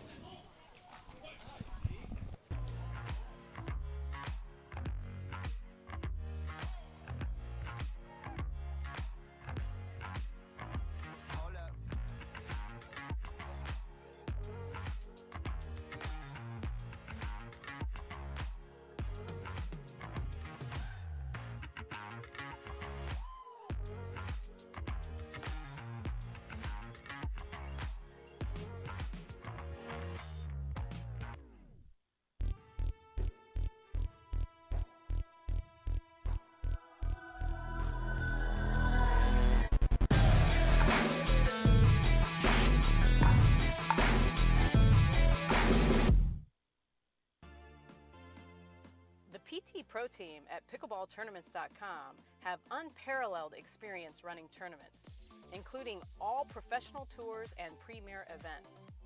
We provide professional services to develop, plan, and deliver tournaments that players and fans love.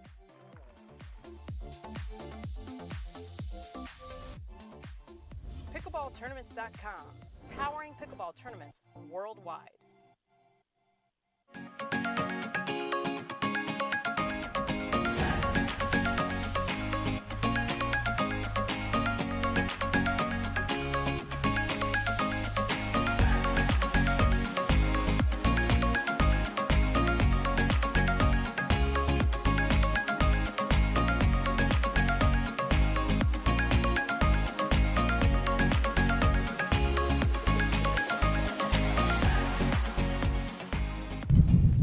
Game 3, winners bracket final.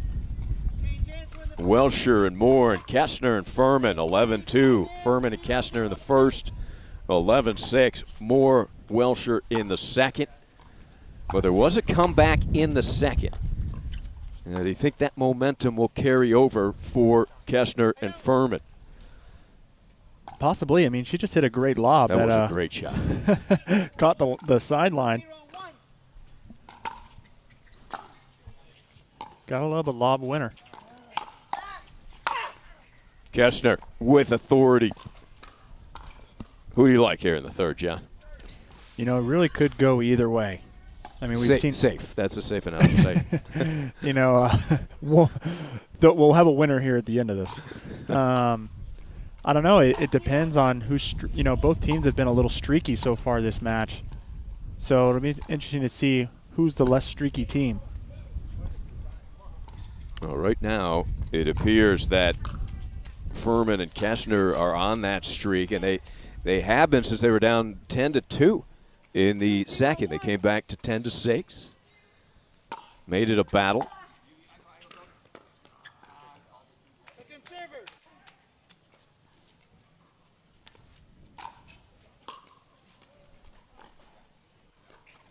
But we've seen that momentum swing so quickly. Big serve. Yeah, just deep. I don't think he's so sure about that as he asked the referee. He thought it got line. It was very close.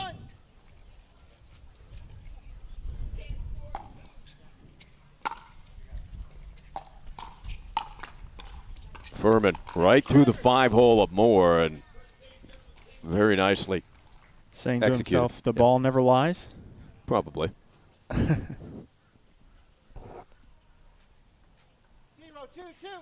0-2-2.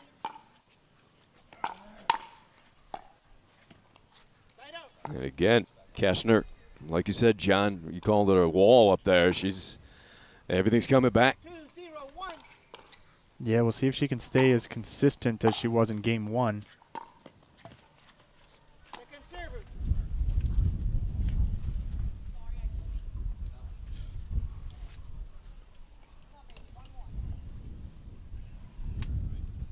This is the winner's bracket final. senior pros, mixed.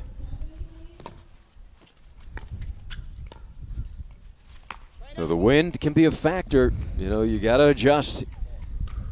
Yeah, and it seems like the south side of the court here, the wind behind their backs has helped whatever team's on that side. So Scott Moore and Eva Welcher will end on that side. Good point. But I think we've seen more success throughout the day on teams from the north going into the wind.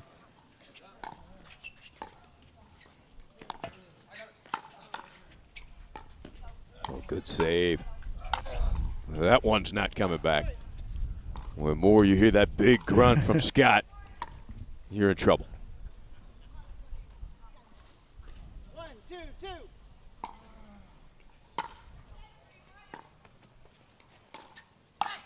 2. And this time it's Welcher with the put away.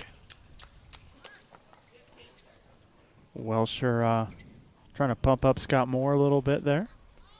Timeout receiving team scored 2-2-2. 2-2-2, and we've got an early timeout. Interesting they take the timeout here, John. But I guess 2 slams for winners. Not a bad time to try to break that momentum. Yeah, you know, they didn't use a timeout in the last game, so they're just making it up early in game 3 here. I like the stadium on-court seating they've arranged here this year, here at the 2nd annual APP Tour Delray Beach Pickleball Open. You got a table, chairs right on the court, VIP. There you go. You just need some drink service, you know. Yeah, I'm sure you get that. Some bartenders. Food and drink, umbrellas for shade.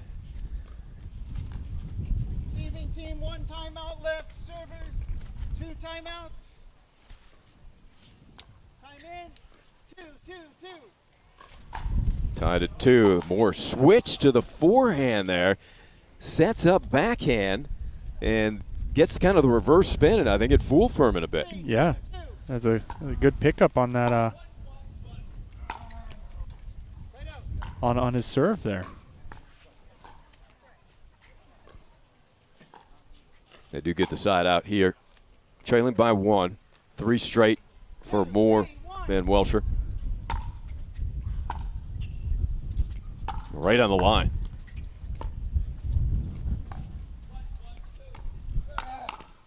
Yeah, Moore's got that reach. Tough to go around him. That's a gamble.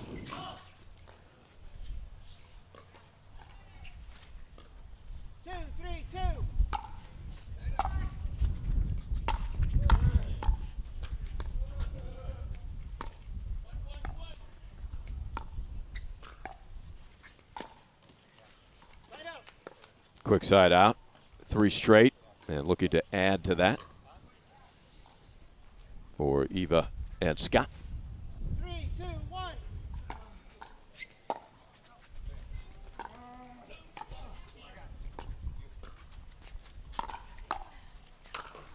Furman reaches across.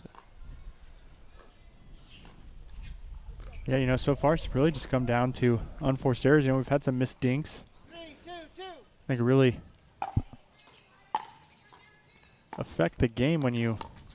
Oh, there we go again. Again. Look at the touch from KK, Kim Kessner. That's 2 lob winners this game. 2, 3, 1. Second server.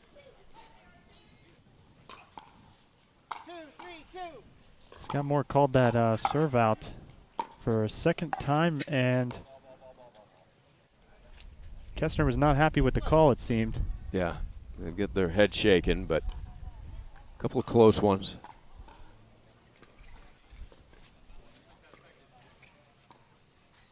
Tight score, tight calls.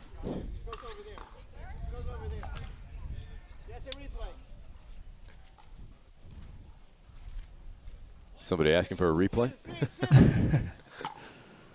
The Hawkeye.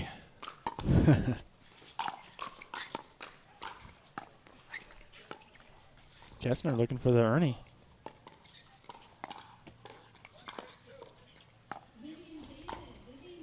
Yeah, well done. Eva kept pushing Kim back a little bit, had her on her heels. Yeah, good job by Welsher hitting some deep dinks. 3, 2, 1.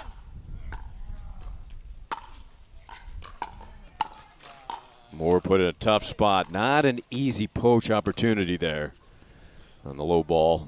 No, that ball stayed nice and low. Furman not able to really do anything with it. 4-2-1.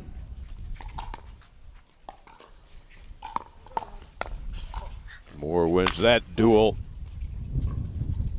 Yeah, he's starting to come out on top of them. Yeah. Where earlier, Kessner had his number. Not too many people have ever had the number of Scott Moore. A wind a factor there.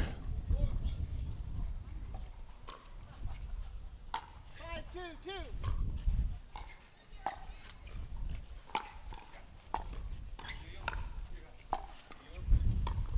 Drop shot. Yeah, that was a great return by Furman. Just inside the line, made them have to hit like real defensive drop shot in, and they took advantage of it. 2, 5, 1. Looking to break a 5-point string for Welsher and Moore. And there it is. 3rd point up on the scoreboard after they led 2-0, and Moore and Welsher will get a timeout here. Maybe Moore for just a rest. I was talking to Rob Cassidy. He said it is hot down there. And we get the breeze here. We're about set up in about the 10th row. So we got the breeze, but it's also hotter on court. You got all that pavement kind of reflecting the sun. You see the players on the far court finding a little shade. Not much shade to be had. Yeah, you know, we have the pleasure of having a tent over us here in the booth. Well, I'm kind of half in, half out of the tent. So I'm burnt to a crisp on the left side. Turn me over? Is that what they...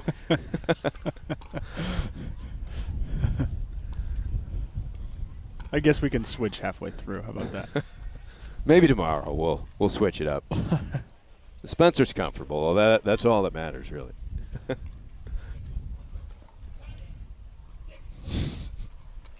teams have 1 timeout left. Time in. All right, here we go.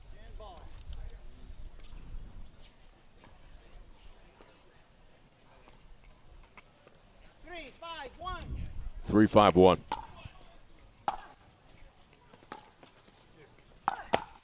Welsher looking to turn on it, deflected wide.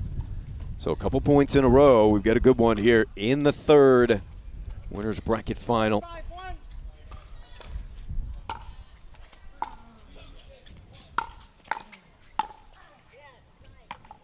Well executed, 1-2 punch, huh, John? Yeah, Kessner set it up great, and Furman crashed to the tee and took over from there. That was one of the first timeouts we've seen that did not work in their favor for Scott Moore. Yeah, good point. First one of the day here on CC2. Going for that drive cross court. Got to get underneath that one with some top spin. Yeah, close one here as they race out to 6 to switch sides, and Furman gets it done on the serve. Scott Moore looking down at the paddle. He got a lot of spin on that serve from Furman. Factor in the swirling wind, and you got to really stay down and through that return. Yep, stay low, use that base, and use the pace that Furman's putting on it to get the return back in. Yeah, some of the fans up in the higher seats now underneath the second deck to get some shade. Can't blame them. Yep. Probably nice and breezy up there. Get some shade. Delray Beach Tennis and Pickleball Center. Yeah, we even got the great Corinne Carr stealing some shade from our tent here in the booth. If she comes any closer, we got to put a mic on her, I think. I don't think she can hear us.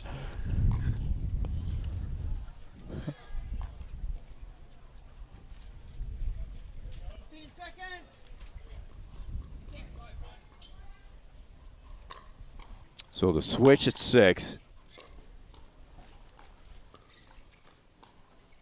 Furman to serve. 6-5-2. 4 straight for Furman and Kessler.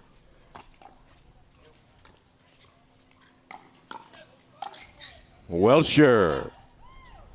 Taking matters into her own hands. It was a great attack right in the body of Kessner.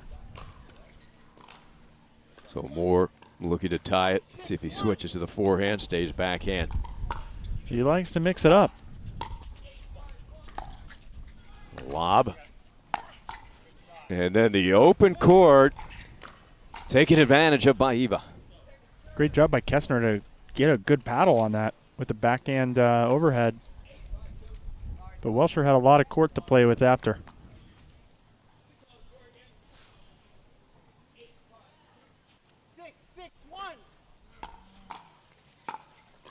6-all.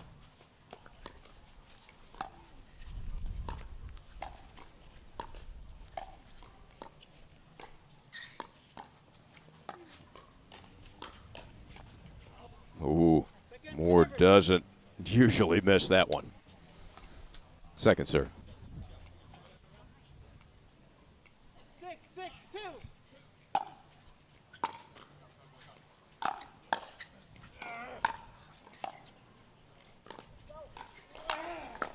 That's dangerous. Scott's got great length. Trying to lob into the wind over Moore. Maybe not the best decision. Okay, yeah, agree.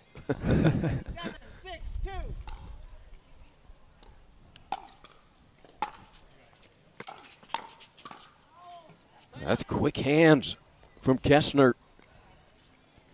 Yeah, she found the feet nicely of Scott Moore as he was trying to crash in on Eva Welsher's ball.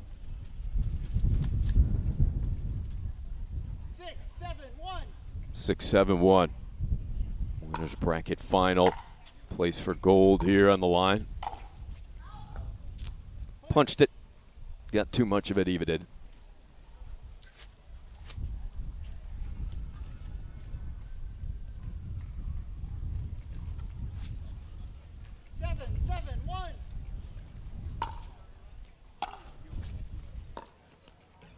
Deep return.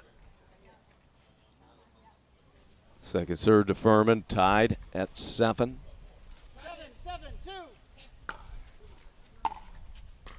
Serve catching the middle line. Well done by Moore. You see him straddling that center line. He's covering a lot of the court. Yeah, he's taking up a lot of real estate.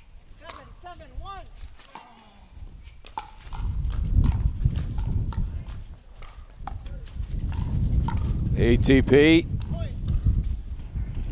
Good attempt. It looked like the wind kind of pushed it off the court a little more than Kim was expecting.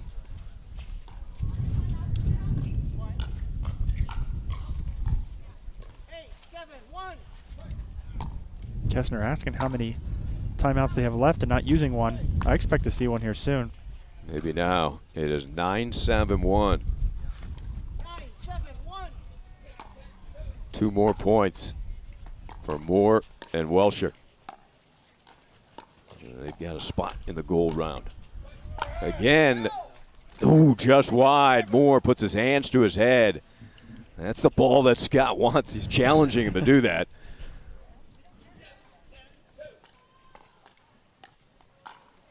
Kessner loves throwing that lob up, trying to get it away from Scott a little bit more and put it over Welsher's left shoulder. But, of course, Scott, with his size, is right there. Oh, well read by Furman. They get the much-needed side out, so as it turns out they didn't need the timeout. They get the serve back, trailing by 2.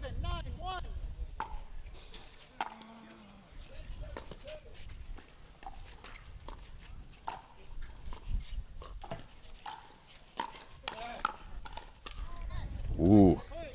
I think they got away with that one as Kessner sped it up cross court to Moore. Moore had an opportunity to really put that away on Furman, but couldn't get the job done.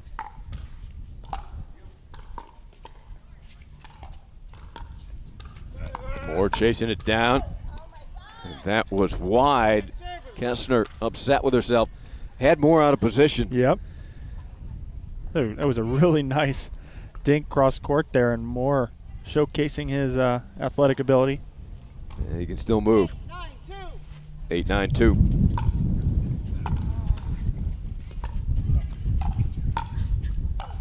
Welsher, excellent execution.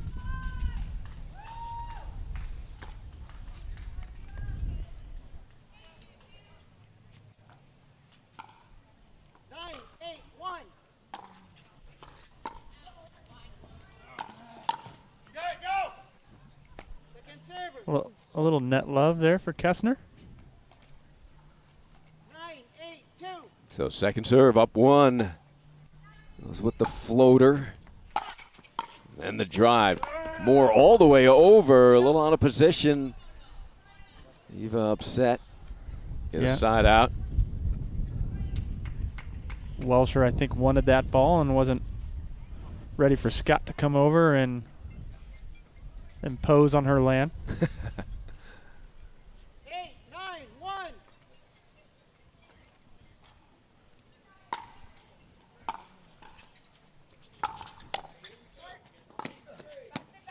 And that is deep. Great volley from Welsher.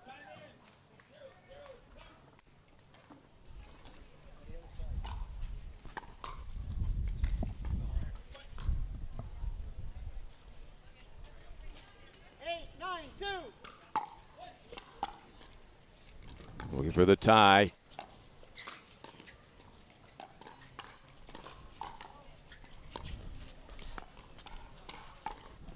Oh. Can't pick it up. Unfortunate there for Furman, as Kessner was doing a pretty good job moving Scott and Eva around the court with her dinks. Unable to tie it up. 2 points away from victory. And now just 1. And a timeout now from Kessner on match point. Glad to see they're using the timeout at this point of the match.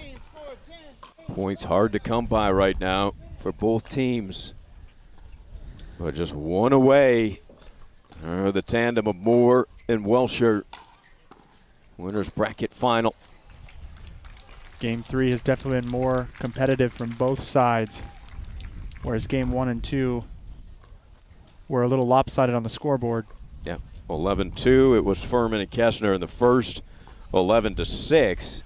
Welsher and Moore, but they were up big up until that final point.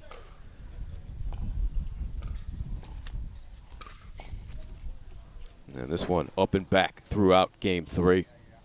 Very even matchup here, these two teams. I did tell you it could go either way.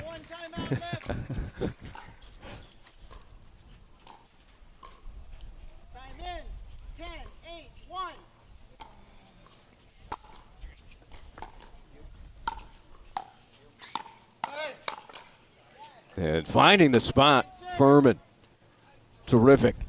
Yeah, good job going behind Scott, as Scott is showing a lot on his forehand side here, coming over on Eva Welsher's side of the court. Moore staying home that time. That's not going to work.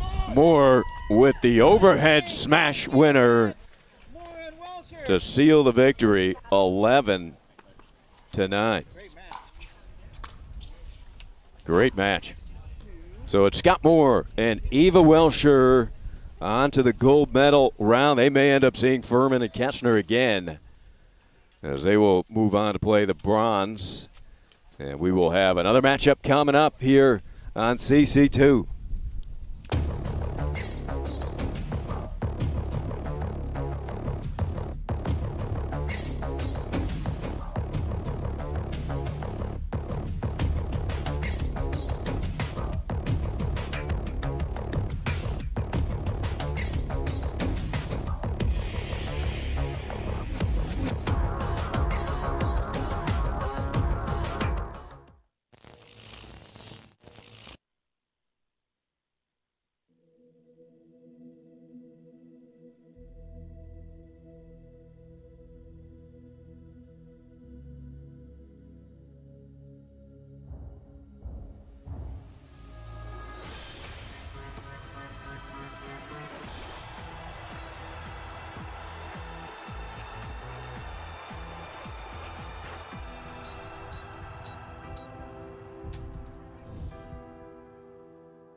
The HD5 is the green of ivy. It represents hope, tenacity, the spirit of life and growth. It also reminds us of the Ivy League. The HD5 features a good rotation, an excellent sweet spot, thicker core, and super power.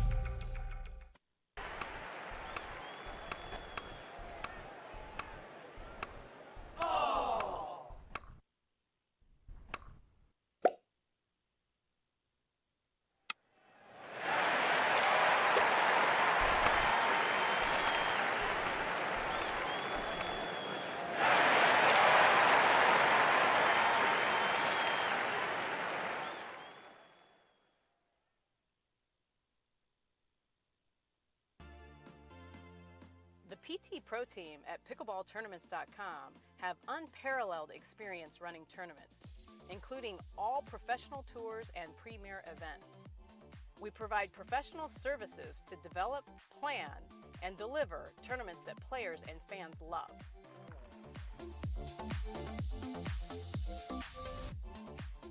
Pickleballtournaments.com, powering pickleball tournaments worldwide.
At Coulter Homes, the rules are simple. Grab your paddle and always dink in the kitchen. Remember where you are. Coulter Homes is the home of pickling. Smash and poach on dedicated courts in resort-style and active adult new home communities across the Southeast, including PGA Village Verano and Port St. Lucie, home of the World Pickleball Open. Learn more at coulterpickleball.com.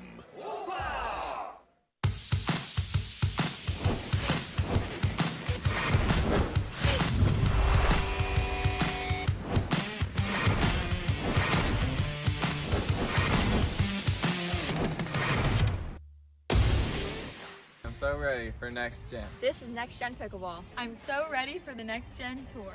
Super excited about next gen. I can't wait for the APP Next Gen Tour. I'm super excited for next gen.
There's a gentler side of Florida, just waiting for you to discover it, where America's first resort destination was built and genuine hospitality began.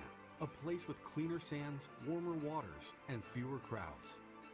A place different than the rest, one that exceeds, excels, and surpasses all expectation, waiting here just for you.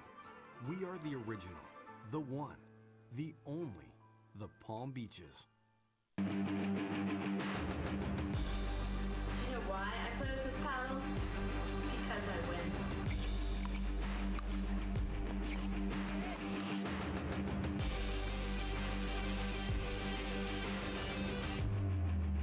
You know why I like this paddle? Because I win with it.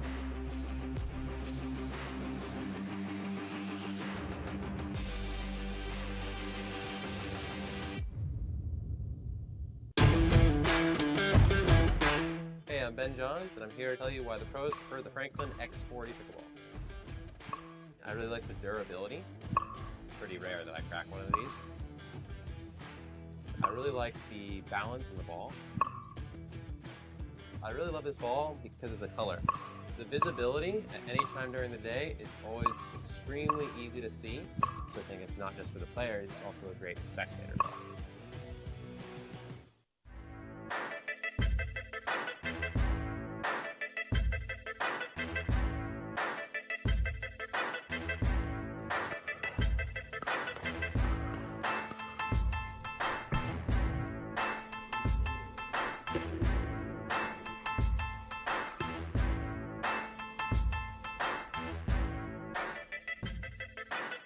New People Pickleball. And welcome back, everybody. APP Tour Delray Beach Pickleball Open, presented by Head, hosted by Julie Johnson, Mircea Marariu, and by APP Tour CEO Ken Herman and Foster Events Group Carl Foster. We've got a men's doubles. This is coming through the back. Zane Navratil and Andre Daescu against Julian Arnold and Hayden Patriquin. Taking a look at the brackets. And Navratil and Daescu 15-5 over Auburn and Nesekpong. And on the other team, Patriquin and Arnold, Farias and Goldberg, they were victorious over 15-10.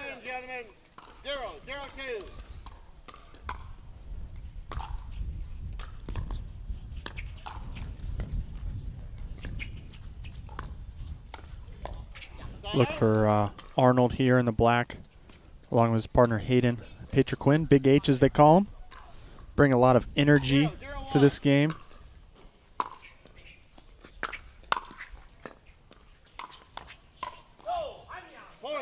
And that deep, so first point on the board.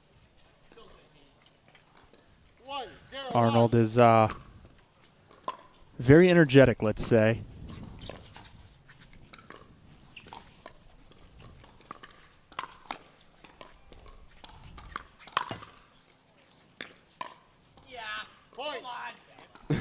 And there's the first, yeah, come on, from Julian Arnold. Big supporter of his partner there. Driving the ball. Taking it right to Big Andre. We got Big H and Big Andre. Or Big A, we should say. That backhand drive from young Hayden, a little similar to his opponent, Zane Navratil.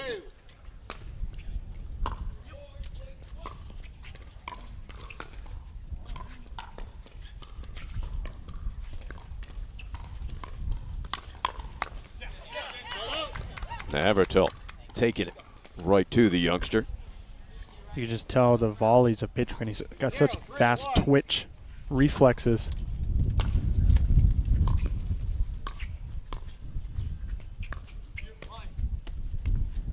A little confusion there. I think each player called it, but put in a good spot by Patriquin. This one to 15.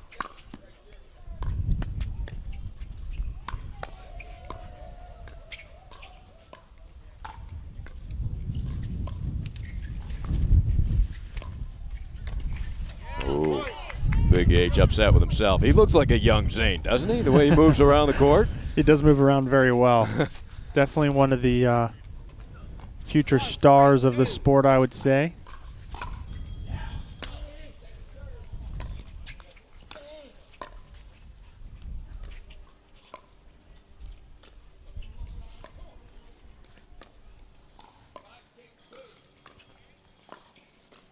Arnold, stretch, and the point. Side out. 3-1-1.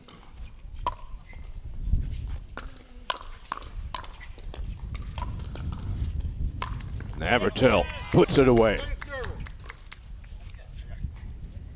This team is scrappy and quick, aren't they? Yeah, this is going to be a firefight the entire match. 3-1-2.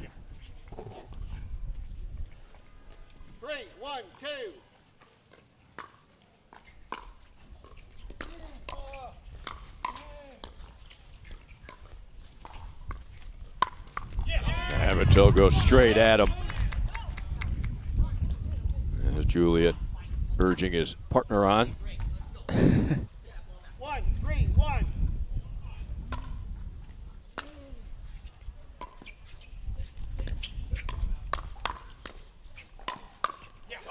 Look at these quick hands.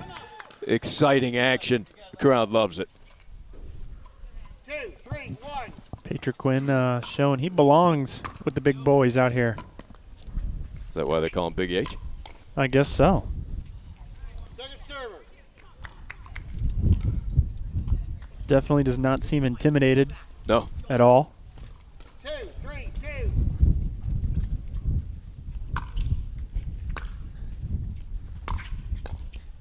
Good pickup. Ooh, off the tape. So the timing just a shade off.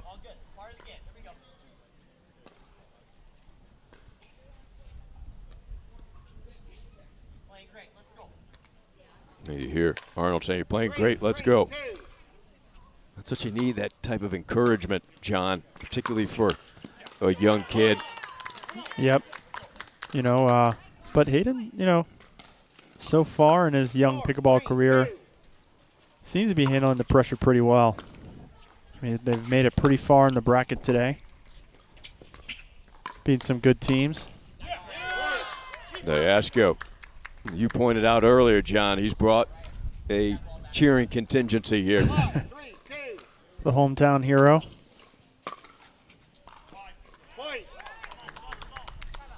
Timeout receivers, 1 minute. Score 6-3-2. 6-3-2 timeout. Julian Arnold and Hayden Patriquin. Speaking of hometown heroes, we get some playing in the back courts here on a regular basis here at the Delray Tennis and Pickleball Center. And Kevin Anderson showed up one day because he hits here, you know, a famous ATP tennis player. Put down the tennis racket, picked up the pickleball paddle, and word was he was incredible. I imagine. Not a big surprise, especially with he's about 6'8". So with his reach into the kitchen.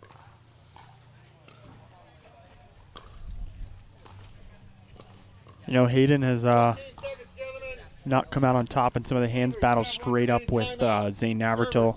Navratil's gotten the best of him in the last several points. So I'm interested to see if maybe Hayden decides to slow it down. You know, dink maybe to Andre Diescu and... Yeah, safer play. 6-3-2.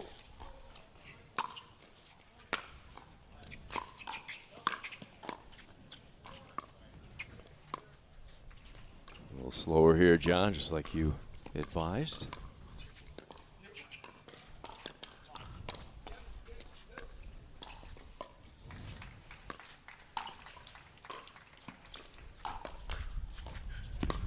ATP, read by Navratil, but sets up a point. Well done, my young Hayden. What's the for the opposition when you play a kid? You know, they know he belongs. He's good. But what type of mentality you come in a match where you see a young kid out there here at the pro level? Yeah, I mean, you know, when you are playing against someone like that, maybe you can try to exploit the youth, right, out of Big H and see if you can maybe get him a little frustrated. Great exchange there. Won by Navratil again. Swinging volleys, you're not going to come up on the winning side against Zane very often.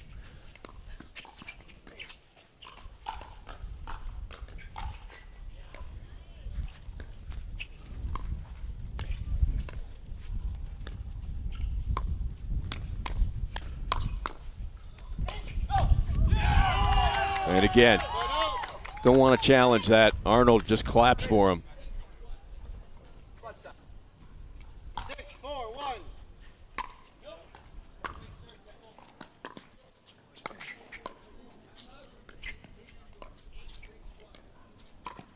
Ernie Andrescu.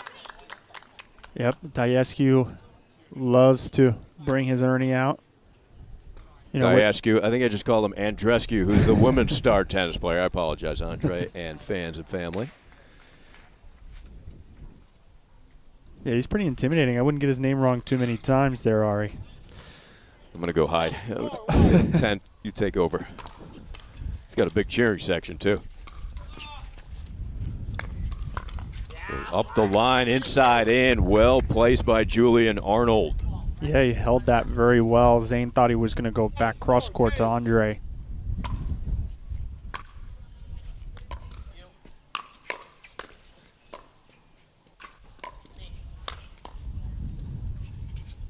The ball is in.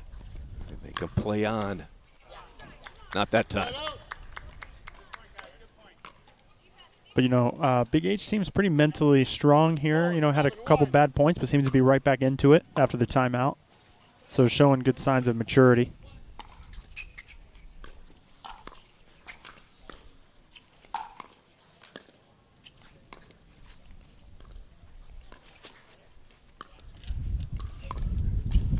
The wind gusting up. And Diascu converting.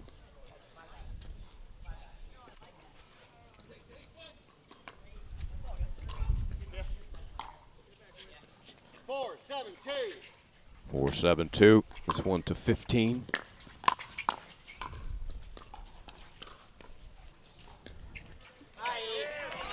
It was a good move by Diascu showing the Ernie, making Arnold last second have to roll it back in the middle of the court, creating an error. Sometimes you don't need to hit the Ernie to make that move successful. Yeah, put it in their mind.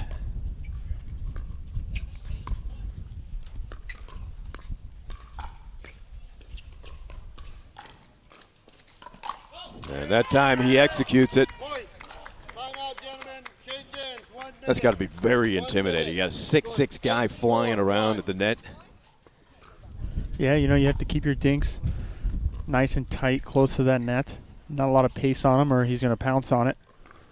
Or you got to keep him a little more middle, right? You know, if you start dinking a lot to that corner of the kitchen, expect him to come flying.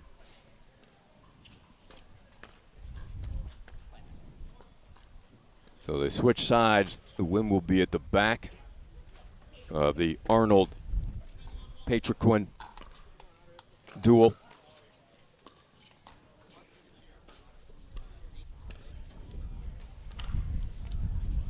I like that. The Andre's cheering section, they switch sides with him like a college tennis match.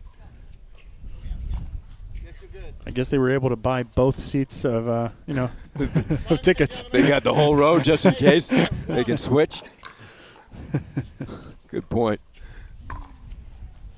Now that's support. Oh, great save. Look at these wheels. Yeah, nice job by Hayden going behind Andre.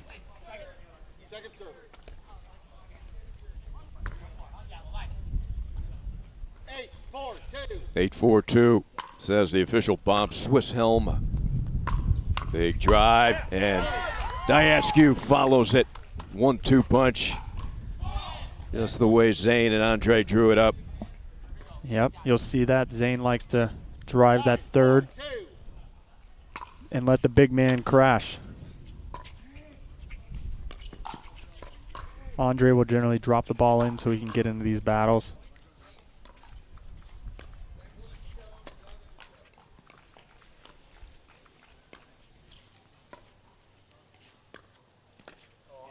Yeah, well done. Yeah. Patrick Quinn. Hayden took the pace off the ball, and you saw Diascu really have to reach in to grab it. 4-9-1.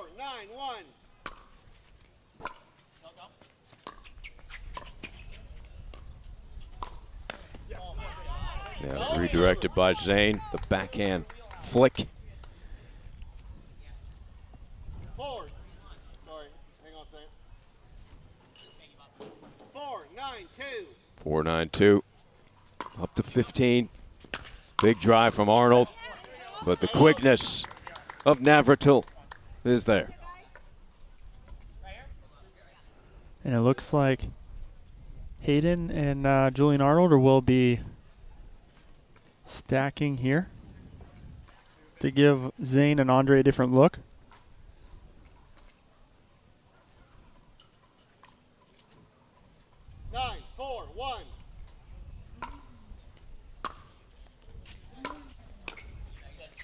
Cut volley.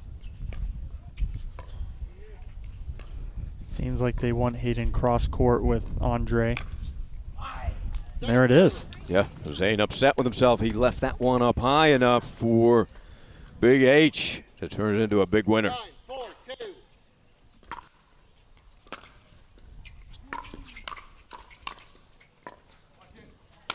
And the kid setting it up for that dink drop.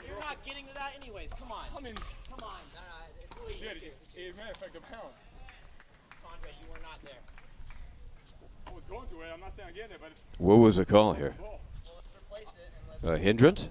Andre called it a broken ball, it sounds. So Julian Arnold said you weren't going to get there whether it bounced a little higher or not. It's tough to halt the point at that juncture, isn't it, John?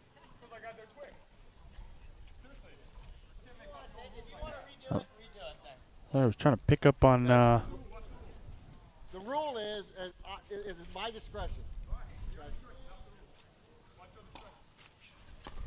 I was going to say, but he's allowing the replay, so we're going to do a replay.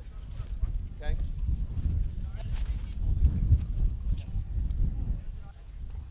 So it appears that Andre Diascu said it was a broken ball. They're going to replay it? And they're going to replay it. And Julian Arnold, being a very good sportsman, may be upset that he said he would replay because it sounded like Bob Swisshelm was gonna rule it point for Arnold and Patrick.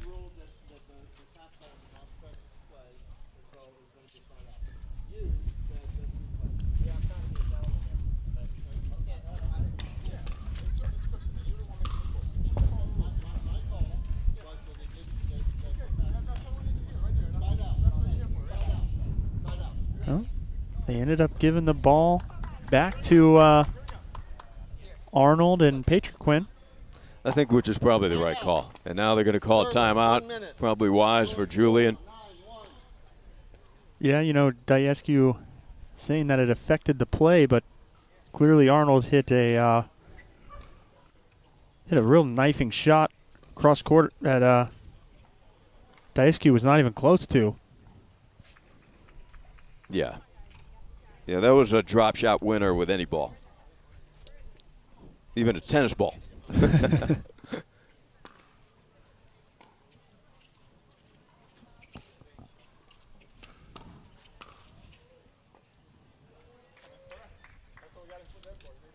You know, so this game just got a little more exciting. We'll see if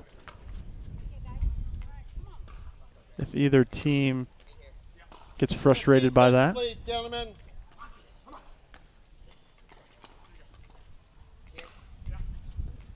Okay, servers, that was your last timeout.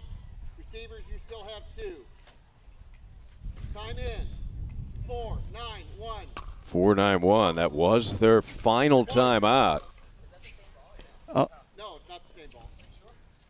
Andre asking if that's the same ball. He thinks there's a crack in that one. Bob's going to take a look.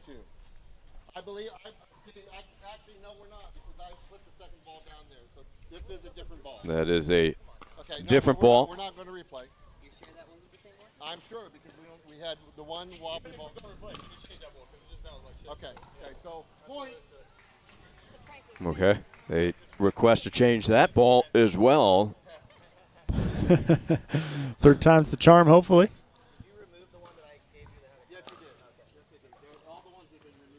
Well, they're hitting them so hard out here that they're just cracking ball after ball. Okay, 5-9-1.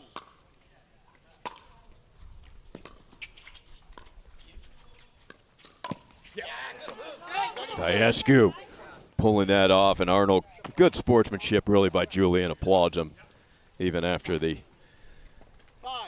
conflict.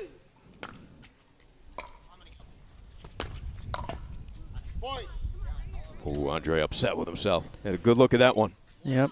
Diascu a little frustrated. 6-9-2.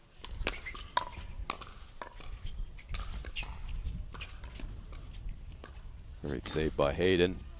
And it earns him a point. This whole fiasco might be in the front of Diascu's mind here. 7-9-2. Within 2 points. Just deep.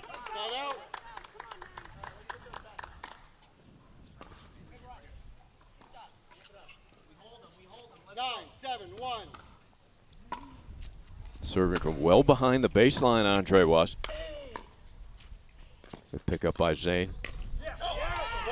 Earns the point. What do you think the advantage of this is? Let's see if he does the same thing. A couple feet behind the baseline, serving from that vantage point. Yeah, you know, he's just giving himself a little more room to hit a big serve.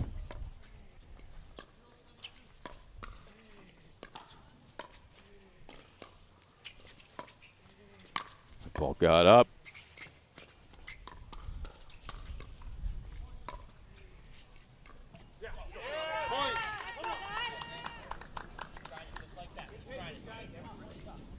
Arnold again, encouraging Hayden. Good return. Well done by Patriquin going behind Diascu, seeing him crash on Zane's drop.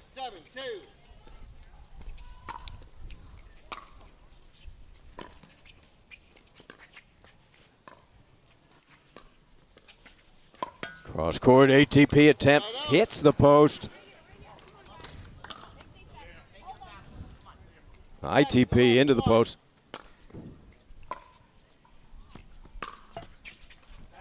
Off the net, just deep. You called it in or back? Okay, sorry. I thought I heard him call it back. Call it in. So you saw it out, yeah. He called it out.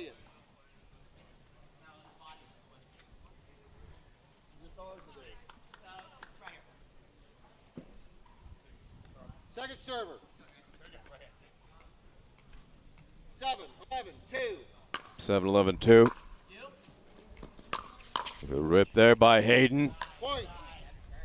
Catches Zane in transition. 8-11-2.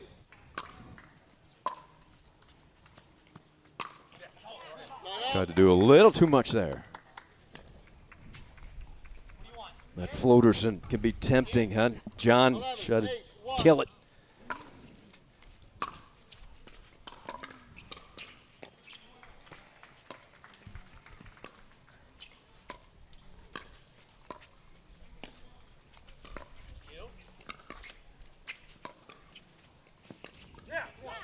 Stayed with it.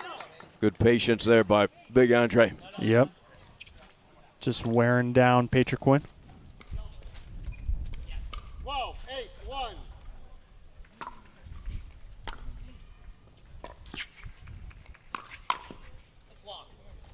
Took it right at Navratil. Yeah, you know, surprised Navratil didn't get out of the way of that one. I think that was going into the rafters. Yeah, with the wind's help as well. 12-8-2. 12-8-2.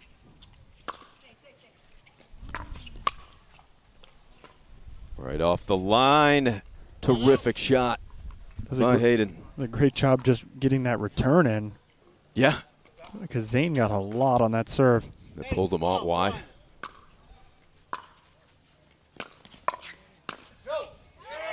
Good lead there.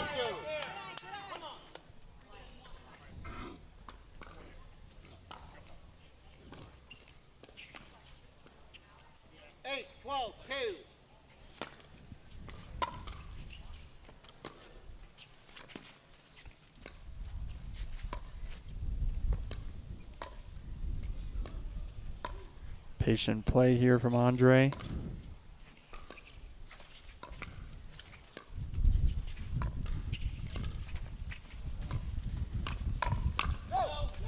That's smart, using the experience.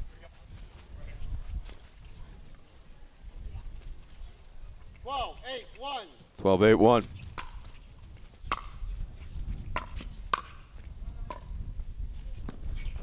Good little slice forehand volley from Patriquin. 12-8-2.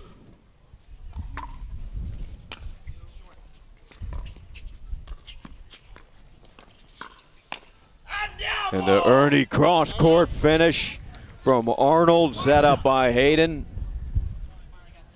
Oh, you're right, this is an exciting matchup. You look at Hayden's game, John, bright future. What do you think he has to do to become a star in this game? Well, you know, it just comes down to court time, right? Experience, you know, knowing in these situations how to adapt and overcome, you know, adversity in the middle of a match, right? Being able to adjust and picking up on certain things you only get by experience.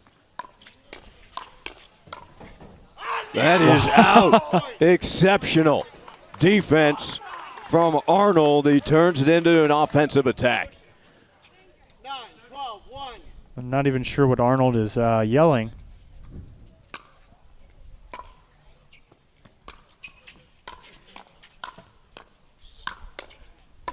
Can't get it past him right now. They finally get a net ball. 9-12-2. Make it 10. Yeah, they're big right drive. there. Big drive from Big H. 10-12-2.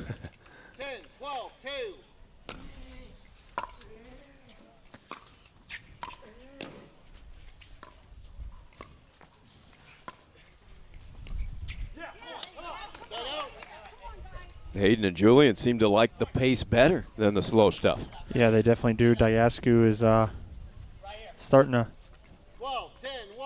make these points long cross court with Patriquin. Andre's very comfortable staying there all day long. That's a good spot, though, for that dink. Deep into the corner of the kitchen.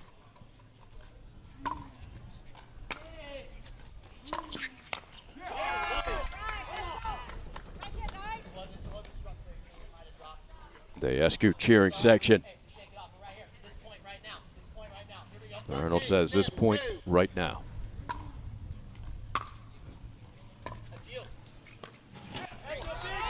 It won't be this point.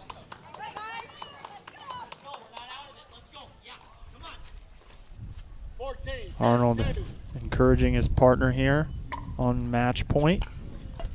Oh, couple of balls into the net to finish it. A highly contested and competitive match. Fun to watch. Great job by Julian Arnold and Hayden Patriquin. That'll be a team to watch in the future. Zane Navratil and Andre Diascu marching on. And we'll be back for more action here on CC2. At Coulter Homes, the rules are simple. Grab your paddle and always dink in the kitchen. Remember where you are. Coulter Homes is the home of pickling. Smash and poach on dedicated courts in resort-style and active adult new home communities across the Southeast, including PGA Village Verano and Port St. Lucie, home of the World Pickleball Open. Learn more at coulterpickleball.com.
If you like to dink, then Pickleball Magazine has what you're looking for. Our bi-monthly print publication will help you become a better player with instructional tips, drills, and articles from the top teaching pros in the sport. And you'll become a healthier, stronger player with psychological, nutritional, and wellness advice from experts in their fields. Finally, if it's product reviews or the latest news, we have that too. To learn more or to subscribe today, go to pickleballmagazine.com.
All right, welcome back, everybody. This is the second annual 2022, easy for me to say, APP Tour Delray Beach Pickleball Open, presented by Head, hosted by Julie Johnson. Mircea Marariu.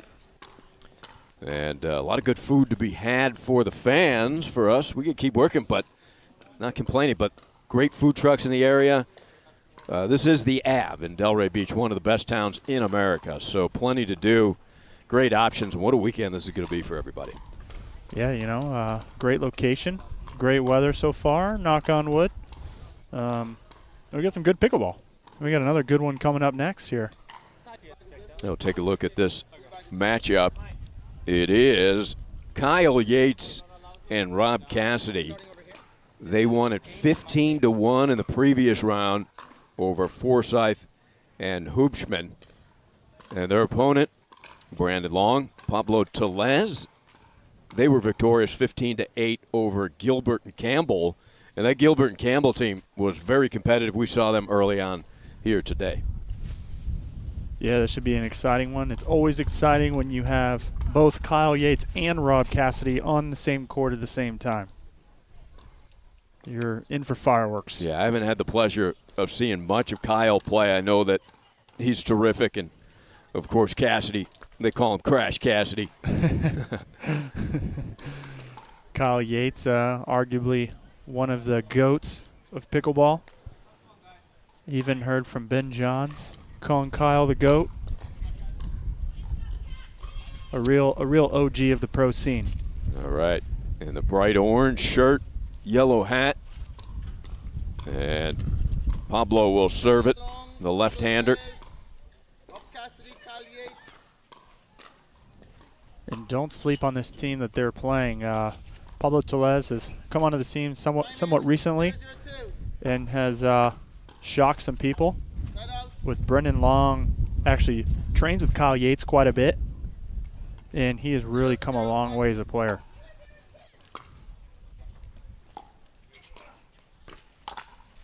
Yates, backhand volley winner.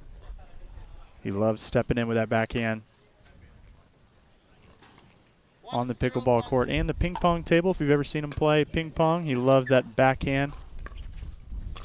You play ping pong, John? Not very well. Is that one of Yates's specialties? He's very good at ping pong.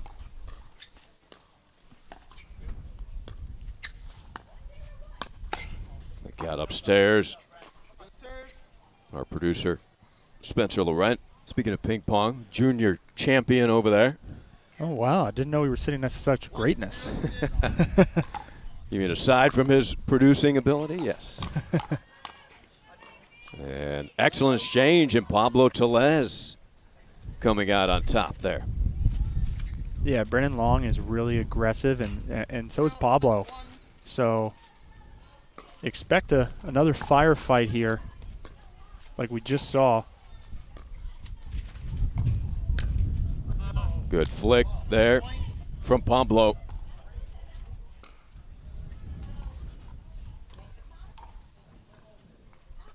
Big crowd around CC2. Here, a chance to see Yates and Cassidy in this good matchup.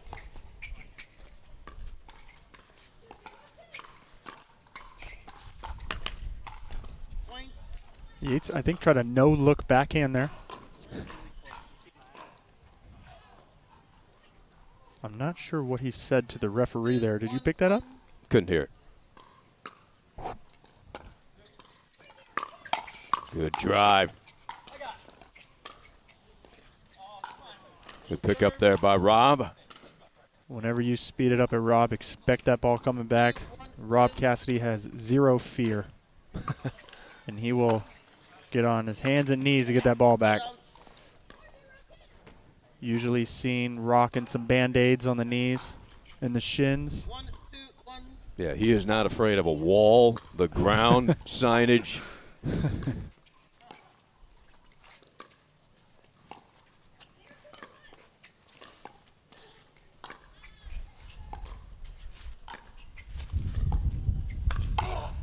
And there it is. You just called it, John. It is coming back quick. reflexes from Cassidy. He's one of the few people I know that will charge the line when the other team has an overhead. Is that called the saber?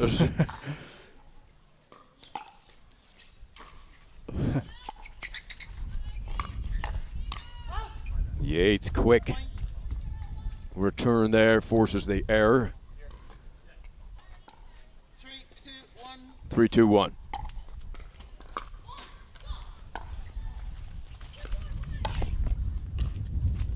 Pablo Tellez has had a lot of singles success lately, really having a breakout performance at APP Boca Masters earlier this year, upsetting Jack Foster and a few other bigger names in the singles division.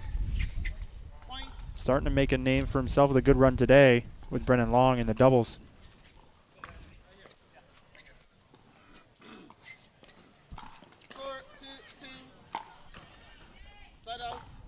Side out. I'm talking about making an impact in pickleball now today, and John, you and I were talking about it, the time commitment that you've got to put in out on the court, on the practice court. Yeah, it is getting more and more crucial for these top players to spend hours every day training and just perfecting their craft. And also not to mention going to a new tournament every weekend. Yeah, right. I mean, it's getting to the point where it's becoming a full-time job. It really is. For a lot of these guys, and if it's not your full-time job, it's going to be tough to compete. Yeah, it really is. Brennan Long, a pickleball pro. I believe coaches at a club. Rob Cassidy in the Naples area as well. Good exchange, good speed up there. Brendan Long.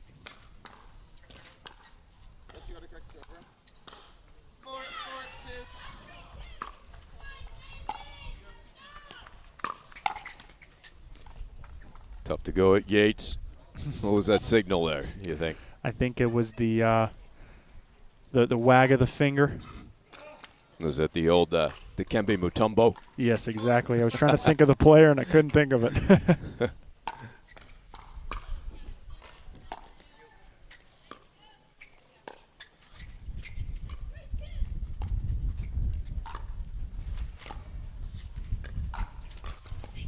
Kyle Yates could stay there all day long, and so can Brendan.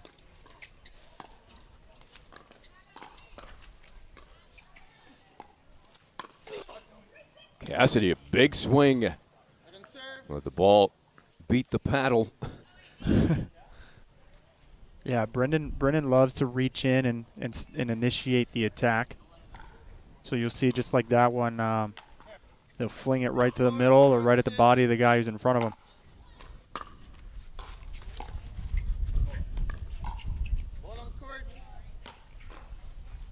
Ball blue underneath the signs from court one.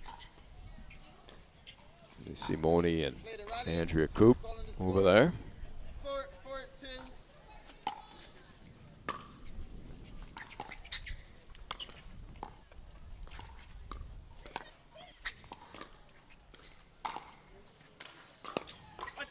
The ATP, here the big let's go. Brendan Long pulls it off. Yeah, good patience letting that ball sneak to the side of the court. Rob Cassidy was not expecting him to hit that.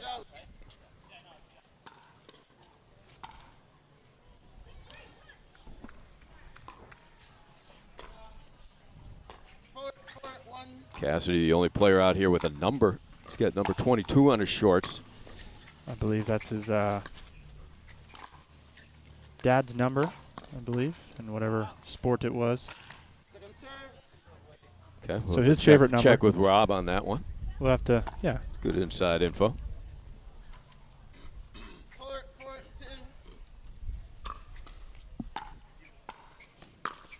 The drive to the backhand, and Pablo gets the point.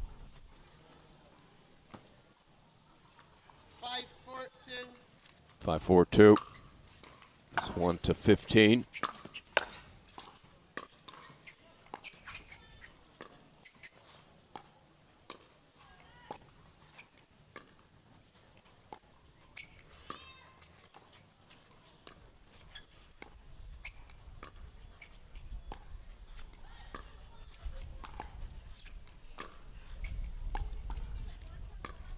See these two train together a bit. Yeah, they do train together quite a bit. Paul Palermo also in the mix there.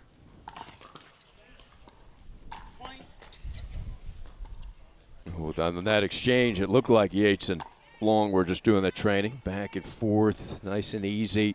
Yeah, it seemed like they were just drilling back, yeah. backhand dinks.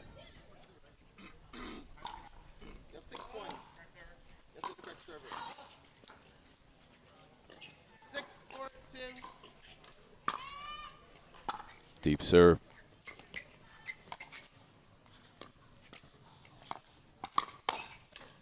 And the speed up, Cassidy gets the best of that one.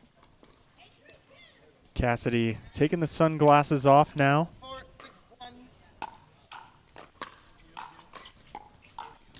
Getting serious. Ball on court. Well, Cassidy was saying how hot it was down there, but he's got the two shirts on. Yeah, he's got the arm sleeves on, matching Kyle Yates. And so does Brennan Long, having the compression sleeves.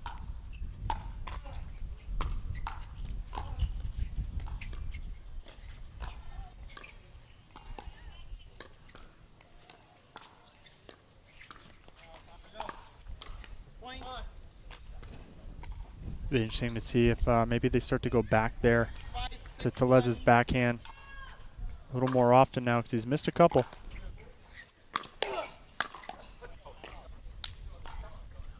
Doubled up on it. Long. Yep, good job by Brennan. Just knowing that ball's going to cut. The first one will always come back. So ready to clean it up on the second one.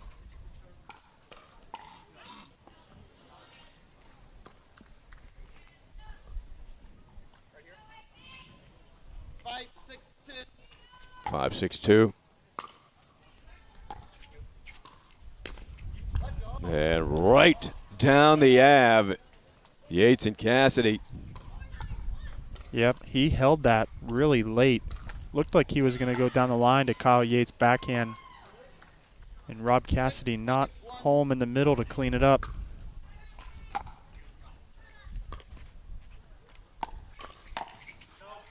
Off the net, deflecting wide. So right now it is Telez and Long with the momentum. Do you anticipate Yates becoming more involved here? I believe so. He's there he is, taking up a little more court.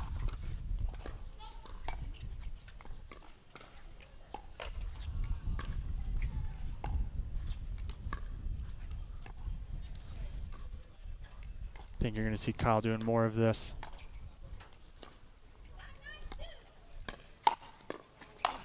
Cassidy puts it away. Yeah, good job by Kyle and Rob just moving that dink around a little more. As Brennan Long was getting pretty comfortable and into a good rhythm with where they were putting the ball to him in the dink rallies. 7-5-2. Into the wind, coming up short.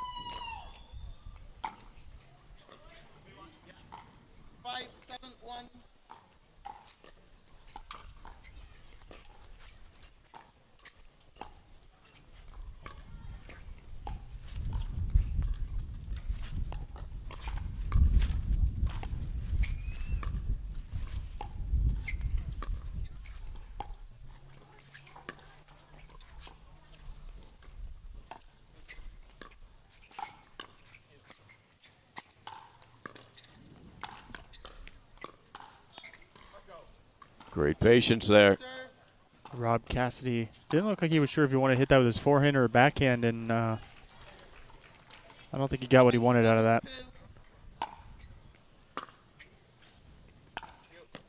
Ball left up. And Telez takes advantage.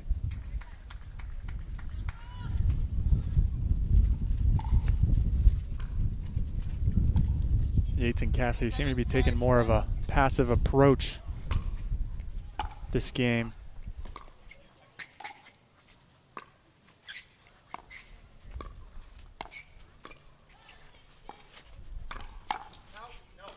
And that one deep as Yates trying to put one away, but they're searching for points, struggling to find some offense, John.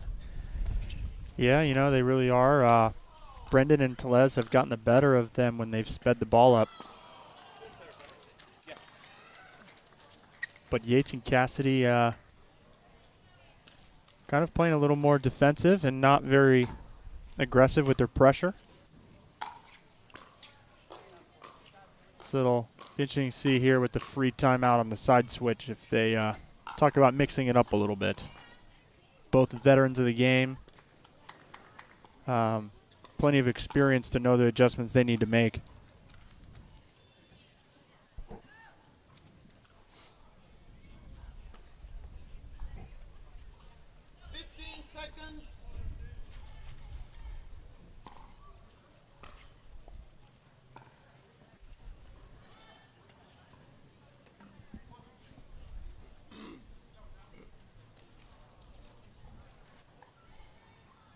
Team's back out on the court.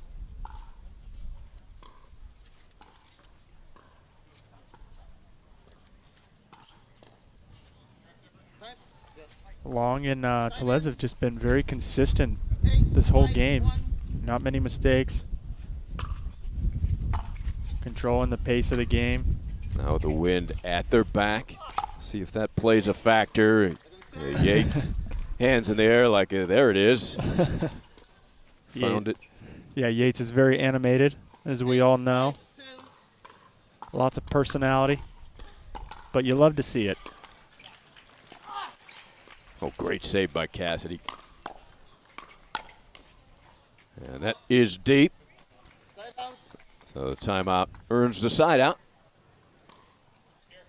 You know, and it could be that Yates and Cassidy were a little worried about the wind on the south side of the court in the first half of the game. 5-8-1. As now they're being a lot more aggressive into the wind. Yeah, good point. 6-8-1.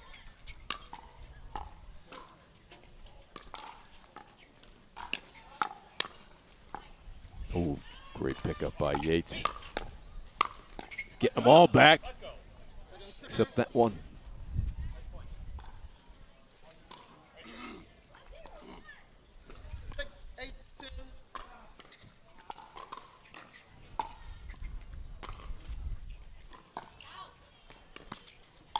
Cassidy reaches over, straddling that line, able to convert.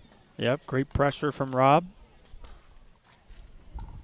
That's the Rob Cassidy we all know and love. Bringing that intensity. Ball looked like it was behind him. Cassidy somehow dug it up and turned it into a winner. And we are tied at 8.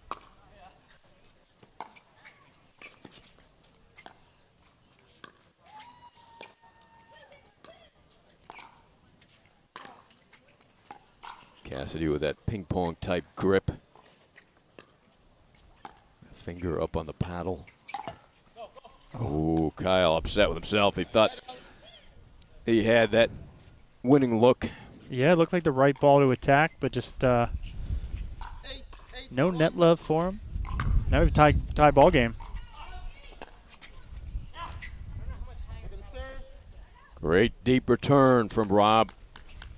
Clamping the paddle. 8-8-2.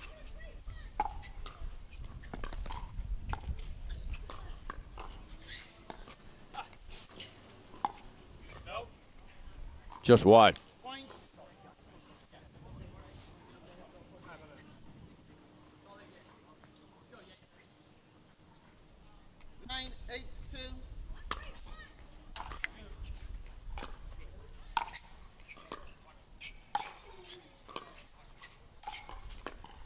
Yates puts him back, and that is deep. Good transition attack there from Pablo. Yep, turning defense into offense, but unfortunately for him, that ball carried out. Good leave by Kyle Yates.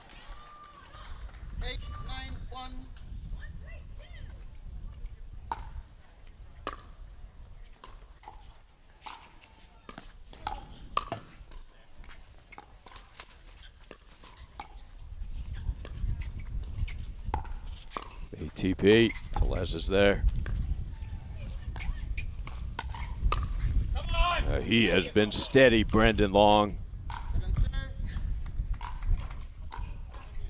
Yeah, he's been very solid all match long. 8-9-2. Good slice return. Ends up being a point. This is a solid team, Long at Telez. Yeah, you know, both guys kind of flying under the radar up until recently.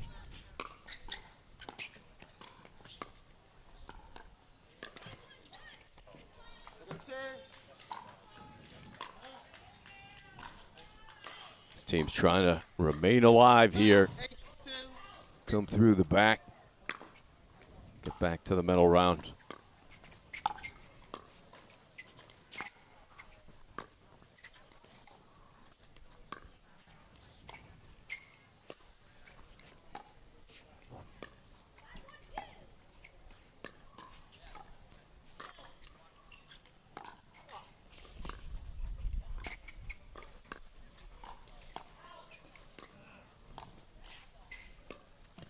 Oh, what a rally. Just as we said, they've been solid all game. A couple missed dinks into the net from Brennan Long. Chance to tie here for Cassidy and Yates. 8-9-1.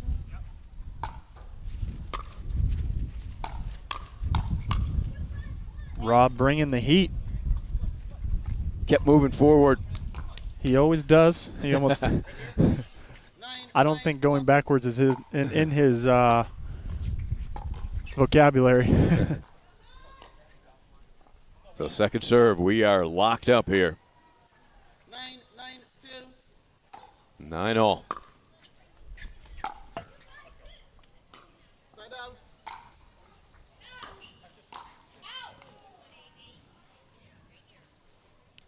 Been a pretty competitive match so far. No team really getting a big lead on the other. 9-9-1. Yeah, neither team can seize command.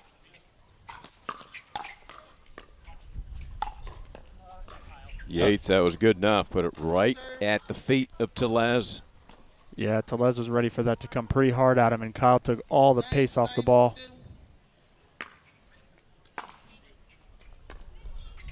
Ball stays up for Rob.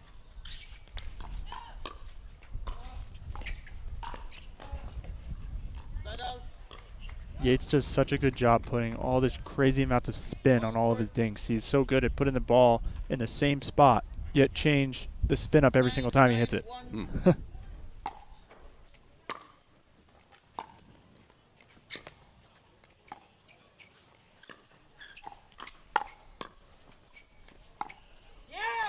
Big yeah from Kyle. Changing pace continuously, as John said. 10-9-1. And they have seized the lead. Great return. What a shot by Cassidy. Look at this point. Highlight film point. Cassidy and Yates rolling at the moment. They're fired up right now, aren't they? 11-9-1. They get a timeout should they win another. And there it is. Good call there, Ari. 12-9-1. That is 4 straight. And Cassidy and Yates, you could just see them, just the energy increasing, the confidence. Yep, a player especially like Rob Cassidy needs to be really energetic to be at his best. That's just the style of game that he brings, and when he gets into that mode, he's a lot to handle. Yeah. But Long and Telez have done a great job up until just now, taming the beasts of Kyle Yates and Rob Cassidy. Yeah, but how long can you keep them leashed? And right now, they are running free. Serving team, 2 timeouts remaining. You have 12 points. Yes, sir. How many do you have, Rob? You have 9 points. Here. Time in.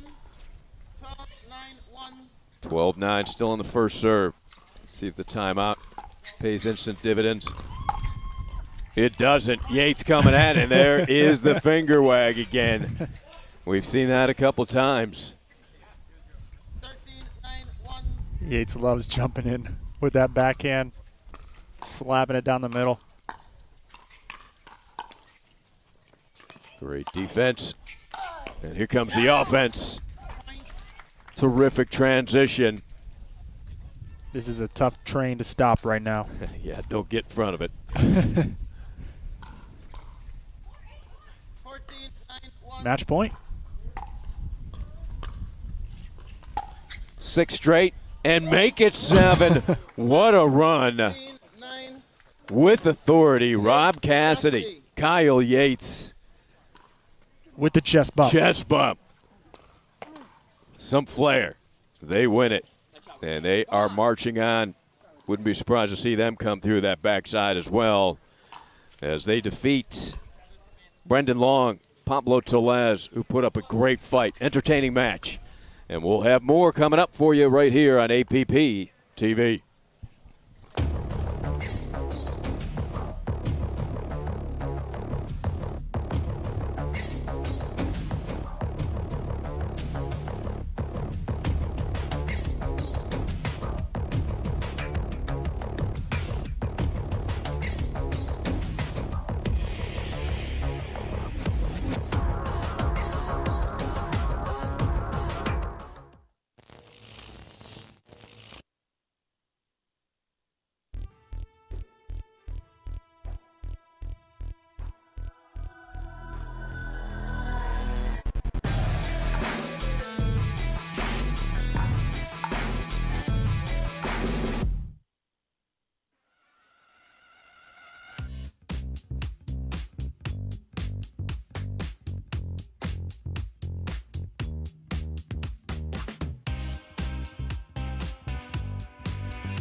There's a gentler side of Florida, just waiting for you to discover it, where America's first resort destination was built and genuine hospitality began.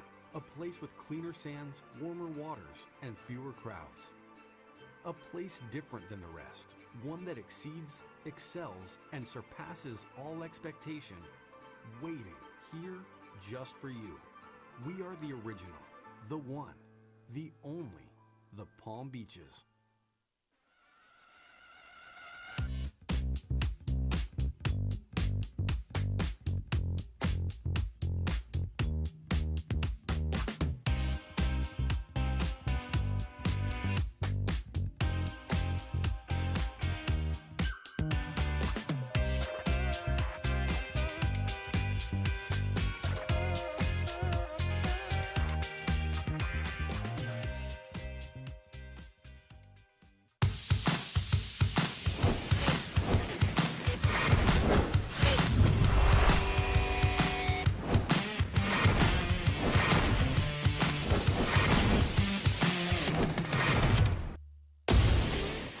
So ready for next gen. This is Next Gen Pickleball. I'm so ready for the Next Gen Tour.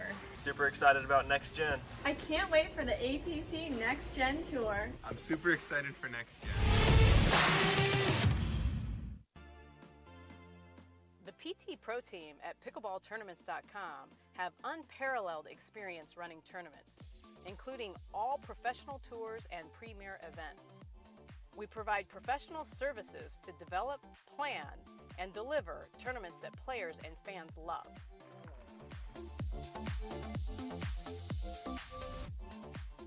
Pickleballtournaments.com, powering pickleball tournaments worldwide.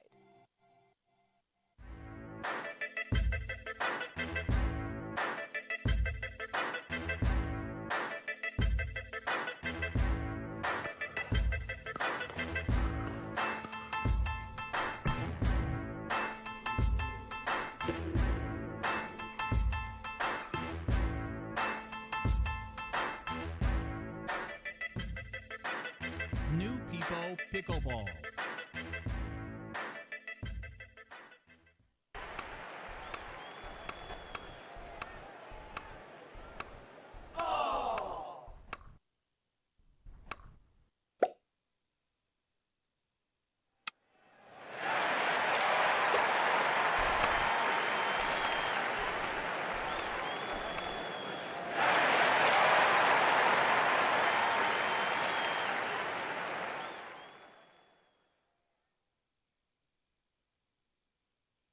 At Coulter Homes, the rules are simple. Grab your paddle and always dink in the kitchen.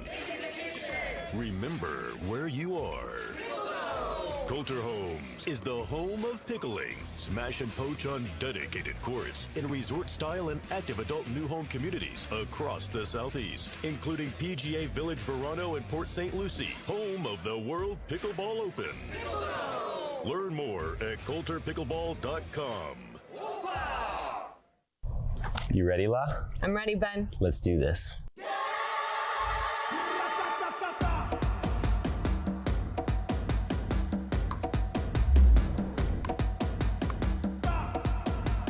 Come on, La.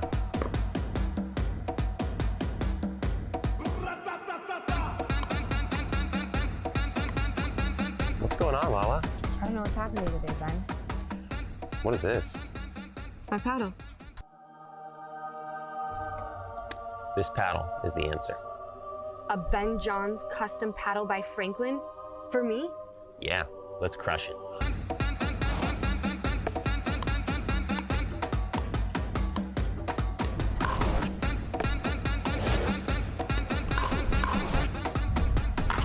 Good game. Good game.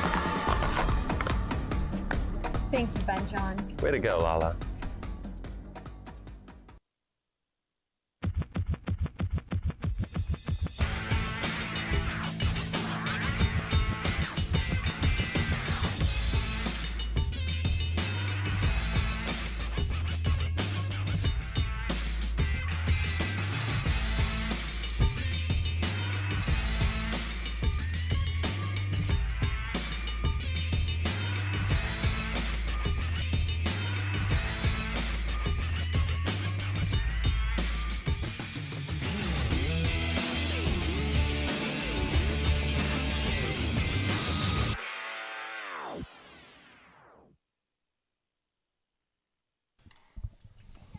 And we are back. CC2 APP Tour Delray Beach Pickleball Open presented by Head.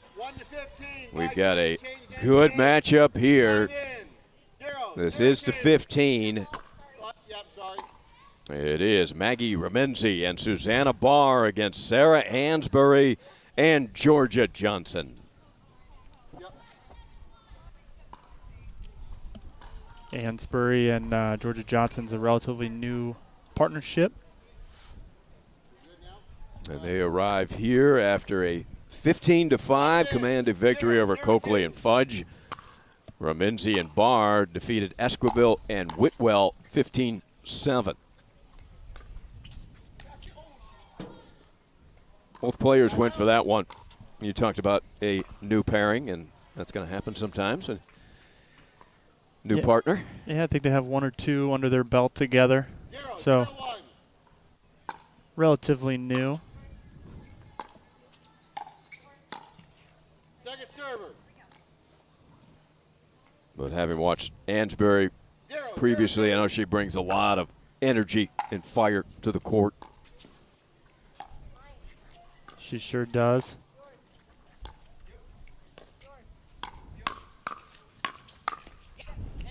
Maggie Remenzi, a very solid player herself. Pretty accomplished in the pro scene. Doesn't play very much with her sister Andrea Coop anymore. 0-0-1. But she's a really good pickleball player. Susanna Barr will use her creativity. 0-0-2. Try to make something happen.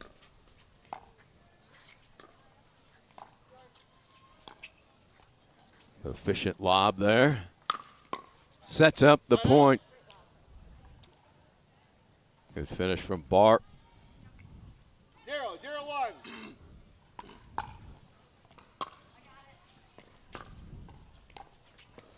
Will remain scoreless. Good stab backhand volley by Sarah Ansbury. 0-0-2.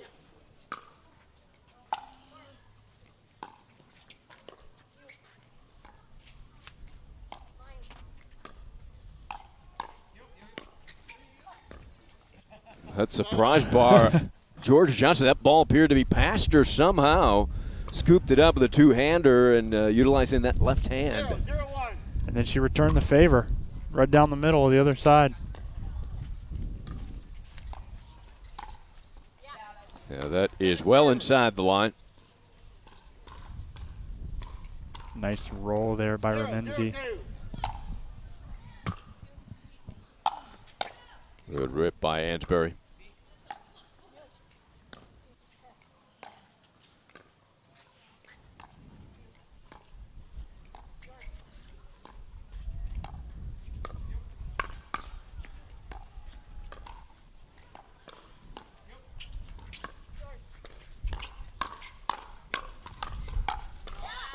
Great exchange. Yeah, they were able to push Georgia and Sarah back to the middle of the court, giving them the advantage. Second server.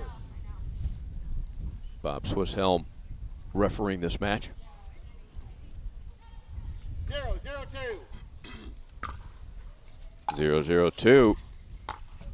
Good drive off of the net. And just long. Just out, yeah. Interesting to see Georgia Johnson, before every point, go back, touch the sign or the fence with the paddle. Yeah, a number of players have those kind of habits, right, John? Yeah. Comes a lot from tennis, too. You know, they have their own rituals. It's like you would in baseball or, you know, as they're getting ready to line up on home plate. But, you know, just to reset themselves mentally, you know, let go of the point before and just focus on the next one. Just a little reminder. Big return from Barr. Remenzi, cross-court winner.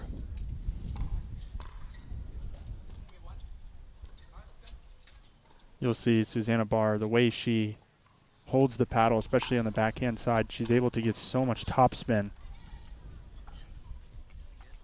as she really dips the tip of the paddle straight down.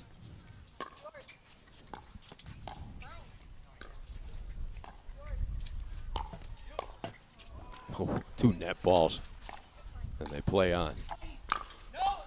Hansberry says no, good leave, and a big come on.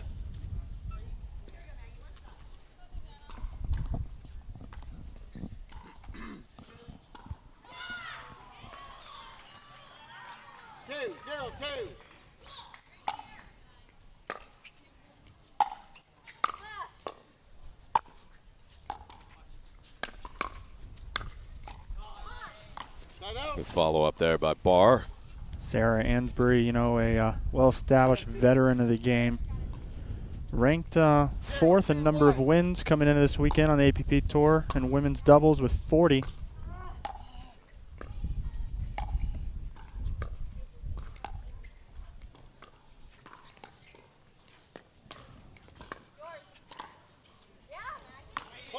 Sarah indecisive there whether to take that out of the air, decided to let it drop, but also well inside the line, wind knocking it down a bit as well. Yeah, well disguised by Maggie there.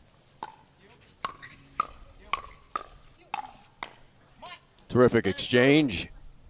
Georgia Johnson, her emergence onto the scene at the pro level has come immediate, hasn't it? It sure has. Well, you know, it helps having your brother and family all involved, and just being in this this area down here in Southeast Florida with a tremendous number of good players. Yeah. Georgia looking at the wind as that ball just flew out on the return.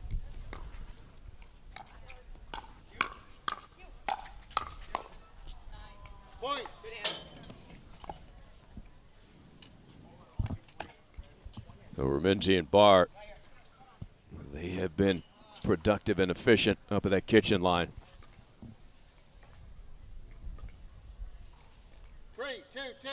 3-2-2.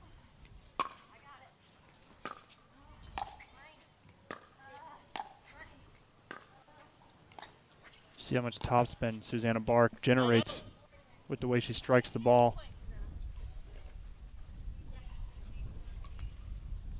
2, 3, 1.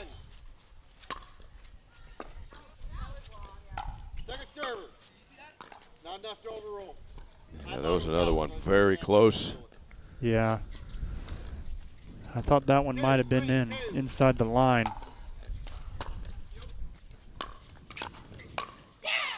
No doubt about that one. A big yeah from Georgia. Couple of swinging two-handed backhand. Yeah, Georgia Johnson's really come a long way, especially in her maturity in the game. She's a lot more consistent, more than she was even just several months ago. Rob, tell them when they're, well, we won't be, we'll still be going. We got to learn how to come over as groups. 3, 3, 2.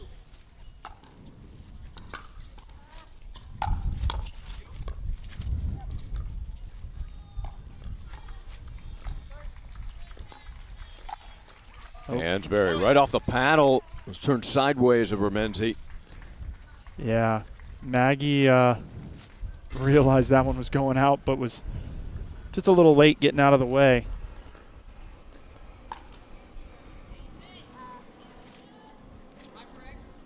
Yes, you are. 4, 3, 2. 4-3-2.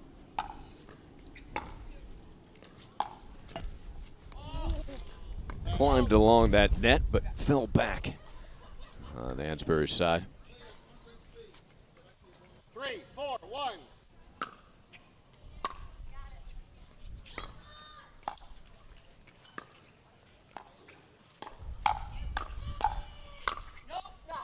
And that was deep. Good look for Barr. Yeah, she was in the right position there and had the upper hand. Not able to capitalize on the opportunity.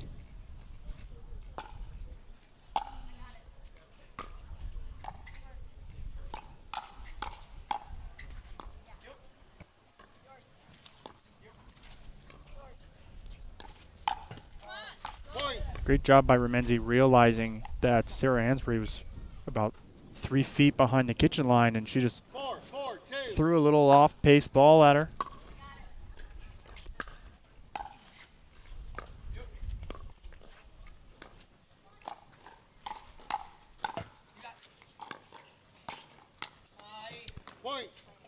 Yeah, we're seeing Ansbury start to back off that kitchen line quite a bit, and Remenzi's picking up on it.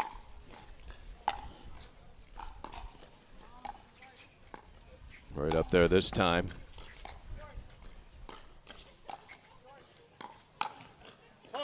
Goes right at her.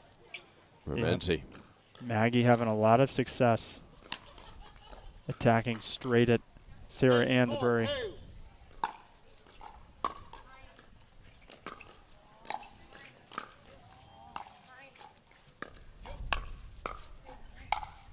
And Ansbury splits him.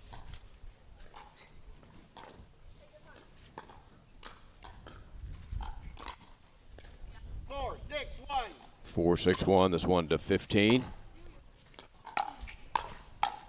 Strike and drive.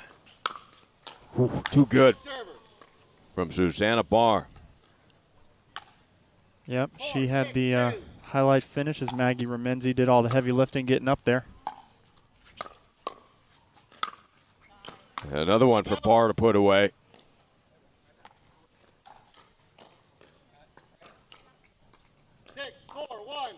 Six, 4-1.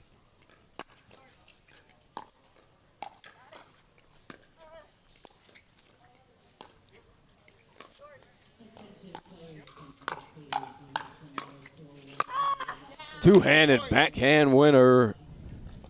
Got some good ones out there. Barr, Johnson. Yeah, and she really pulled that across her body well and created a real nice angle. Ansbury had no answer for it. Good pick up by Sarah. The lob. Ansbury ready.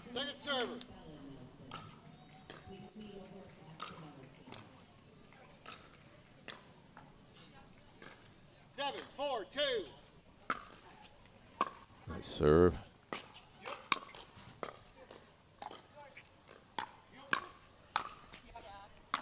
Right into the pocket. They'll change ends. 8-4-2. See if the breeze makes a difference as they change ends.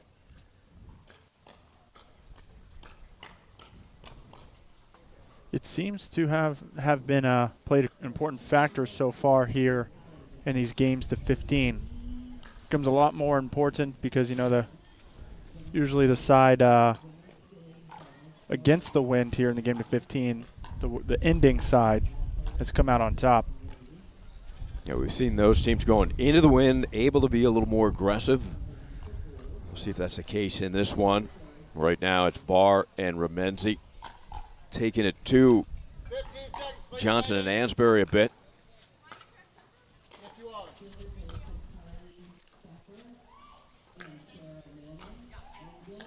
Time in, ladies. 8-4-2. 8-4-2.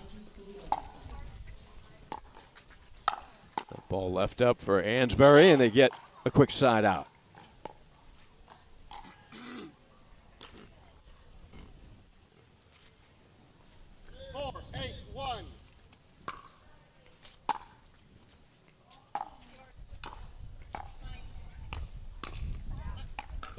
That one just a little too low for Georgia to attack.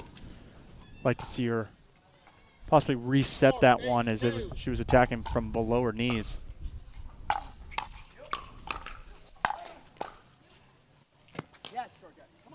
You hear Sarah say, yes, Georgia, come on. It's important for a young player to have that experience next to him in that doubles team, isn't it?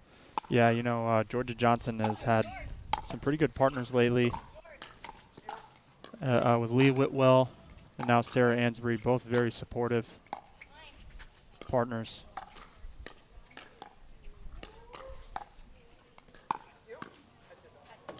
Oh, into the stands. Another souvenir, lucky fan. Bob Swisshelm will come over and locate it. Ramenzi and Barr continue to be so solid. They are tough to penetrate. Not many offensive opportunities available. 5-1.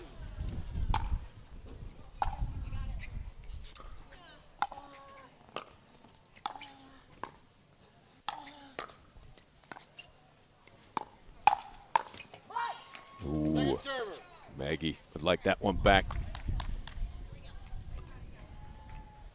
8-5-2.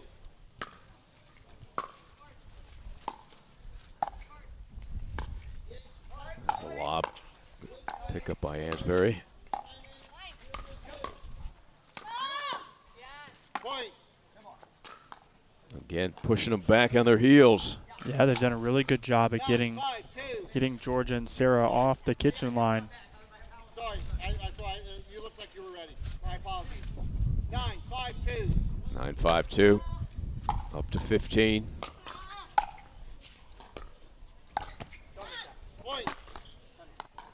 Make it 10. Timeout receivers, 1 minute. Yeah, Timeout, Johnson 5-2. and Ansbury. It's a good timeout there. Sarah Ansbury just missing that volley dink. They're going to have to create more of a presence at the kitchen line if they want to be able to come back against Ramenzi and Barr. As they've just done, Barr and Ramenzi have just done such a good job at pushing them back. Yeah. Giving themselves the upper hand in the match pretty much the whole game. All right, ladies, looks like we're coming back early. Receivers, you have 1 remaining timeout. Servers, you still have 2. Time in. 10-5-2.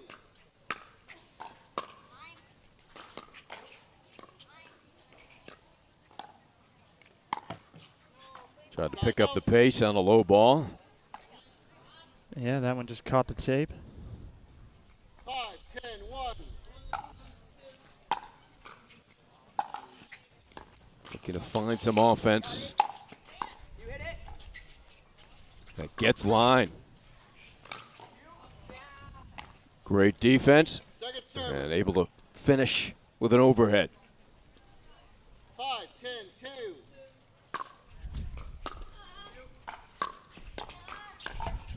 Yeah, and you saw on that point before, sometimes when in doubt, just lob it. Gives yourself some time to get back up to the line.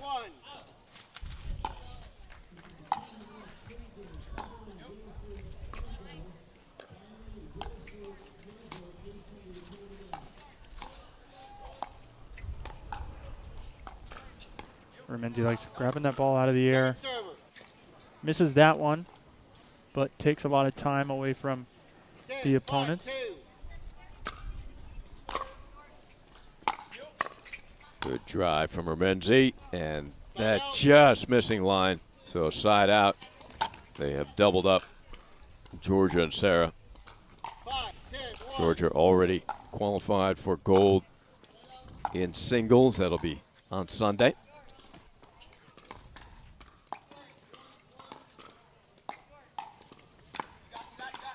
There's a lob again. Georgia runs it down, but it sets up Barr's put away. Hansberry almost able to get that back over the net. Yeah. 5-10-2.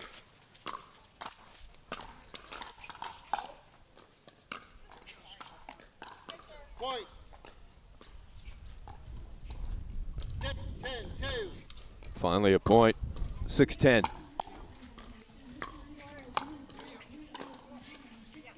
Side out. One is all they can imagine, so the lead is 4. 10-6-1.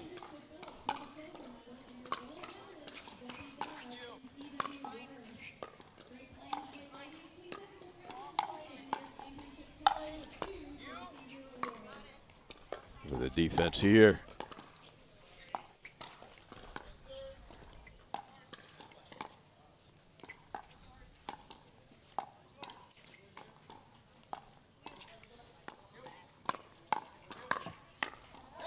Off the tape, whatever it takes.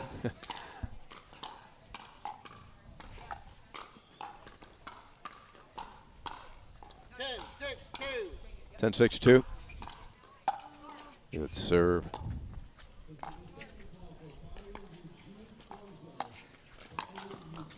Great reach by Maggie. Yeah, great job threading the needle.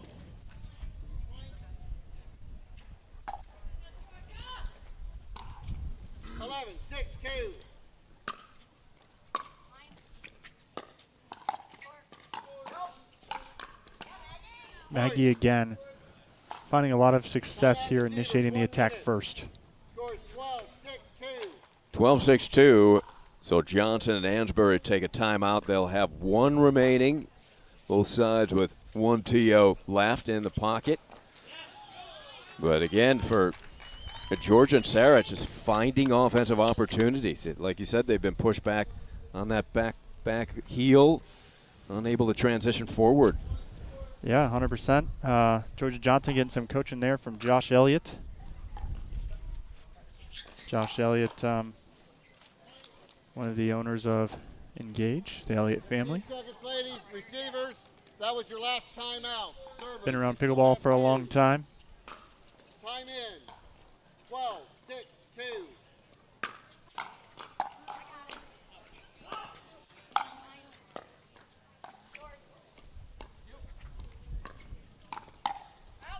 Point.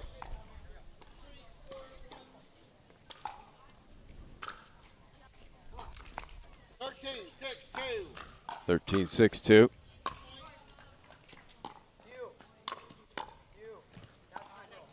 That one did not get the friendly roll.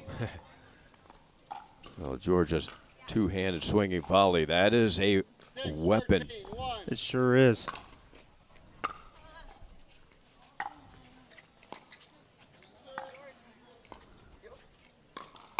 That's a quick flick. Yeah, she pulled that up from her ankles. Still able to come out on top of the point. Yeah. It's amazing the versatility she has with that shot, the two-hander. Drives that one. But as you point out, John, able to deliver the two-hander from so many different levels and angles. Yep. She really uses the left hand to kind of direct the ball where it's going.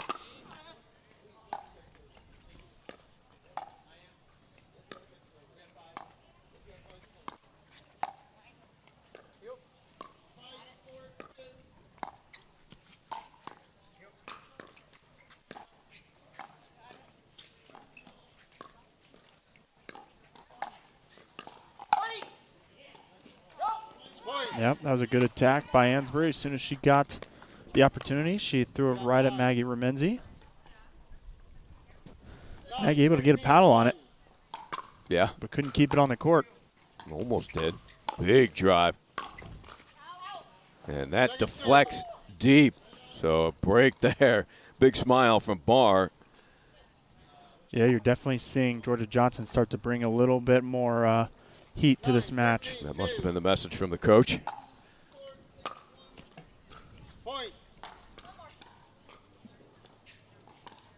No more, says Susanna Barr. As they've, really tightened this game back up again. Yep, 10-13-2. That's a good ball down by the ankles, placed by Barr. 2 points away from moving on.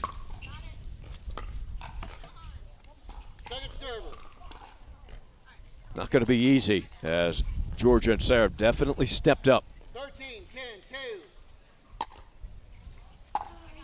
Yeah, they're both gamers. They're not going down without a fight.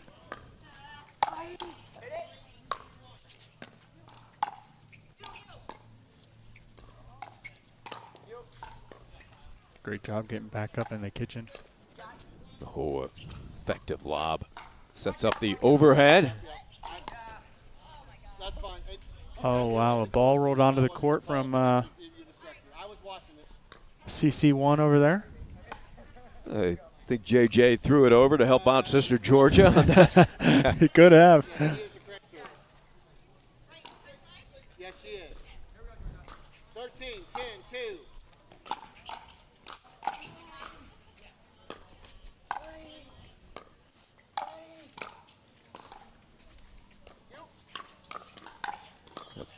ability to defend. Big, yeah, Maggie set up by Susanna's defense. Yeah, and again, Ansbury backing off the line, and as soon as she does that, Remenzi recognizes it.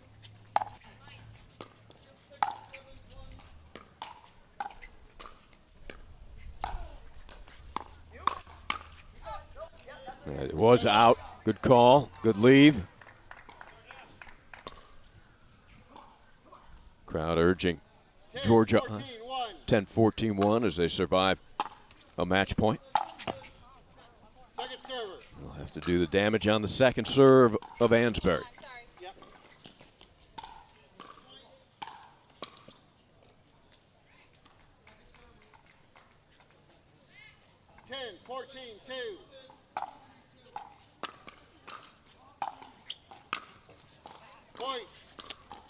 Good rip there by Barr. She's got net. Yeah, she liked that one back. Within 3.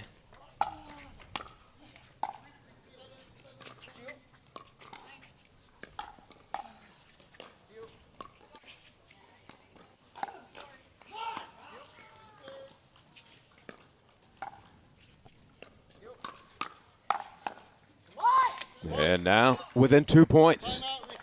Yeah, good timeout here by Remenzi and Barr. Have to regroup and slow down this freight train of Ansbury and Georgia Johnson. Seems like the coaching might have helped them on their last timeout. Yeah, definitely. We'll see if he comes back down. We have JW performing on court 1, Georgia on 2. We saw Julie here on CC2 earlier. Yeah. She's up in the stands watching both of them.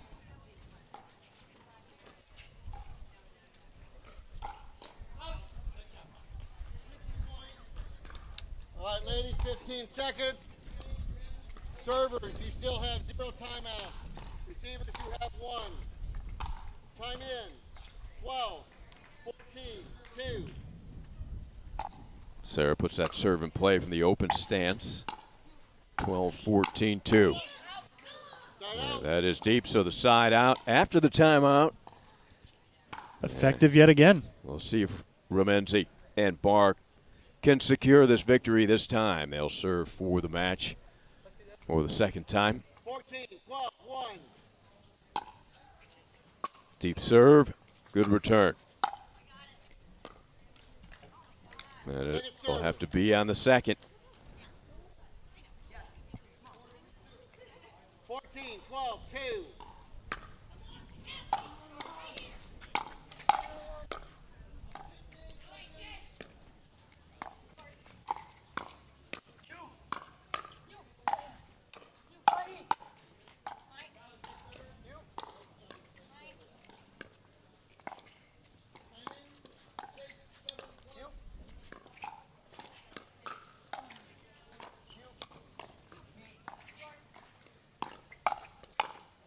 There it is. There it is.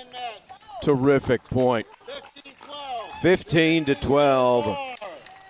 Good match, good battle back from Ansbury and Johnson, but in the end, Remenzi and Barr too strong throughout that match as they survive and move on. As will we. We'll be back for more here on Championship Court 2.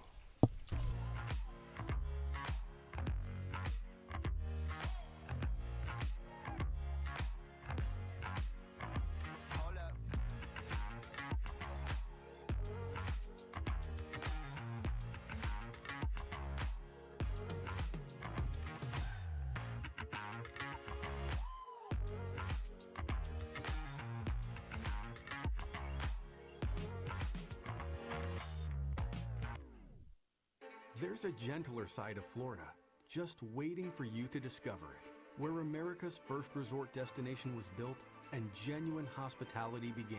A place with cleaner sands, warmer waters, and fewer crowds. A place different than the rest, one that exceeds, excels, and surpasses all expectation, waiting here just for you. We are the original, the one, the only, the Palm Beaches.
The HD5 is the green of ivy.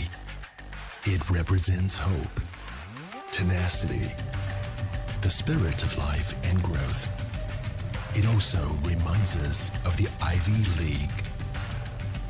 The HD5 features a good rotation, an excellent sweet spot, thicker core, and super power.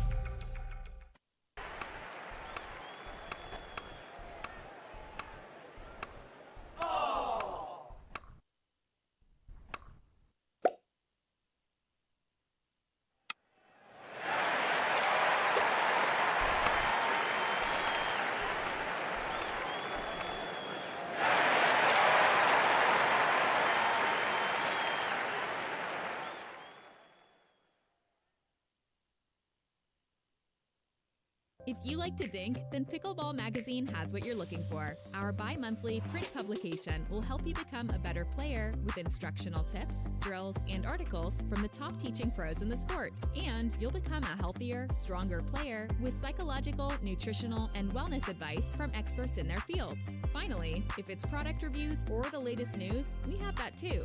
To learn more or to subscribe today, go to pickleballmagazine.com.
New People Pickleball.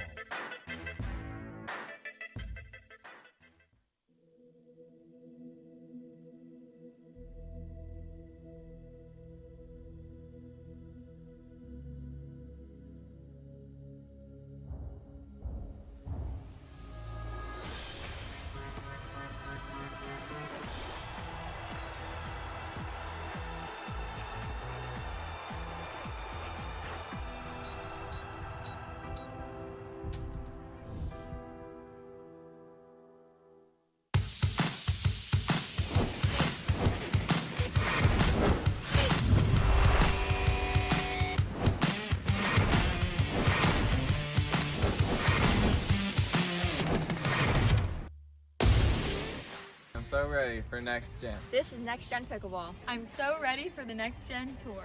Super excited about next gen. I can't wait for the APP Next Gen Tour. I'm super excited for next gen.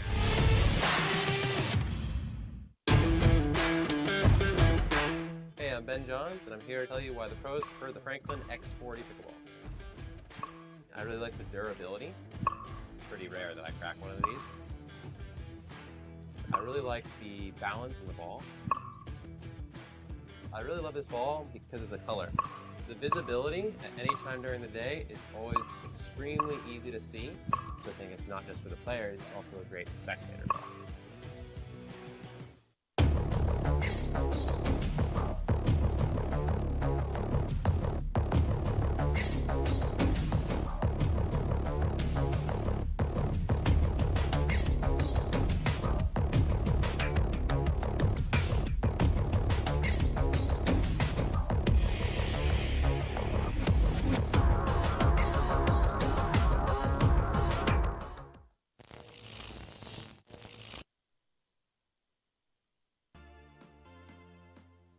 PT Pro Team at pickleballtournaments.com have unparalleled experience running tournaments, including all professional tours and premier events.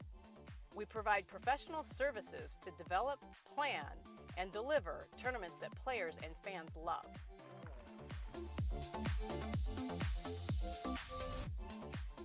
Pickleballtournaments.com, powering pickleball tournaments worldwide.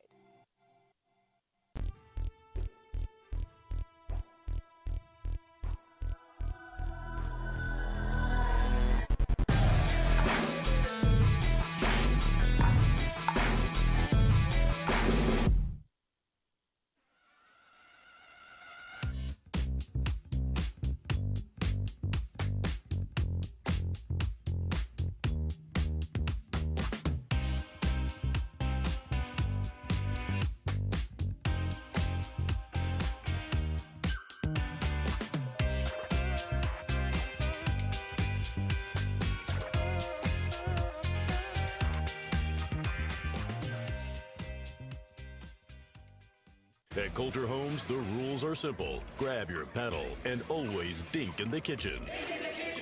Remember where you are.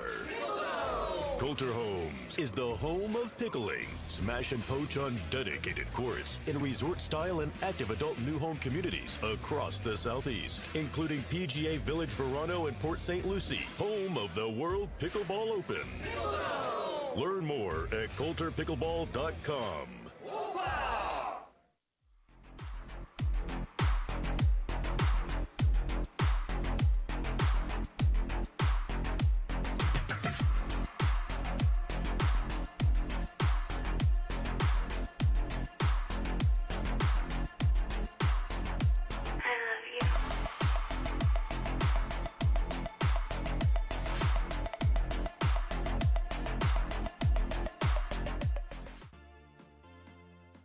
PT Pro Team at pickleballtournaments.com have unparalleled experience running tournaments, including all professional tours and premier events.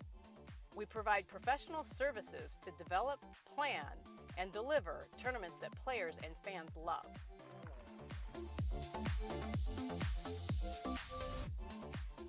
Pickleballtournaments.com, powering pickleball tournaments worldwide.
The HD5 is the green of Ivy. It represents hope, tenacity, the spirit of life and growth. It also reminds us of the Ivy League. The HD5 features a good rotation, an excellent sweet spot, thicker core, and super power. There's a gentler side of Florida, just waiting for you to discover it, where America's first resort destination was built and genuine hospitality began. A place with cleaner sands, warmer waters, and fewer crowds. A place different than the rest, one that exceeds, excels, and surpasses all expectation, waiting here just for you.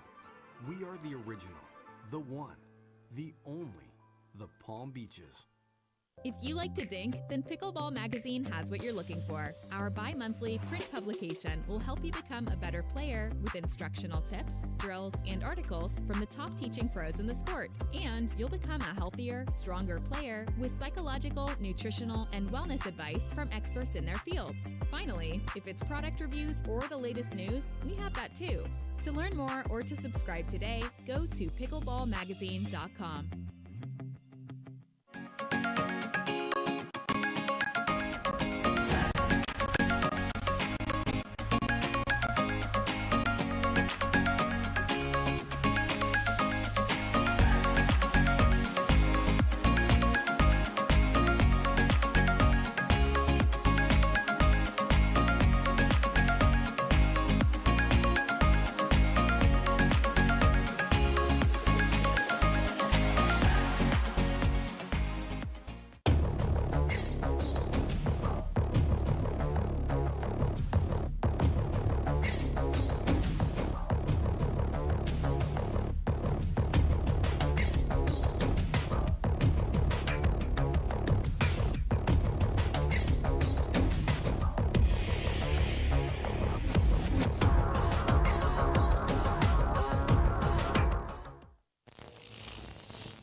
You ready, La?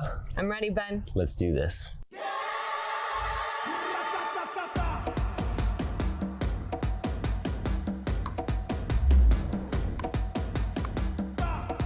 Sorry, Ben. Come on, La.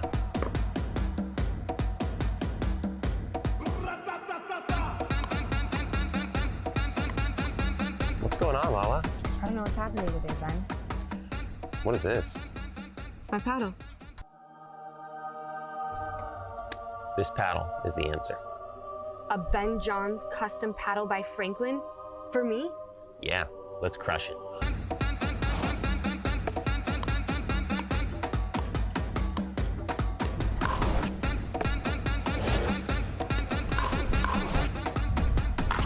Good game. Good game.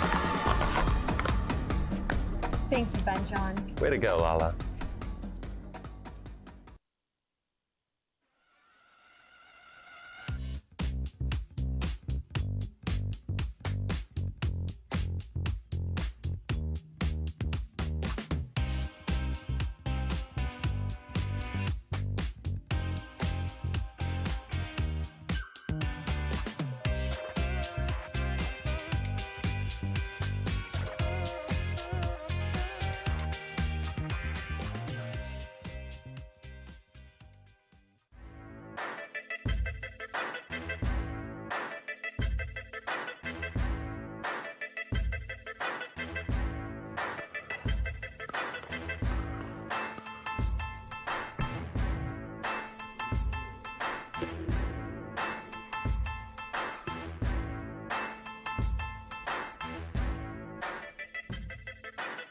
New People Pickleball.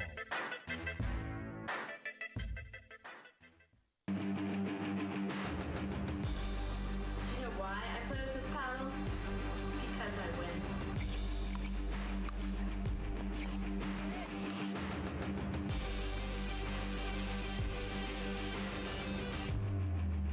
You know why I like this paddle?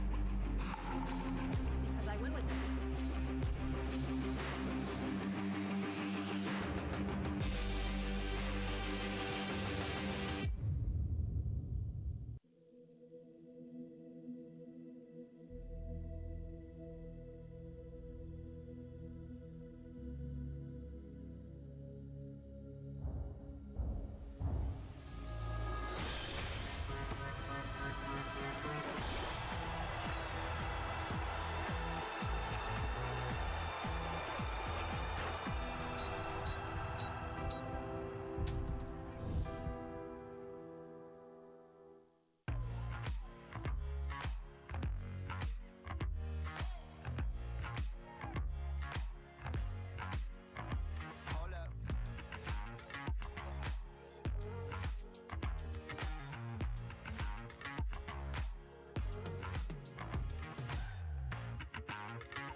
At Coulter Homes, the rules are simple. Grab your paddle and always dink in the kitchen.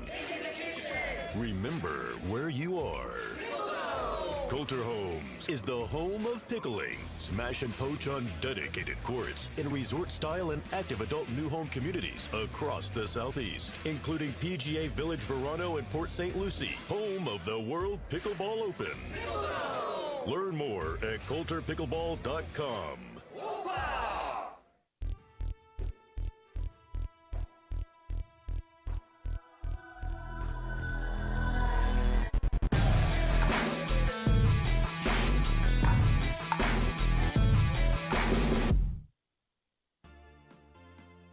The PT Pro Team at pickleballtournaments.com have unparalleled experience running tournaments, including all professional tours and premier events.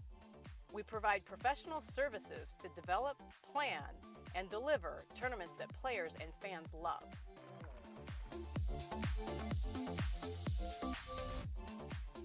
Pickleballtournaments.com, powering pickleball tournaments worldwide.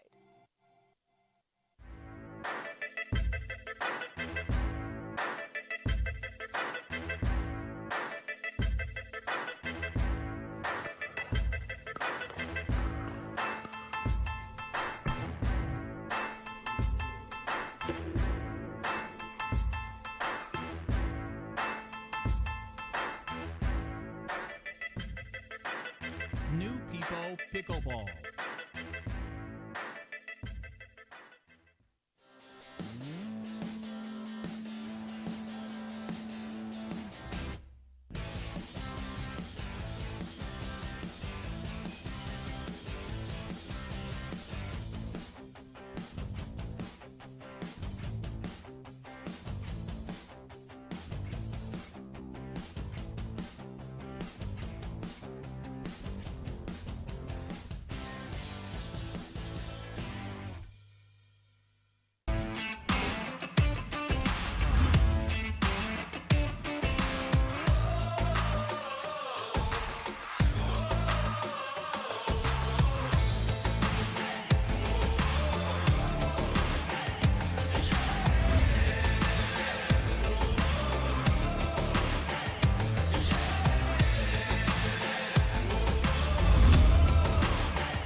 And we are back here at the APP Tour Delray Beach Pickleball Open presented by HEAD. It's the second annual, hosted by Julie Johnson, Mircea Marariu, and by APP Tour CEO Ken Herman, Foster Events Group Carl Foster. CC2 production brought to you by Pickleball TV, Spencer Laurent, our producer. And we've got what should be our final match here of the day on CC2. And some familiar faces. We've got Kim Kessner and David Furman back as they face Mary Helen Atkins and John Sperling in this bronze medal match. The winner will go back and play for gold against Scott Moore and Eva Welsher. So a lot on the line here, John, and this is going to be a good matchup. What do you expect? Well, we know what to expect from Kessner and Furman so far today. Furman's going to bring the heat with that big forehand, and Kessner is just going to, stand up to the men, and right. Get everything back. Yep, and Sperling, just got recently promoted to senior pro about a year ago, and right now he is the number one in mixed doubles wins on the APP Tour with 48. So you can expect him to do pretty well here with Mary Helen Atkins. Sperling, nice, solid player. Great dinks, great volleys. He'll be. He moves the dink around well, resets well. So we should have a pretty good matchup here. So they defeated Thompson and Crandall 15-10 to earn this spot in the medal round. Before that, they beat Wilhelm and Olin 16-14 in a great one. So good road, long road. They've been coming up through. They won a close match against Tarn and White 15-13. So they have logged some miles And some minutes out there coming back to this bronze medal match. You know, I was talking to Kim Kessner earlier, and right before this match, Kim said, "Don't say anything nice about that John Sperling guy." I said, "Don't worry, I don't like him either." Just kidding. Sperling great. is a real good dude. So, but, you know, you get some fun camaraderie out there. Oh, yeah. All part of the game. And I was going to say, Sperling seems like one of the most popular guys on tour. Yeah, he is. You know, travels around the country coaching camps. Has his own camp business, but also helps out Tyson McGuffins from time to time. He would seem like a very settling coach. A calm demeanor. Yep, level-headed. Wealth of knowledge. The wisdom of a senior pro player. Yes. Couple of net balls. And the first one goes Sperling and Atkins' way. So the court in bright sunshine, that shade creeping up on court 3, no action there, but it should be bright and sunny at court 2 throughout this match. It is. Shade shouldn't become a factor where it's covering a portion of the court.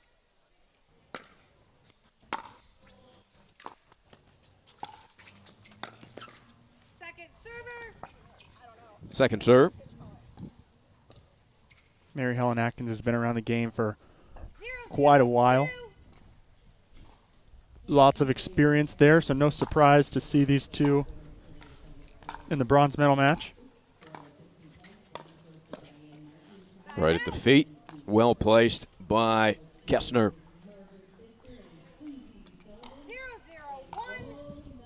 Kessner just continues to impress throughout this tournament.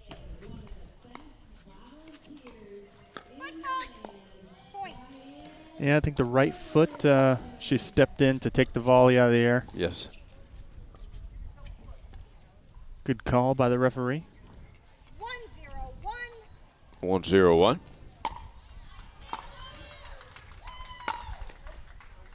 We haven't seen a lot of that from Kessner. Yep, went for the drive from the baseline, and good lead from Mary Helen Atkins.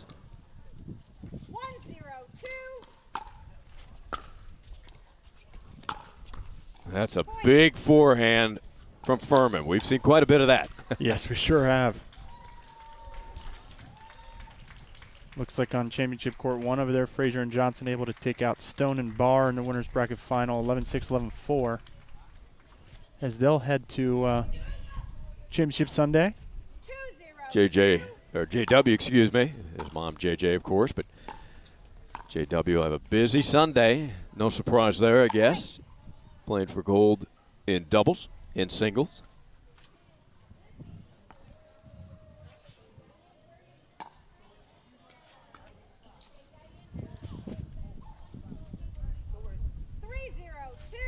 Three 3-0-2.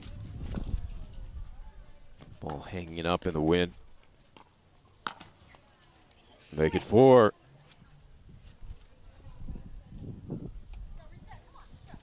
Well, it took Moore and Welsher 3 games to defeat Kessner and Furman. It was a nail biter down the stretch.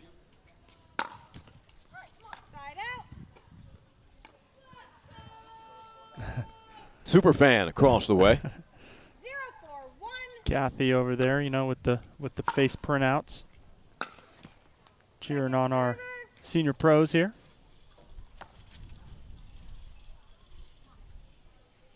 Word is she's going to hold up a face printout of our producer, Spencer Laurent. Sperling, they're looking for their first point. Not going to get it yet. Going into that wind. 4-0-1. Good start here from Kessner and Furman. Sperling all the way over to that forehand side to help out. Sperling taking his time getting to the baseline. Got to rest up. Yeah, we talked about their long road here to the bronze. Close matches. Nice attack from Mary Helen Atkins there. Drawing Furman off to the sideline, opening up the gap, and punched it through the middle.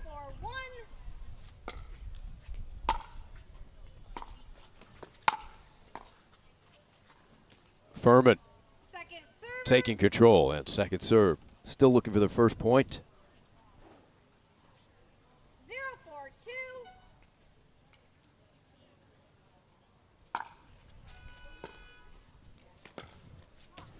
Kind of a weird spin. I think it hit the edge of the paddle there on the return.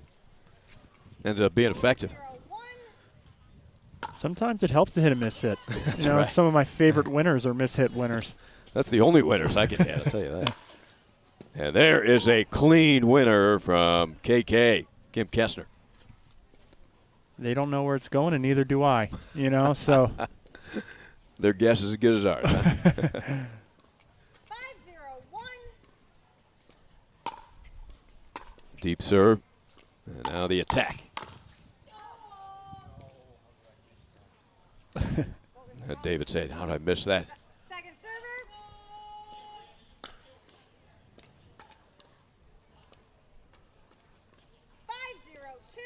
5-0-2.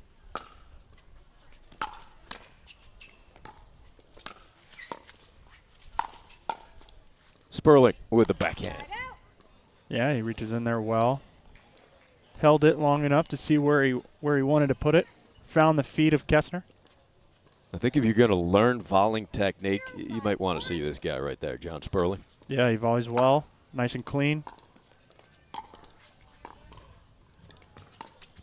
Catches a lob. Oh. And effective again.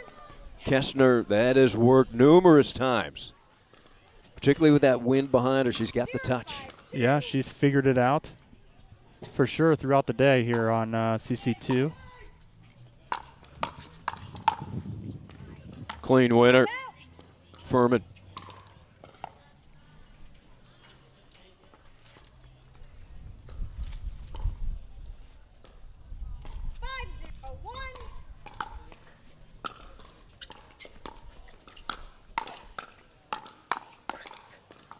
It'll be tough to win a volley exchange with Mr. Sperling.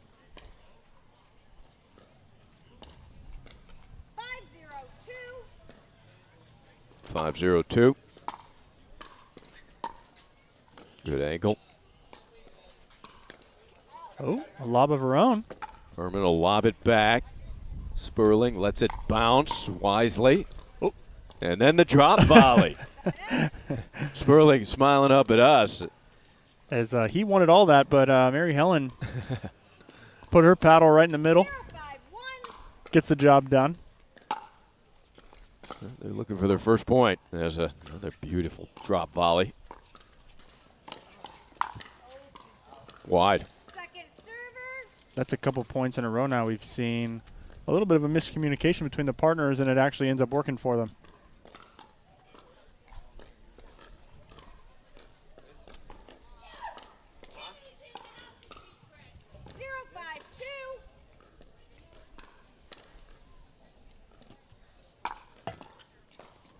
Tried to put a big spin on that. You sure did. But in order for that to be effective, you got to make it over the net first, Ari.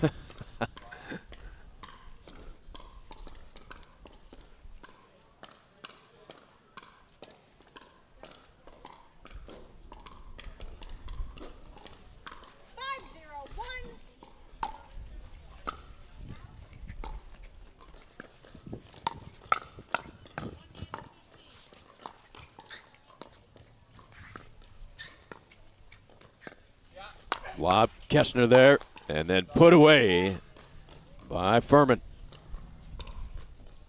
Yeah, great hands by Mary Helen and also Kim. So they went back and forth there for a little while. Give up one serve. He'll have another.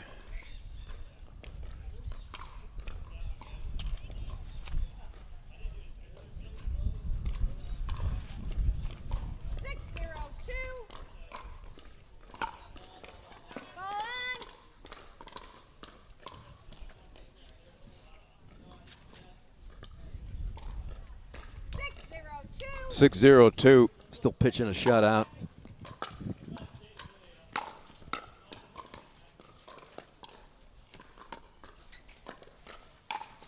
Furman right off the left foot of Atkins. Yeah, great job by Kim Kessner hitting some sharp dinks cross court. Forcing Mary Helen Atkins to pop one up. 7-0-2.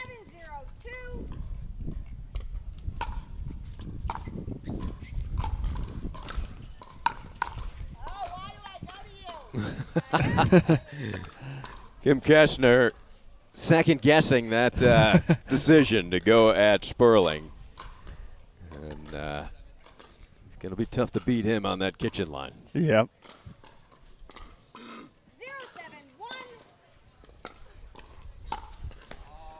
And first point on the board off of the serve from Atkins.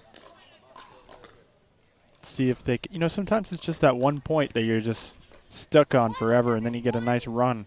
We'll see if that happens for them. Yep. Open up the floodgates. And there's the 2. Good job, going behind Furman there. Keep him honest. Keep him over there on his side.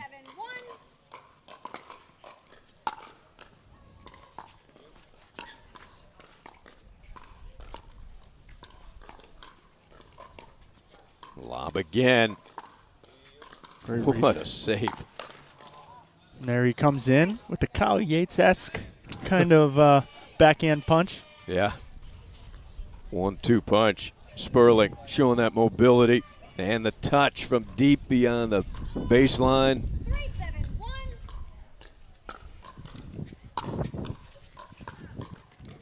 Second server. 3-7-2. 3-7-2.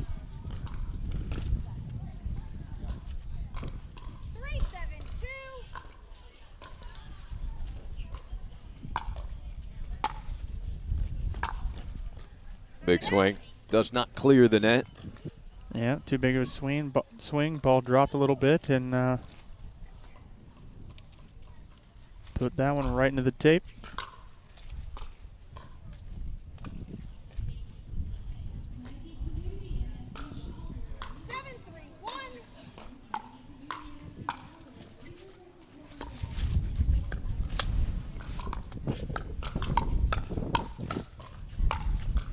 Well, Kastner said, don't go at Sperling. She went directly at Atkins this time. Ends up setting her partner up for the slam. Yeah, nice angle off court, too.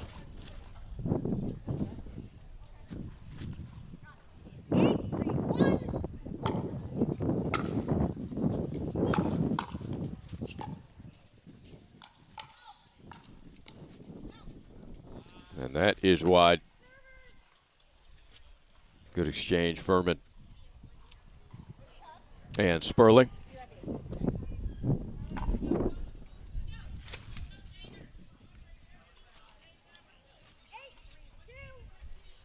Eight, 3-2. Chip and charge. Followed up with a strong backhand volley. Yeah, great spot by Sperling, finding the feet of Kessner. 3-8-1.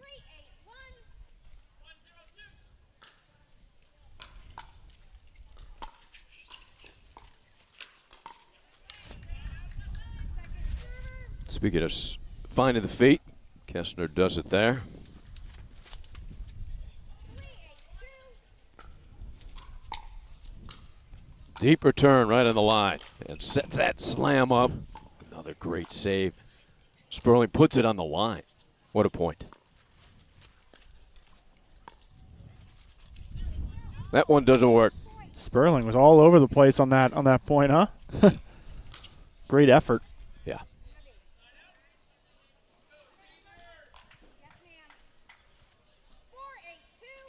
Climbing back into this one, 4-8-2. That gets line, cross court. Well done by David Furman.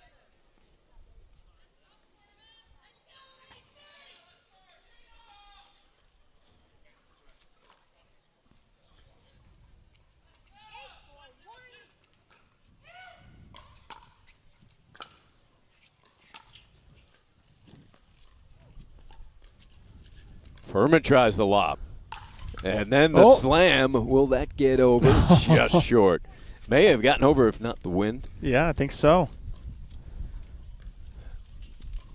Excellent action here on CC2.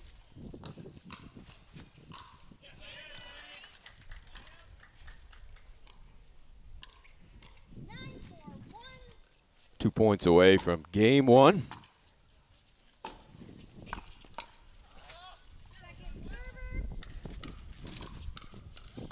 Good job by Sperling reaching in there and keeping Kim in the transition zone, able to stop him on that rally.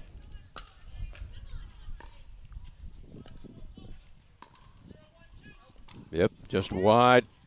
Hitting her leg with her paddle is Kim. Well, they get the side out, down 5. Good action on all 3 courts here inside the stadium.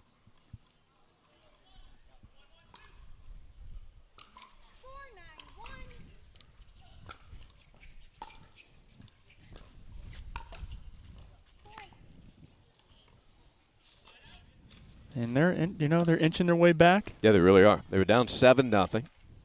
It's 5-9.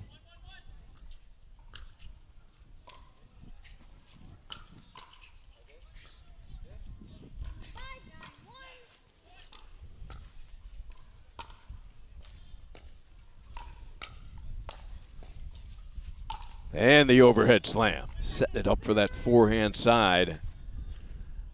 That was not coming back.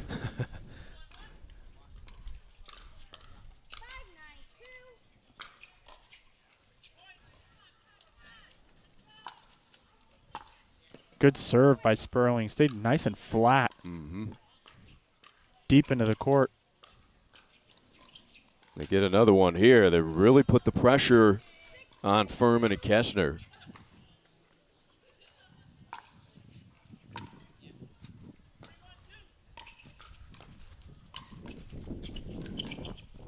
Gotta keep Sperling honest, but then try to redirect, and it is now just a 2-point deficit.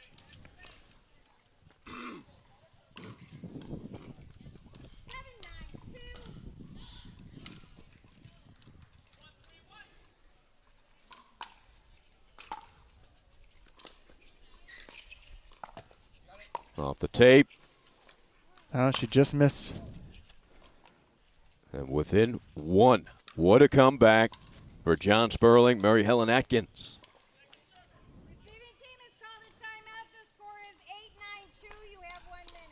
And there's the timeout. They led this one 7-0. It is now 8-9. Yeah, we saw this earlier from this team of Kessner and Furman. A little streaky, can go on big runs and then let the other team start to come back in a little bit, right? And that's what we're seeing here again. So we'll see if they can regroup and sharpen up their tools again. Great action on all courts now. Bronze medal matches. As well as I believe a game to 15 over there on the men's side. As I believe the winner of that will face Adam Stone and Dickel Bar. Oh, for the bronze there, yeah. Yep. So that's Kohler and Wilson versus Diaskew and Navratil. Yeah, high level. That's just to get into the bronze. That's how deep that men's doubles open is.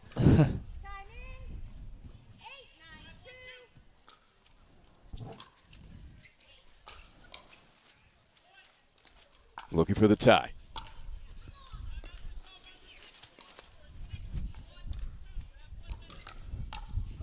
And that is deep. We are all locked at 9. Trying to keep Sperling honest, John, and then they're going right at Atkins, but she's keeping the ball alive. Yep. A little win behind Kessner and Furman too. We saw that. We've seen it pretty much all day. That ball carries long from that side. Oh, there's KK with a big point. Yeah, I'm surprised Atkins didn't hit that one that popped up. She kind of just dinked it back, but she had the opportunity to put the ball away.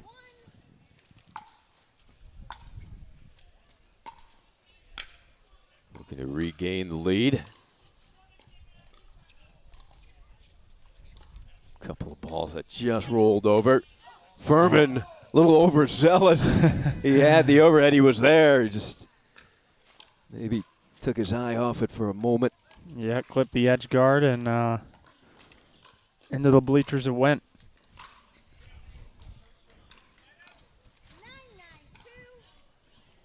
So 9-9 on the second.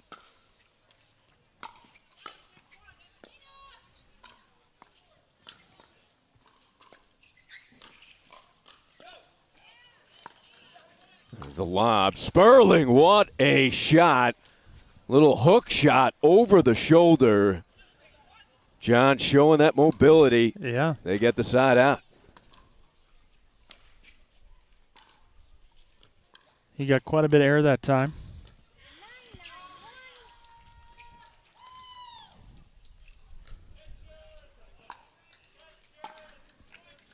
Take the lead for the first time. Then they do. They are up one after trailing 7-0, 10-9. Yeah, you know, they've done a good job recognizing when that ball is probably going to sail long, and they've let a lot of balls go. Game point. Sperling's kept that serve low. Ooh, KK, yeah, that might have been going out, John, and she hit it, but she turned it into a winning shot, nevertheless.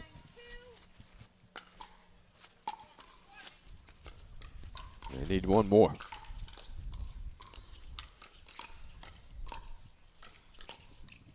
Game one, what a comeback for John Sperling and Mary Helen Atkins. 11-9, so it'll be up to KK and David Furman to get it back together to stay alive in the bronze medal match. We'll be back.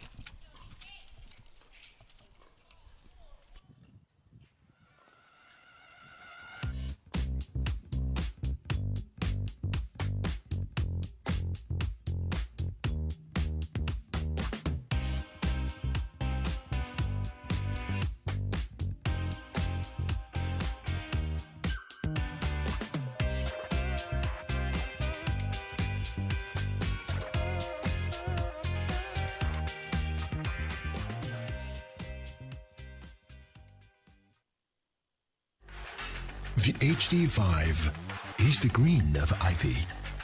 It represents hope, tenacity, the spirit of life and growth. It also reminds us of the Ivy League. The HD5 features a good rotation, an excellent sweet spot, thicker core, and super power.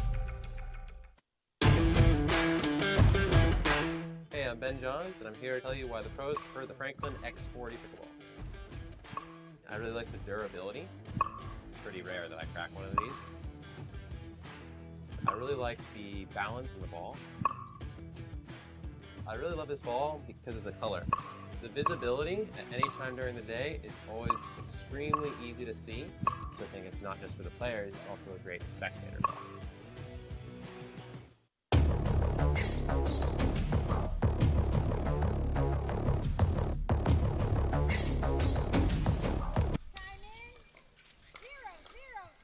And here we go. Game two. Unexpected. It's Kessner and Furman who have to take this one to keep their hopes alive. Not the way it looked when we started this match. It was 7-0, all Furman and Kessner. And Sperling and Atkins complete the comeback 11-9.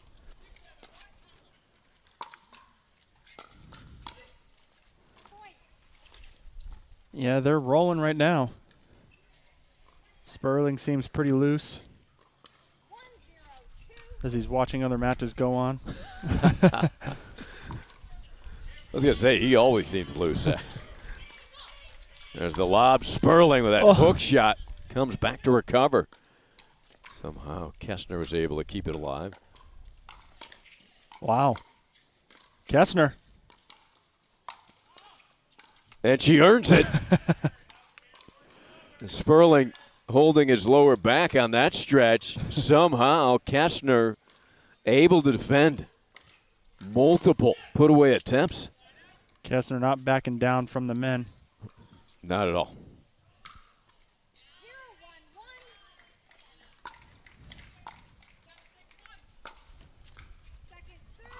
Second serve. Furman maybe getting a little impatient. Yeah, probably trying to create something out of nothing sometimes and make mistakes.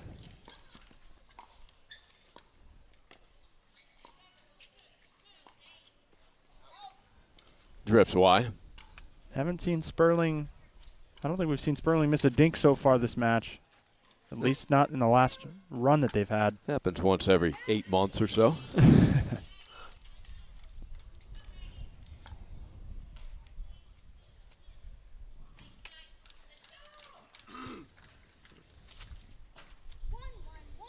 One. Game 2. One game up is Sperling and Atkins.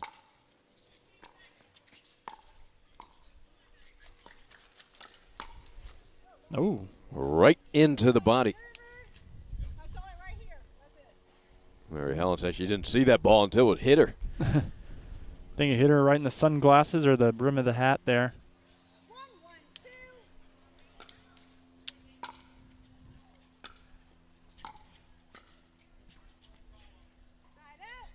Side out. Tied at 1.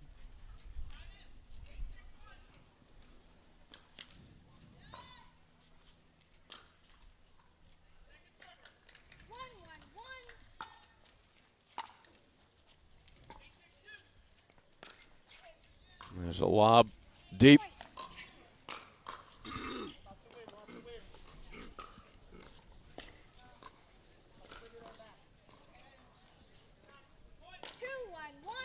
So they have the lead again. Furman and Kessner.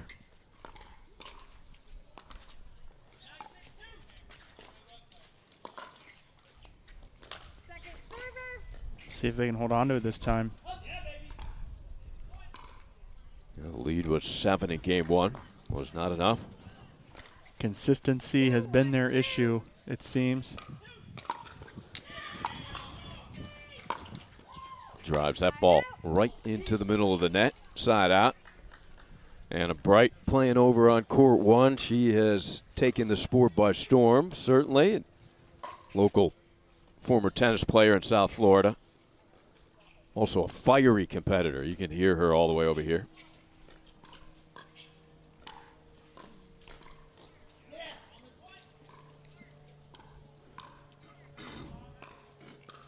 Yeah, it's interesting to see more and more, not even just from tennis, but just high-level athletes coming over to the game, bringing their skill sets over and making quite the splash. That was a good take from Furman there, but he just didn't execute very well as Kim was back in the transition zone.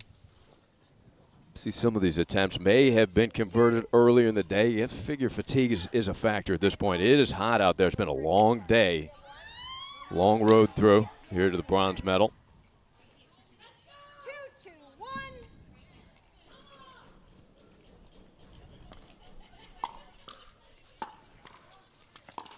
Some fans getting rowdy on one of the other courts. Yeah, that won't work for Furman. Reached over. Well, there's definitely a beer at this venue as well, this time of day. Contributing. Yeah, hopefully more than one. Oh! ATP and saved by Kessner. You hit that shot, and you think you should get a point, right? Yeah, right. Sperling watching the other match going on. Oh, because the ball's on their court. I was like, wow, all 4 players are admiring the play that's going on over there by Kohler and Wilson.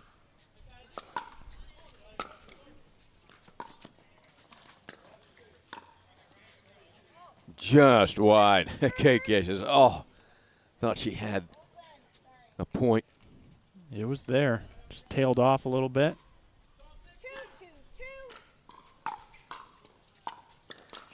Tied at 2.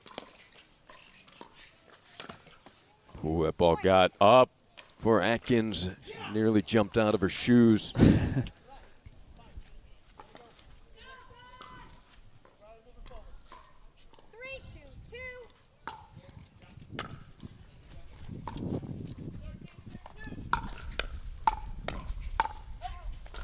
Speed up and sped out.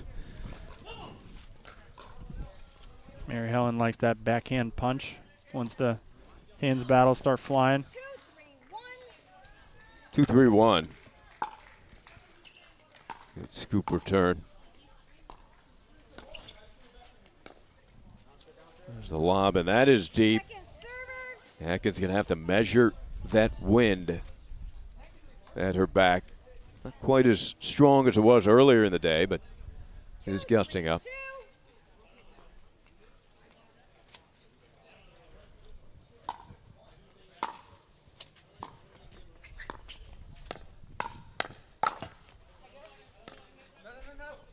Lob again, deep.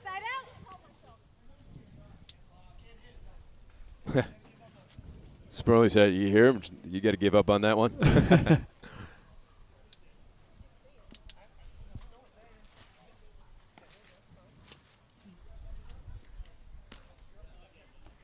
Ball seems to have disappeared somewhere. Furman takes his time. Yeah. Hidden ball trick, stuck in the ivy like at Wrigley Field in Chicago. 3, 2, 1.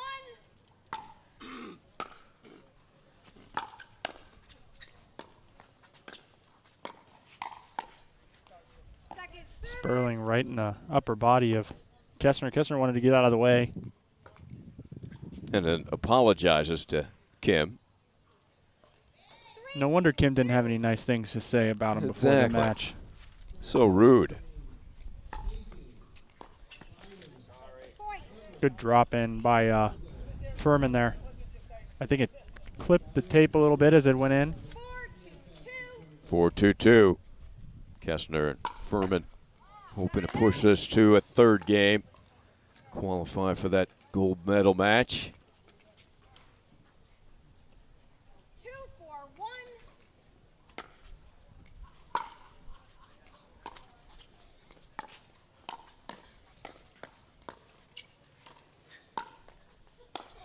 Atkins. Well defended, but Sperling able to put one up on the scoreboard. Yeah, this game definitely scoreboard-wise is moving a lot slower than the first one. Both teams playing well on the defensive side of the ball. And it almost fell into the corner. Kessner's attempted that angle a couple times, come out wide.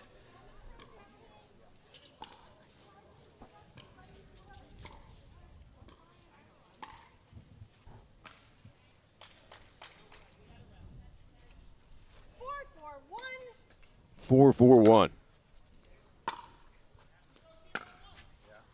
Oh, wow. Caught Furman cheating and poaching, and right down the line, Atkins nails the winner. Furman knew he got beat as soon as she hit it. 5-4-1. They have recaptured the lead, up 1. 3 straight.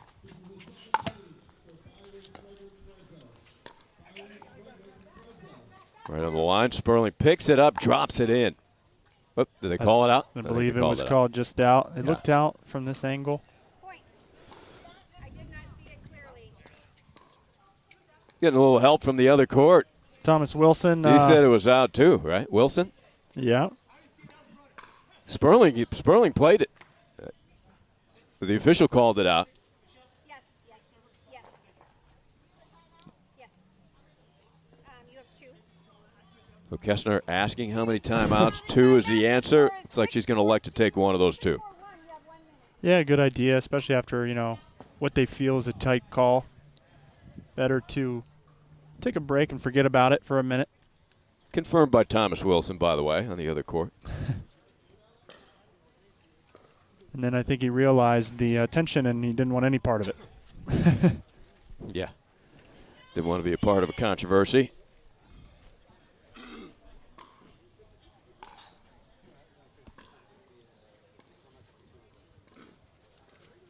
Yeah, wise timeout after a call like that. You know, if you think about it for too long, 2-3 points could go by before you know it. So good crowd. A lot of the crowd huddled in the shady areas here at the Delray Beach Tennis and Pickleball Center.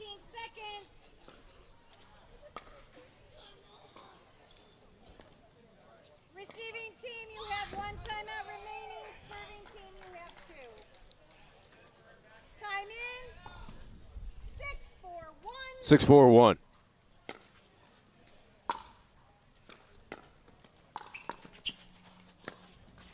Goes for the lob again. Sperling said, don't do it again. It worked this time. And nice attack. Second serve.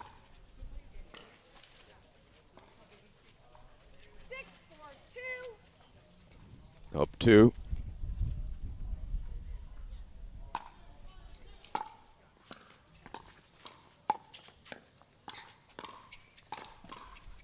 Did not climb over, so the timeout that Kastner hesitant but decided to take.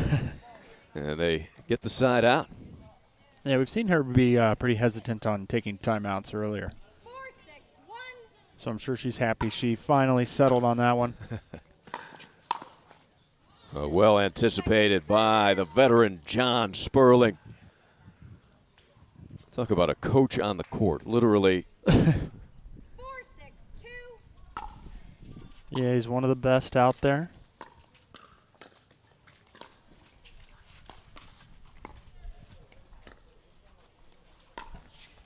Flips the tape, sets it up for Furman. Still in play. No, it is wide. Almost able to get it back on the court. Got it over the net. Mary Helen Atkins, like the forehand dink angle that she's able to pull off, and from midcourt.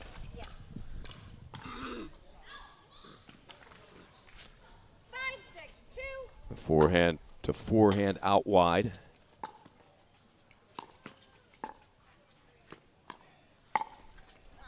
Nice roll with his backhand right down the line. Mary Helen was not set for that, not ready for it. 6-6-2.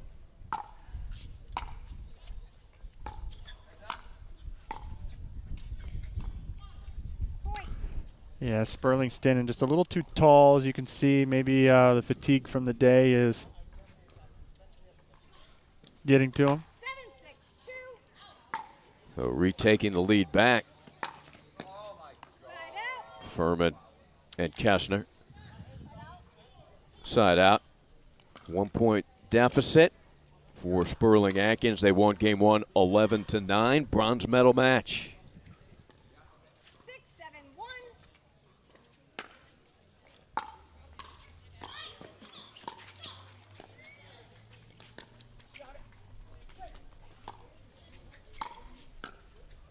About to be a ball rolling onto the court.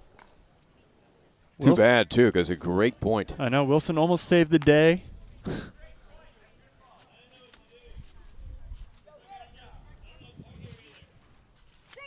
Long delay on the other court, John. I don't know what's going on over there, but I Yeah. believe Andrescu is involved in a dispute.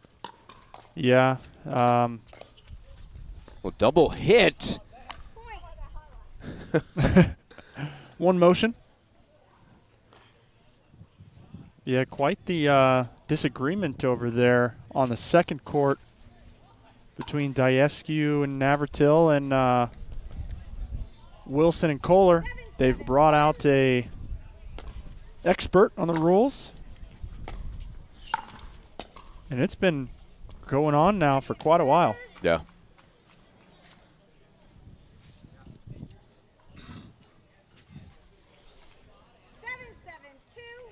Tied at 7.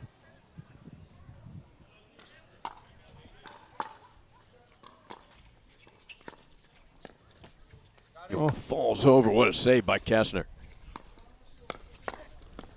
Look at that exchange. The ladies going at it. Yeah, good backhand punch from Kessner, able to hit down at Mary Helen.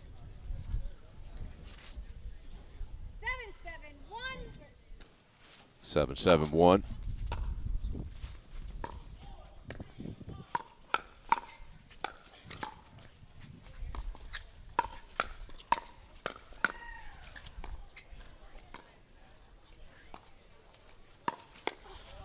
Wow. Oof.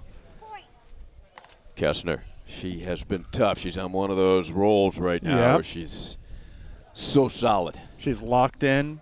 Her and Mary Helen Atkins bringing the fire to the senior pro doubles game here. Oh, just wide. Again, you know, now we're seeing this positive streak over here from this side. You called it early. It has been a streaky day for this team. When they are on, they have been untouchable.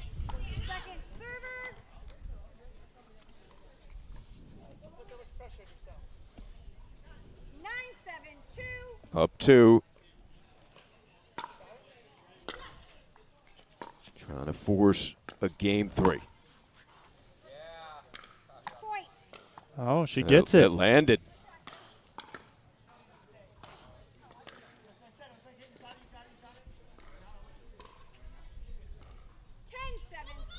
Game point. Just like that.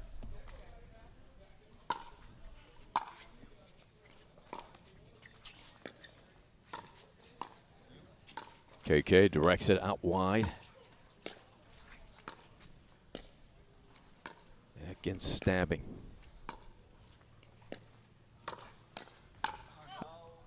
And they live to fight another day. Side out, down 3.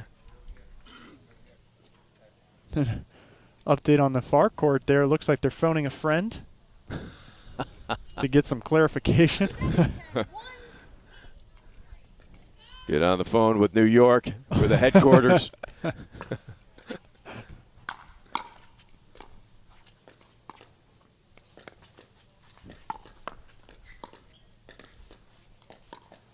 Lob Sperling. Oh, mishit it a little bit. What a rally this is. ATP is the decider. Crowd loves it. And Sperling acknowledges his huge fan base.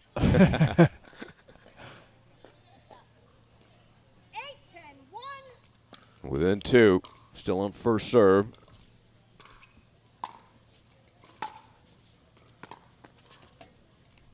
We'll have to do it on the second.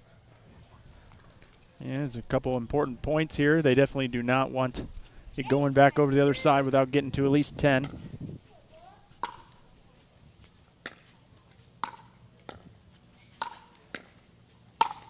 Overhand slam. And they get the side out with another opportunity to seal this game. 10-8-1.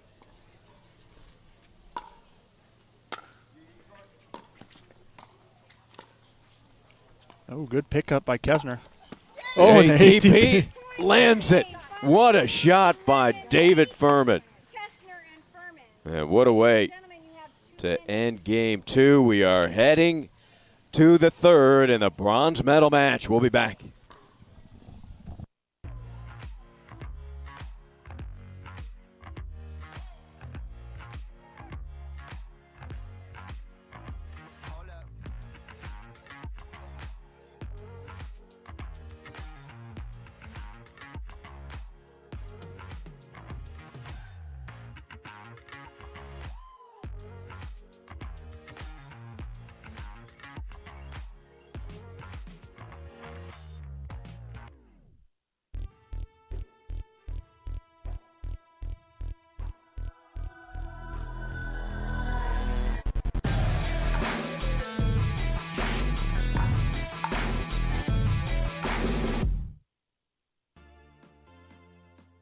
AT Pro Team at pickleballtournaments.com have unparalleled experience running tournaments, including all professional tours and premier events.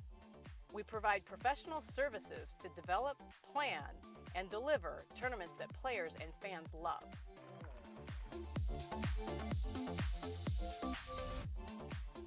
Pickleballtournaments.com, powering pickleball tournaments worldwide.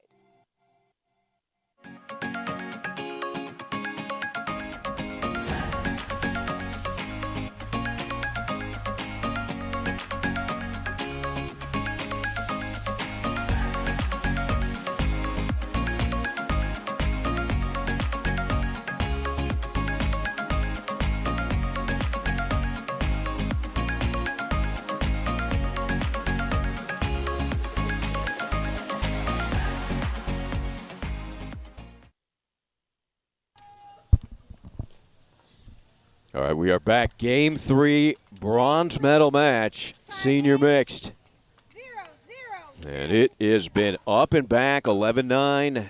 Sperling Atkins in the first, 11-8. Kastner Furman in the second. We have seen big runs on the scoreboard for each team. Oh. Kim says, I got it. Was it in? But through the paddle somehow.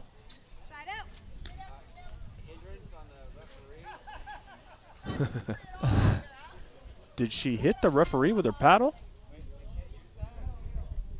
Couldn't see it. We're blocked here on the near side from the bleachers, but the paddle, she got the point, but then the paddle ended up 20 feet behind her. Okay. Side out does not count that point.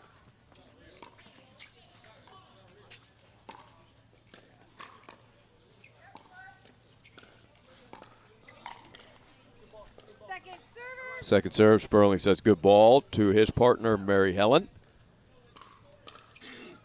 We have a little break here as Byron Frezzo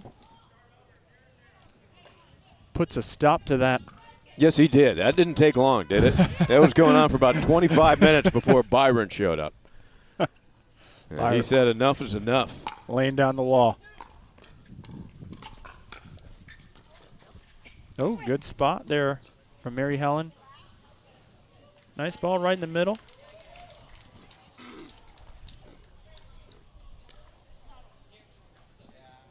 A strike thrown by Wilson to Sperling. 1-0-2.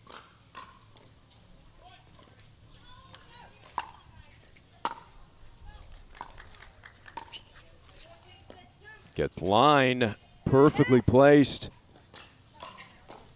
Yep. Mary Helen Atkins saying to her partner she thought that was going out. May have been a miss hit. Second serve. 0-1-2. The ball really jumps on you, doesn't it? Off to the Furman serve. Sure does. Takes a big kick. Kim not able to capitalize on the short return from Mary Helen.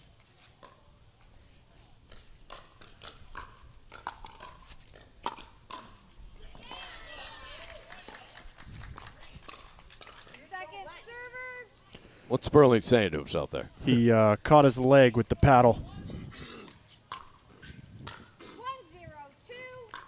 Looks like he was mad at his own leg for getting in the way.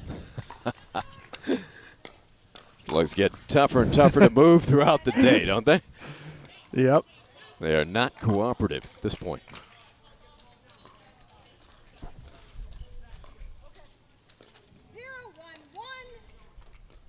0-1-1. Slow start with scoring again in this one. Great return. Sets up that nice angle put away from Atkins.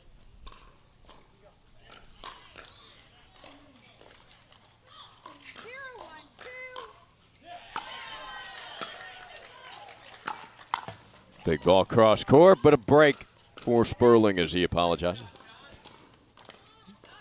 And then celebrates it. Well, he heard it from the crowd, so he had to give it back to him. You gotta love celebrating a net cord point. Those are my favorite.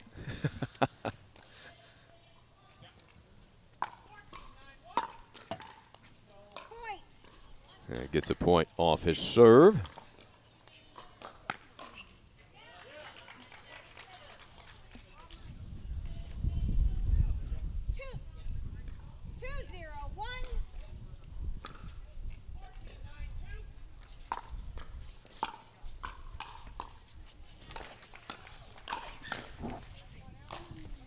Going directly at Atkins. Kessner winning the battle that time.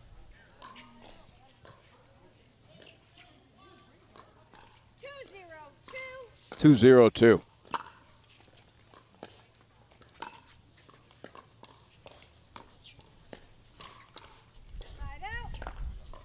Frustration. Yeah, you know, it's been a long day for everybody here.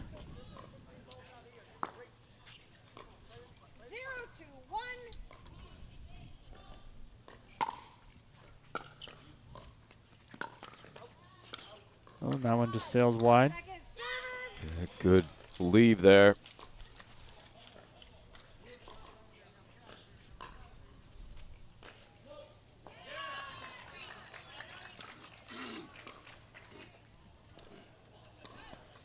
Most of the fans on the opposite side, the west side of the stadium, where it's shady. Reversal of what we had earlier. 0-2-2. Atkins takes a swipe at it, converts it to a point. Yeah, Kessner almost able to get that back over the net.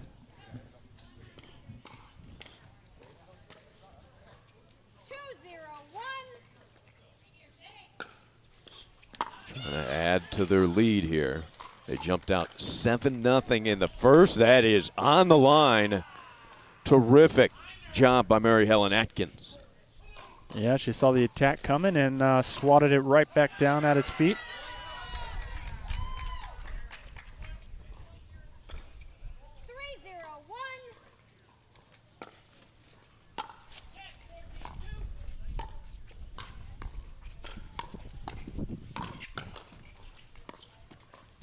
Drops over. Lifted Furman. Oh. What a get. Sperling. Incredible pickup, but unable to win the point. Incredible Sperling able to dig that one out from his shoelace. Yeah. What hands.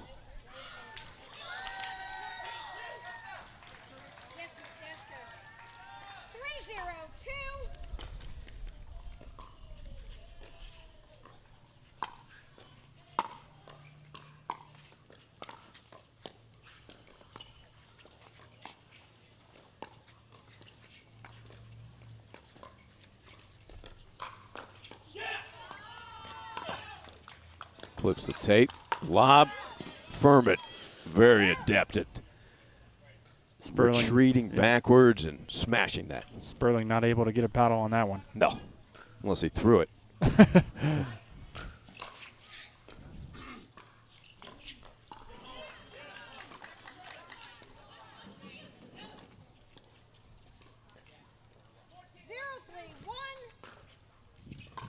Chance here to get on the scoreboard.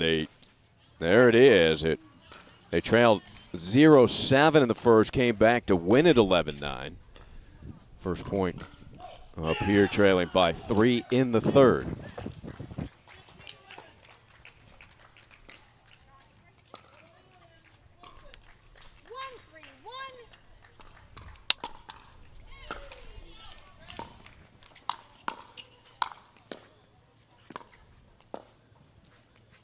Great job by Kessner getting back up to the kitchen. With a big let's go. Yeah. Kim Kessner. Standing up to mean old John Sperling there. Now within 1 point.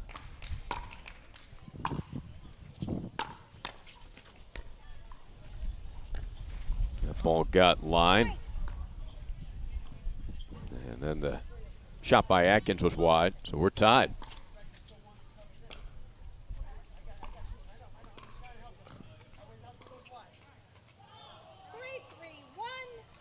Tied at 3.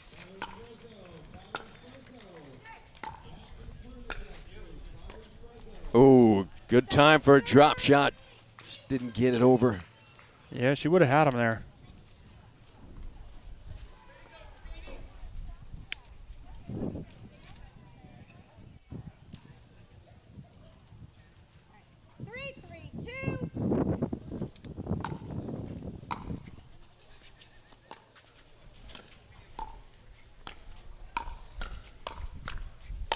Furman puts it away. Sperling gave up on that one. Turned his back. If he was going to take the shot, he was going to take it on the backside. Yep. And now the lead, 4 straight points.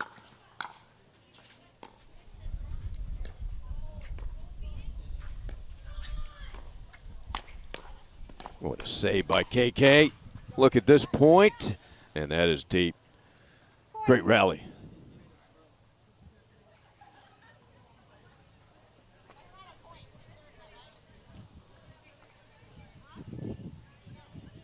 So they run off 4 straight. They lead at 4-3 as the serve goes back to John.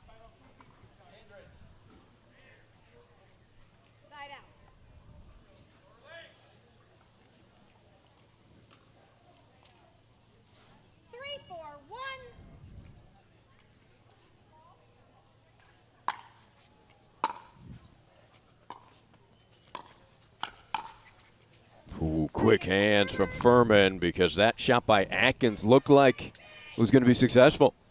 Yeah, he closed the door on her, pretty quick. 3-4-2.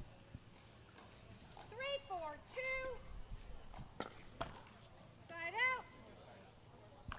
So they get the serve back with the 1-point edge. 4-3-1.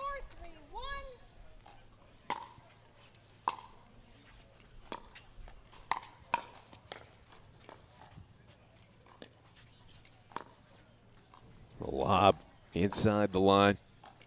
Great job by Sperling.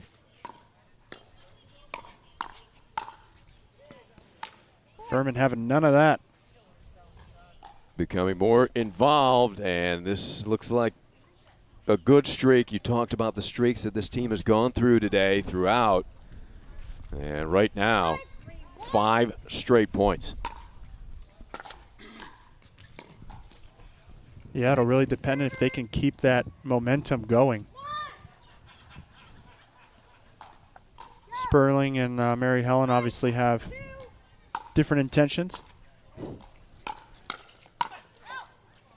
was a great pickup by Atkins off of the drive by Furman and dropped it in to a difficult spot. A big let's go by Mary Helen Atkins. Getting fired up. Yeah. Our team down 2.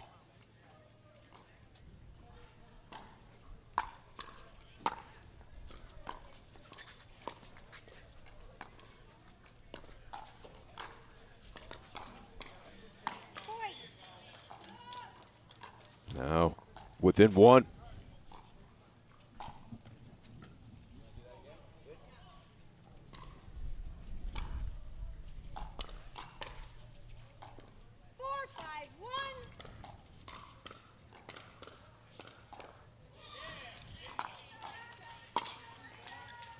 Just deep.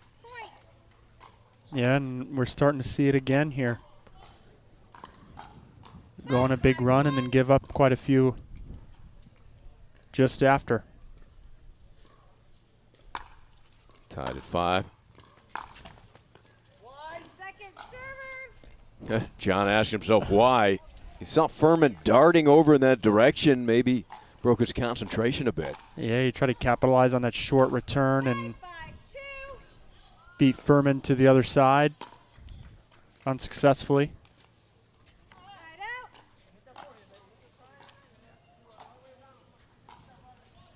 So all even. Game apiece, 5 points apiece in the third. The winning team warming up on the far court. I was waiting for the winner of this one. Welsher and Moore. Oh, Yeah, baby from KK. No apology necessary. Off the tape.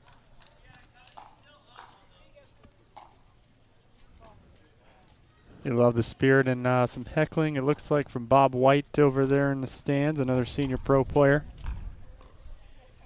Scott Crandall. Big smile on KK's face. This is a good one. We've reached the 6-point mark. Switch ends 6-5. The wind not as huge a factor as it was earlier, but still present.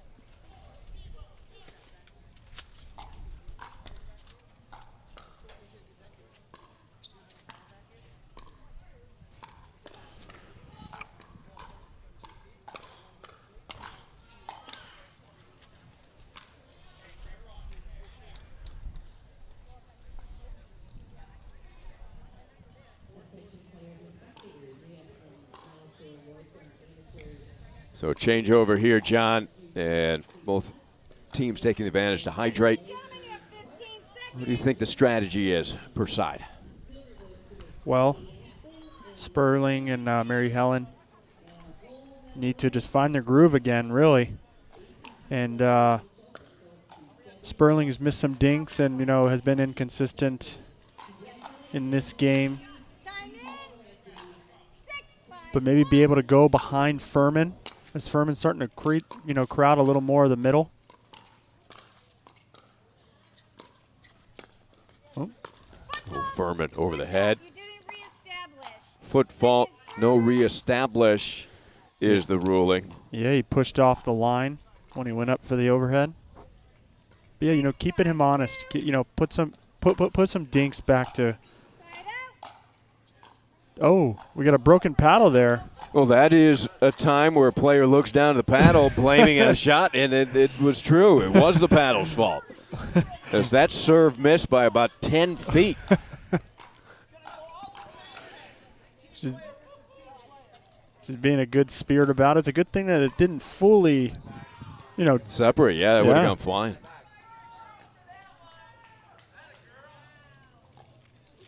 Might have taken out John Sperling in the process.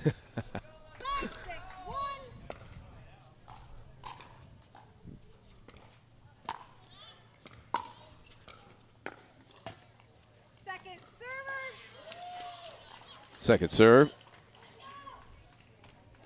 Sperling and Mary Helen just having a hard time capitalizing when they have the ball. Again, well placed by Kim Kastner. They get the serve right back, up one. Shade could be a factor. You get a couple bright spots on the court now. With the remainder of the court in the shade, that ball goes from bright to shade. It can be tricky to handle. Yeah, it sure can. It's hard to see the ball sometimes when it's going in and out of the shade like that.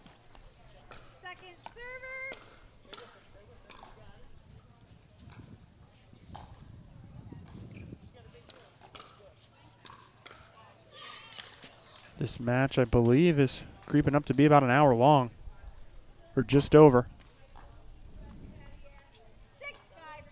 Yeah, both teams working hard to get some points. Defense has been terrific. And that one in tight on Furman, well placed by Sperling.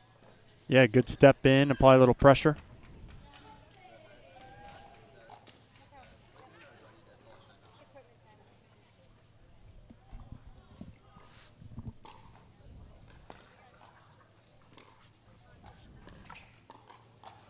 Kastner getting a little high five from Rob Cassidy as he walked through the court. A little hold up here, not sure. Mary Helen Atkins is sitting down as I don't think that was an official timeout.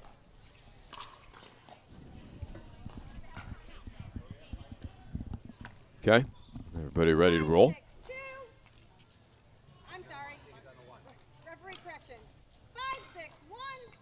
5-6-1. 5-6-1.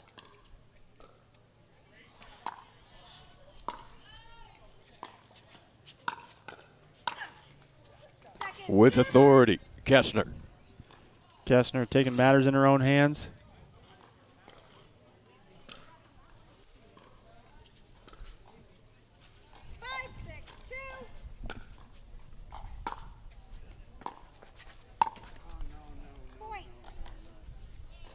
Yeah, David saying no, upset with himself. So we are locked at a half dozen apiece. And the deciding third game.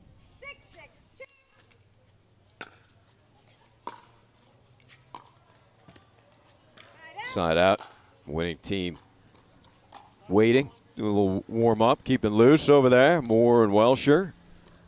So the bronze medal on this court too. Well, at the pace this game is going, they were going to be warming up for quite a while. They'll be ready to go. Well, sometimes better than just sitting, getting stiff. There's a lob into the corner. What a shot. Oh. Furman, that ball is in. Oh, and that deep. What a save by David Furman. And putting it back deep as well. Keeping it in play.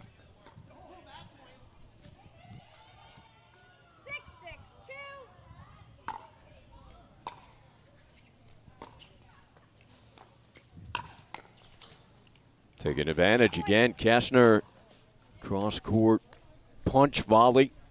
Yeah, she had a little like half Ernie there.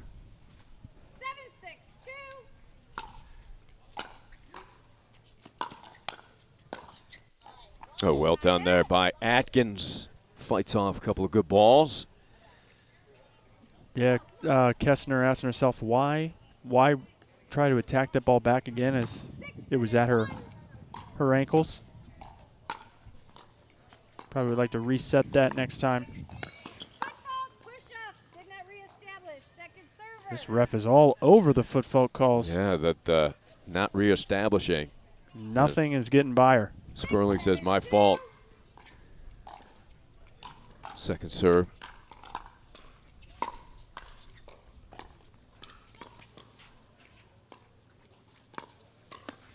The lob. Atkins goes upstairs.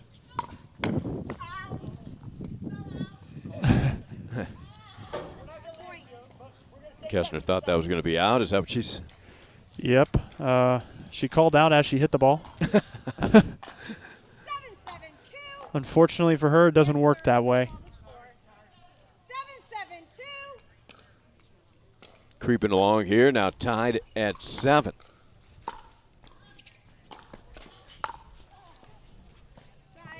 Side out, locked at 7. Who's going to be the team to break through here in the third?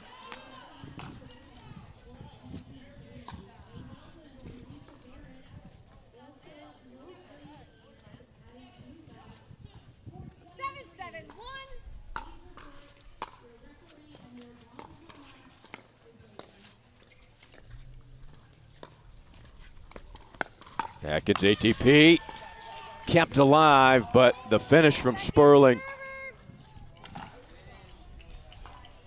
Yeah, well done by Furman, able to get that nice ATP back onto the court.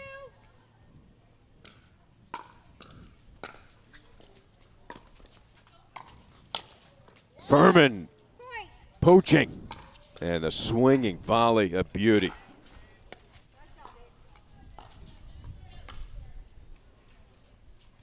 He moves pretty well for a senior pro. He certainly does. A lot of senior pros do. They'll surprise you. Oh, yeah.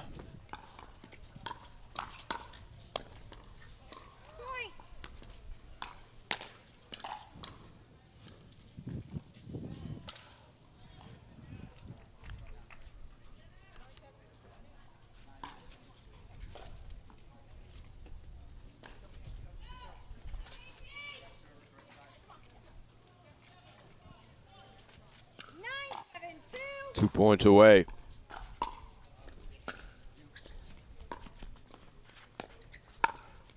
The backhand volley. Oh, pickup is true from Atkins. A big one for Mary Helen. And they get the side out, trailing by 2.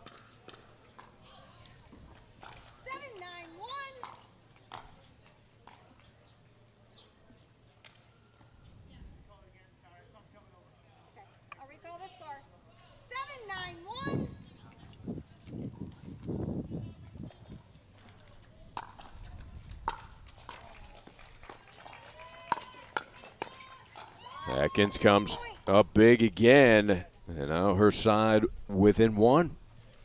Gonna tie it. 8-9-1.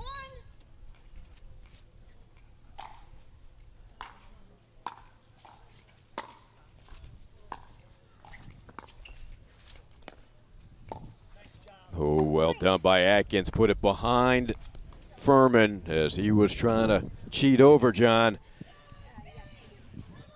You're exactly right. In a good spot right on the left foot, and they call timeout here. Yeah, it's 9-all. They're on first serve. 2 straight points to tie it. Sperling doing a little dance. And the crowd giving it to him, saying that's the fastest you've moved all day on that dance move. That was senior pro Scott Crandall giving him offering Sperling some adult beverages. On this changeover, huh? Good time to do it. 9-all in the third. Could help the nerves a little bit. Well, if he loses this game, he may need a little. But if he wins it, he's got another one to play. Scott Moore, Eva Welsher. 15 seconds. Waiting. Tied at 9. Serving team, you have 1 timeout remaining. Serving team, you have 2. Time in. Here we go. 2 points away from victory.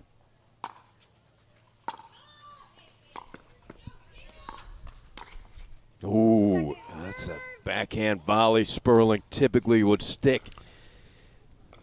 Yeah, you know, it very well could be that he's feeling the effects of a long day on these hot courts. Kestner going at him. What a rally. Coming up big. They get the side out after the timeout. It's worked most of the day here on court 2. And now an opportunity to win it for Furman and Kestner. Bronze medal match.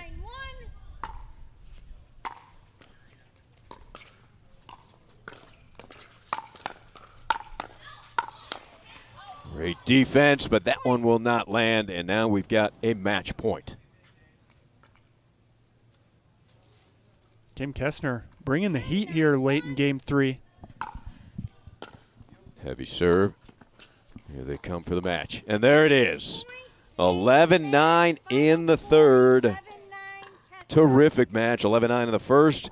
11-8 Furman and Kestner in the second. And then 11-9 Sperling and Atkins take the bronze medal match in a terrific battle.